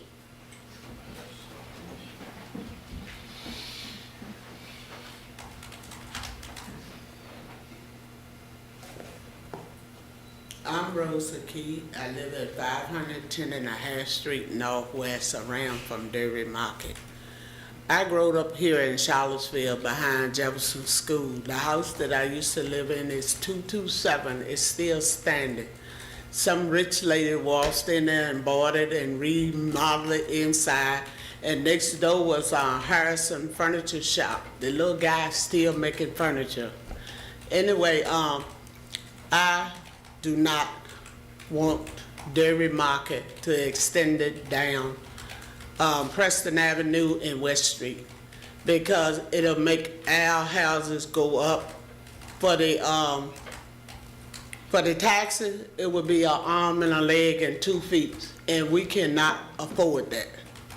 And I'm on a fixed income. I'm a senior citizen. I'm 67 years old, and I retired at 62, and I'm 67 now, so I just have one income, and I can't afford X amount of tax.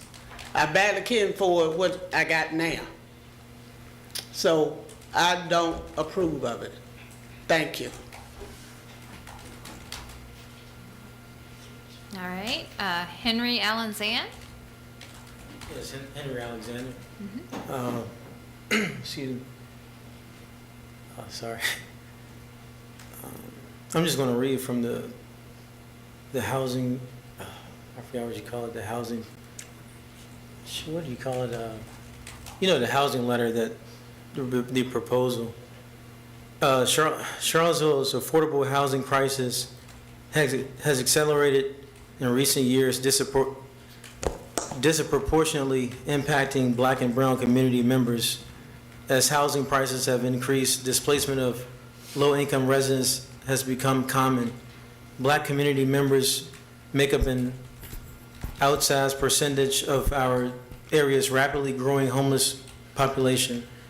New housing voucher recipients often return their vouchers because they are unable to find a rental that meets HUD's affordability metrics, even with government support. These long-time residents make Charlottesville's vibrant, diverse, and welcoming.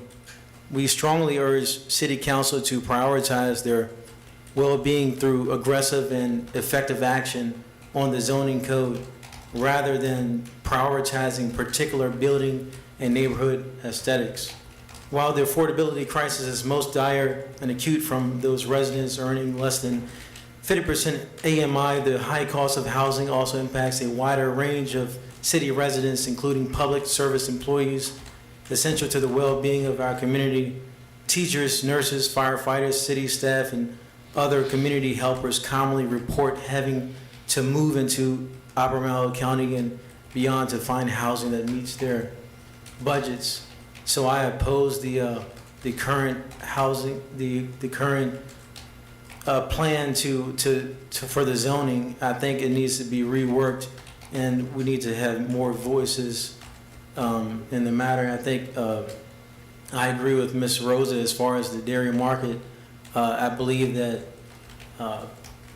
we should not allow them to expand at right now, because it's just creating more crisis in the for housing for people. All right, thank you, Mr. Alexander. Thank you. All right, Charlie Wesley.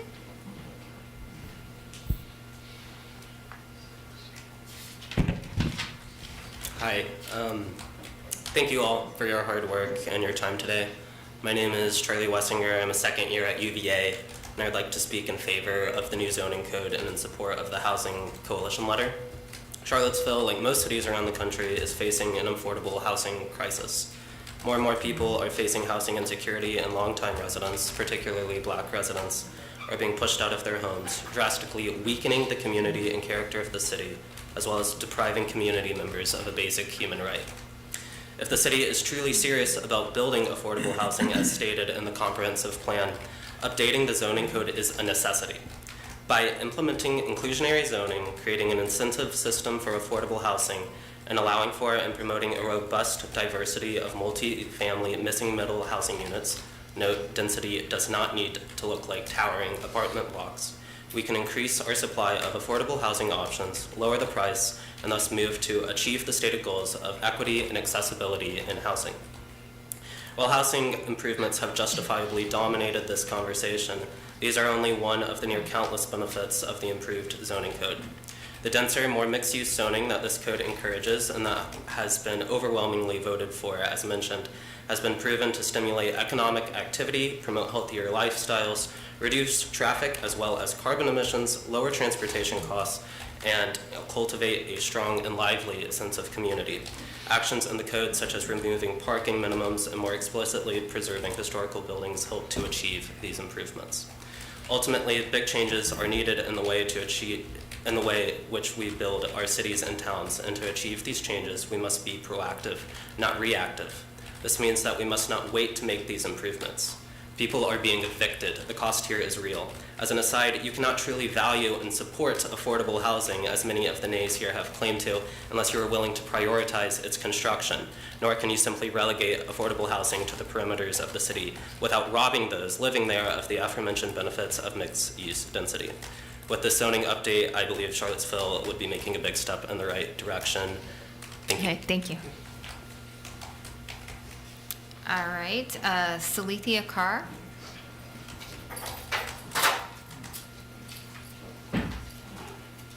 Hello, everybody. I'm Salithia Carr. I live at 800 Rose Hill Drive. I'm voicing today about affordable housing. You can hardly hear me. I can hardly hear myself. So, about affordable housing, because it is definitely needed within the community. The poverty level has definitely risen within Charlottesville, and we need housing now. Not tomorrow, not next year, not 43. We need it right now. So, and we're voicing for that. September the 16th, which is Saturday, 4 p.m., having an affordable housing rally. So there will be many people that will voice at that time. So, and when they voice, we listen to what they want. What they want, and what I've always heard is that we want housing now. You know, that's what they want. So, again, September the 16th, 4 o'clock, definitely be there, listen to some of them. If you haven't been there, then you got an opportunity now. Thank you. All right, Kevin Lynch.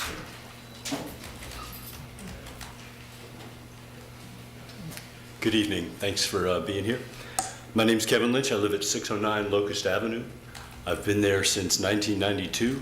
I've been in the city since 1980. In 1992, when I bought my house on Locust Avenue, it was affordable housing. If we could turn the clock back to 1992, we could probably solve the issue for a lot of folks here. Unfortunately, we can't do that. And now, in fact, I spend more money on tax to the city every year than I spent for my down payment. So it's even getting tough for those of us who were fortunate enough for us to have a good time. I've seen in the past some things that have worked for affordable housing, which we desperately need, and a lot of things that haven't. And we need to be cognizant of that. Things that have worked to lesser degrees. I think the upzoning around the university that allowed more university students to be around the university, that worked for a couple reasons. It allowed more people, students came in close. It also pulled them in from the outlying county areas and made those areas more affordable. So I think that did help quite a bit. I think adding the accessory apartments back in the early 2000s, I think that helped. When you look at some other cities like Dallas or Phoenix that aren't constrained by geography, they can grow outwards. We unfortunately can't do that. We're constrained by topography. I'm very concerned, though, that just sort of a wholesale rezoning where by right we could go 3 units on every lot, that I don't believe is going to accomplish what you all are hoping to do. The other thing that I've seen be successful is working with housing nonprofits like PHA or Habitat. The Southwood rehab was mentioned earlier. Those things, when you have a dedicated, committed partner to bring affordable housing, the developers, they're nothing against developers. They're people, they got to do what they do, but they're there to make money. They're not there to do affordable housing. If you want affordable housing, you need to put policies in front that create that affordable housing. This is going to create a lot of development in which may not get you the affordable housing that you want. If you look at what the density that you're looking at, we're the third densest in the area. If you want to be Georgetown, we could be Georgetown. You could spend $200 just to get a parking spot here. But that's, you don't want that, I don't think. Thank you, Mr. Lynch. All right, Josh Crow.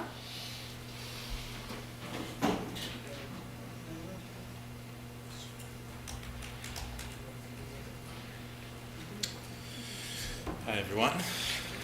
My name is Josh Cron. I live at 630 North Avenue in the Locust Grove neighborhood. I'm speaking tonight in support of a zoning plan that encourages increased density, infill construction, and specifically tonight, neighborhood commercial amenities. About me, my wife and I bought our house. We looked at neighborhoods like Belmont and 10th and Page, places that have stores and other amenities within walking distance. But the prices in those places were too high for us. So we ended up trading walkability for a house that we could afford. I love many things about Locust Grove, but it is very car dependent. And the draft zoning code, while a huge improvement in many ways, doesn't do enough to improve this. 15-minute cities has become kind of a culture war meme, but it's actually a useful metric to measure trips that most people are willing to make without a car. So I made a map of all the places I can walk in 15 minutes from my house and overlaid it with the draft zoning map. And there's virtually no place on the map where someone could build or someone could, by right, open a corner store or a pharmacy or a coffee shop. The draft zoning allows some uses by SUP at the discretion of City Council, but discretionary review has a chilling effect on the kind of vibrant, walkable neighborhoods that the comprehensive plan envisions. It politicizes every step of the process, and it kills ideas and projects before they begin. If we don't allow and encourage more small-scale commercial uses within residential neighborhoods, we're forcing a lifetime of car dependency on residents like me and my family, and we're resigning ourselves to a future of more traffic, more parking anxiety, unsafe and polluted streets, economic inequality, social isolation, and all the other things that come with mandatory, expensive car ownership. All right, thank you. Thank you for your time and all your work. Very appreciated. All right, Ms. Bowerman?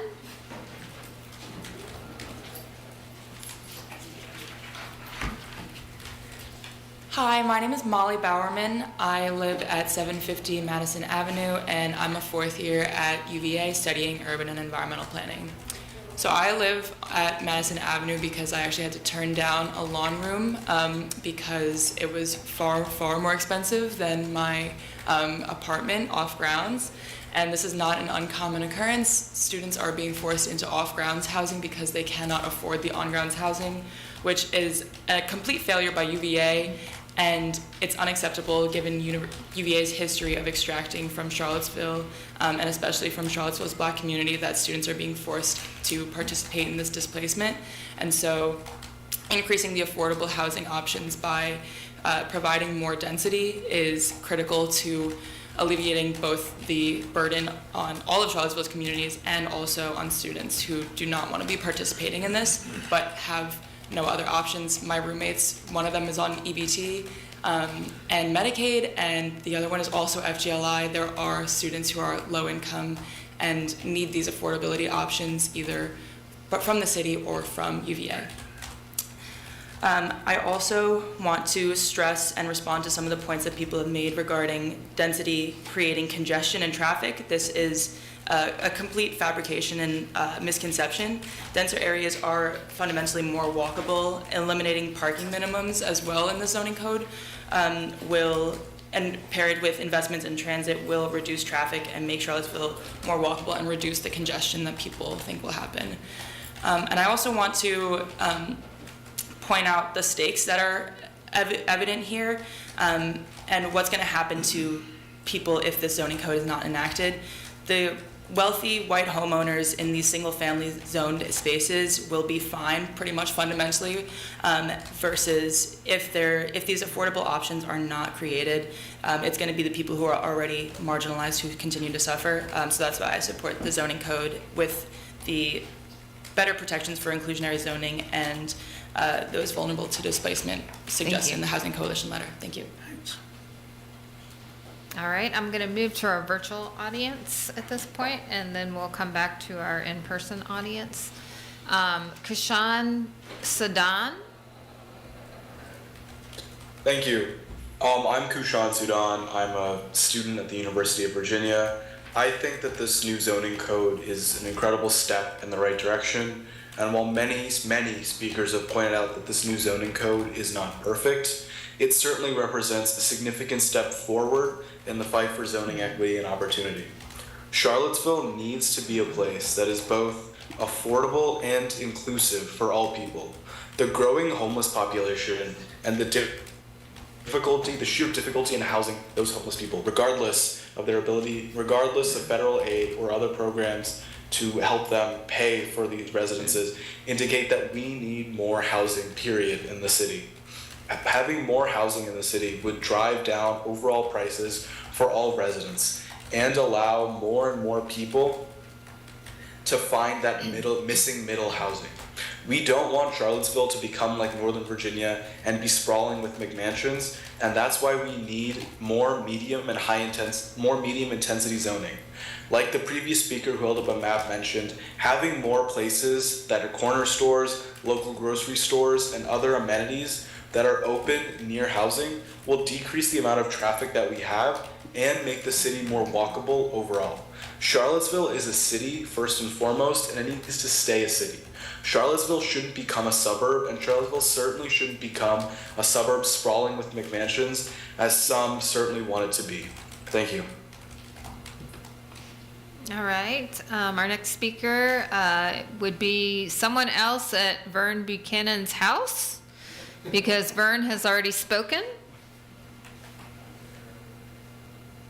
Hello. Hi. Hi. I registered my husband after I registered myself, but I forgot to raise my hand. So I'm Charlotte Meadows, and obviously I live at the same place as Vern at 2135 Tarleton Drive.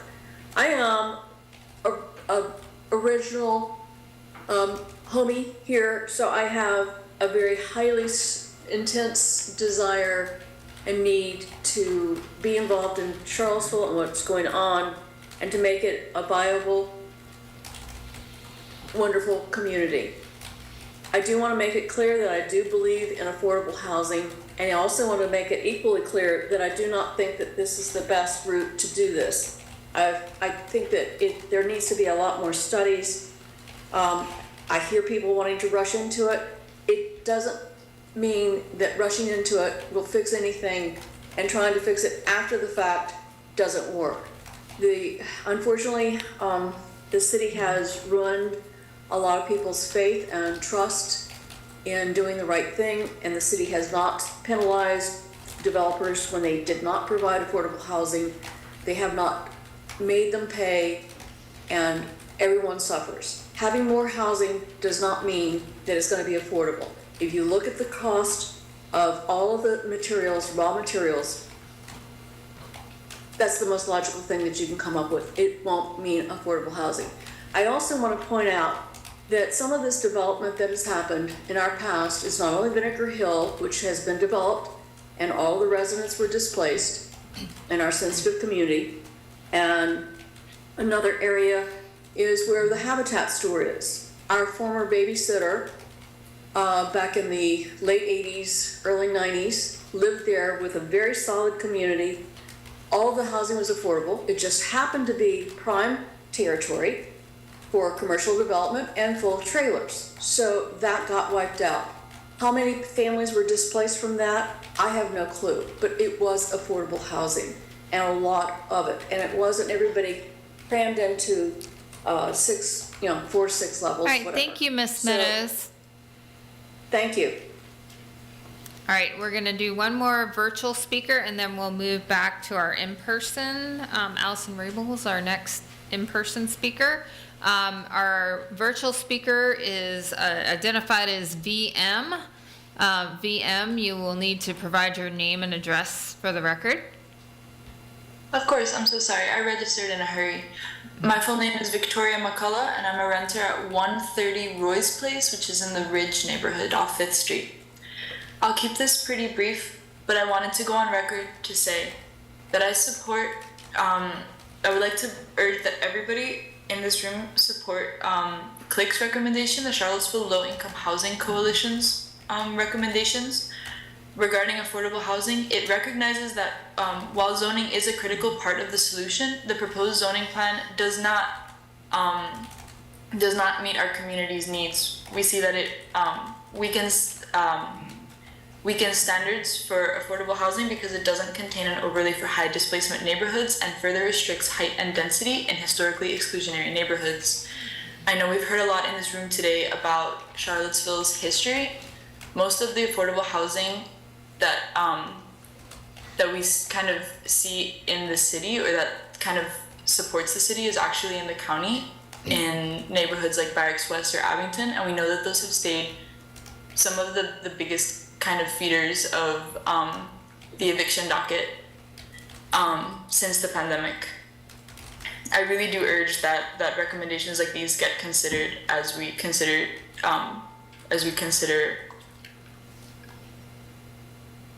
this zoning plan. Thank you all for your time. I yield the rest of it. Thank you.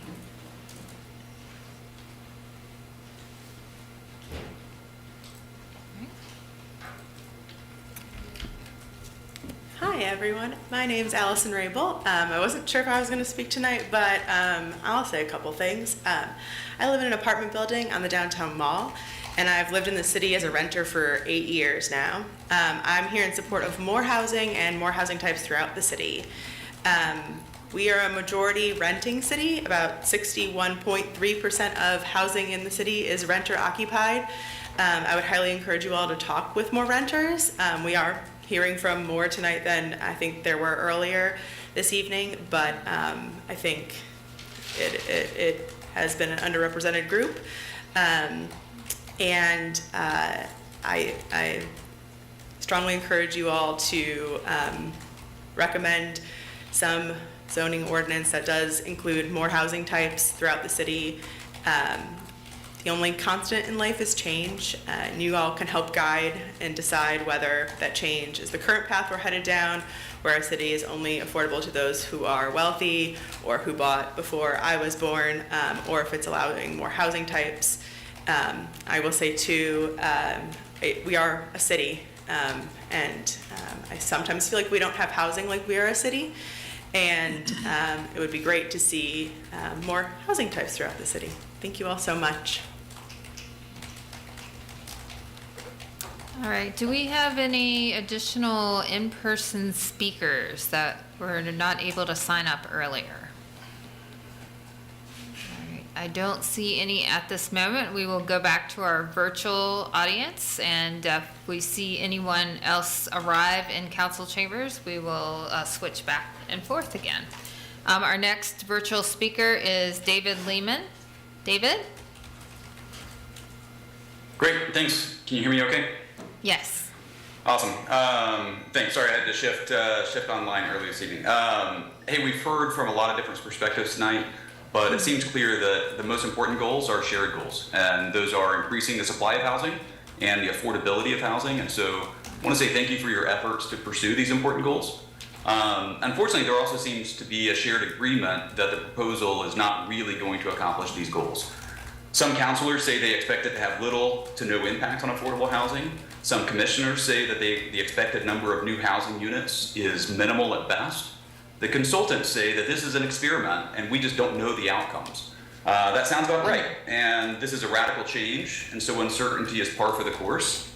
That certainly doesn't mean that we should do nothing. We absolutely should. And we should do so sooner rather than later. We've heard a lot of good reasons tonight for urgent action, but it also means that we should act wisely, not foolishly. Anyone who's familiar with experiments understands the wisdom of starting small, learning, and iterating.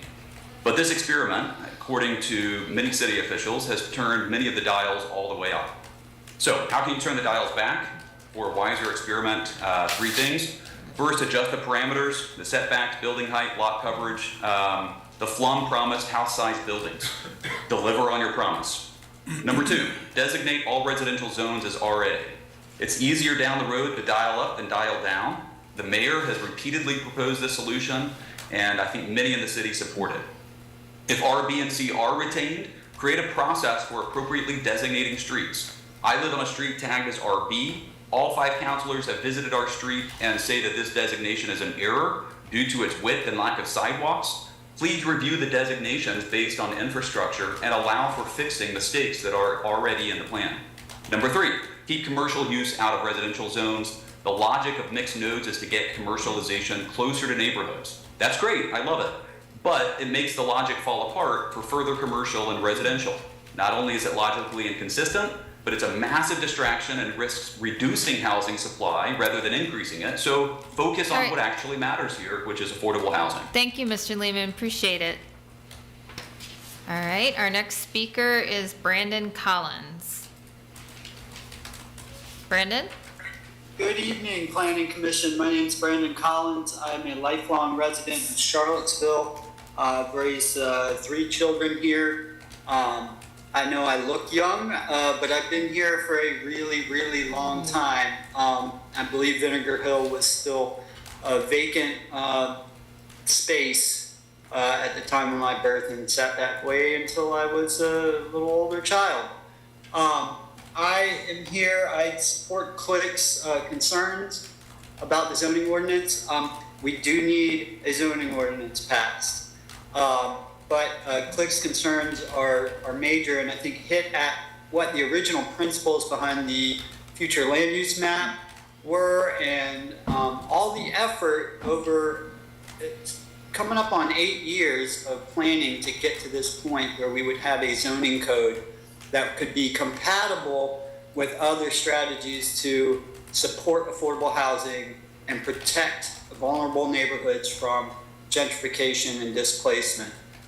Those were great goals, and I think one of the best ways that we propose to meet those goals were by increasing density in R1 neighborhoods and protecting vulnerable neighborhoods from that increase. It's kind of a no-brainer. Displacement and gentrification is really hard to address. Affordable housing, really hard to address, right? It takes zoning, it takes policy, and it takes money. And I believe that this city is committed to having policies to support affordable housing creation and policies to support home ownership and to support longtime folks being able to stay in their neighborhoods. And I think the city is also deeply committed to providing funding for the creation of affordable housing. And that's amazing. What we need is zoning that supports all that policy and funding effort as well. All right, thank you, Mr. Collins. We appreciate your comments. All right, at this time, we don't have any new in-person speakers, and we do not have any additional hands raised in the virtual room. If you are interested from a virtual standpoint of speaking, please raise your hand in the application. If you are on a telephone, you would hit *9, which would raise your hand, and we would identify it from there.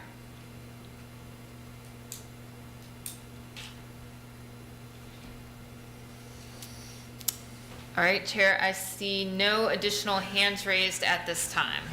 All righty, with that, I think we will close the public hearing. The next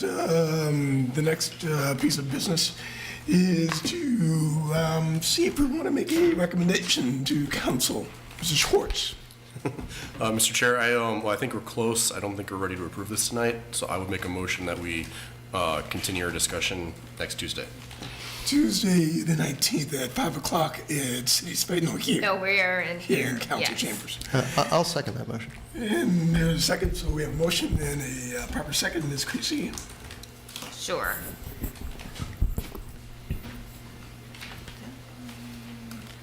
All right, Mr. Schwartz Yes. and Mr. Silsenberg, Aye. Mr. DeRazia, Aye. Mr. Sully Yates, Aye. Mr. Habab, Aye.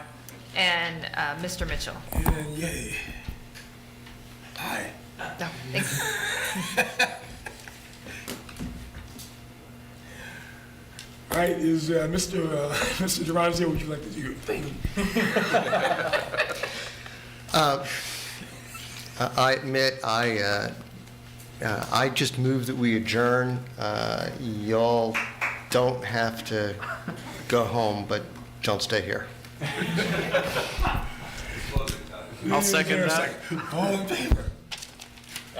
We are adjourned. I was expecting. Oh, Ms. Creasy.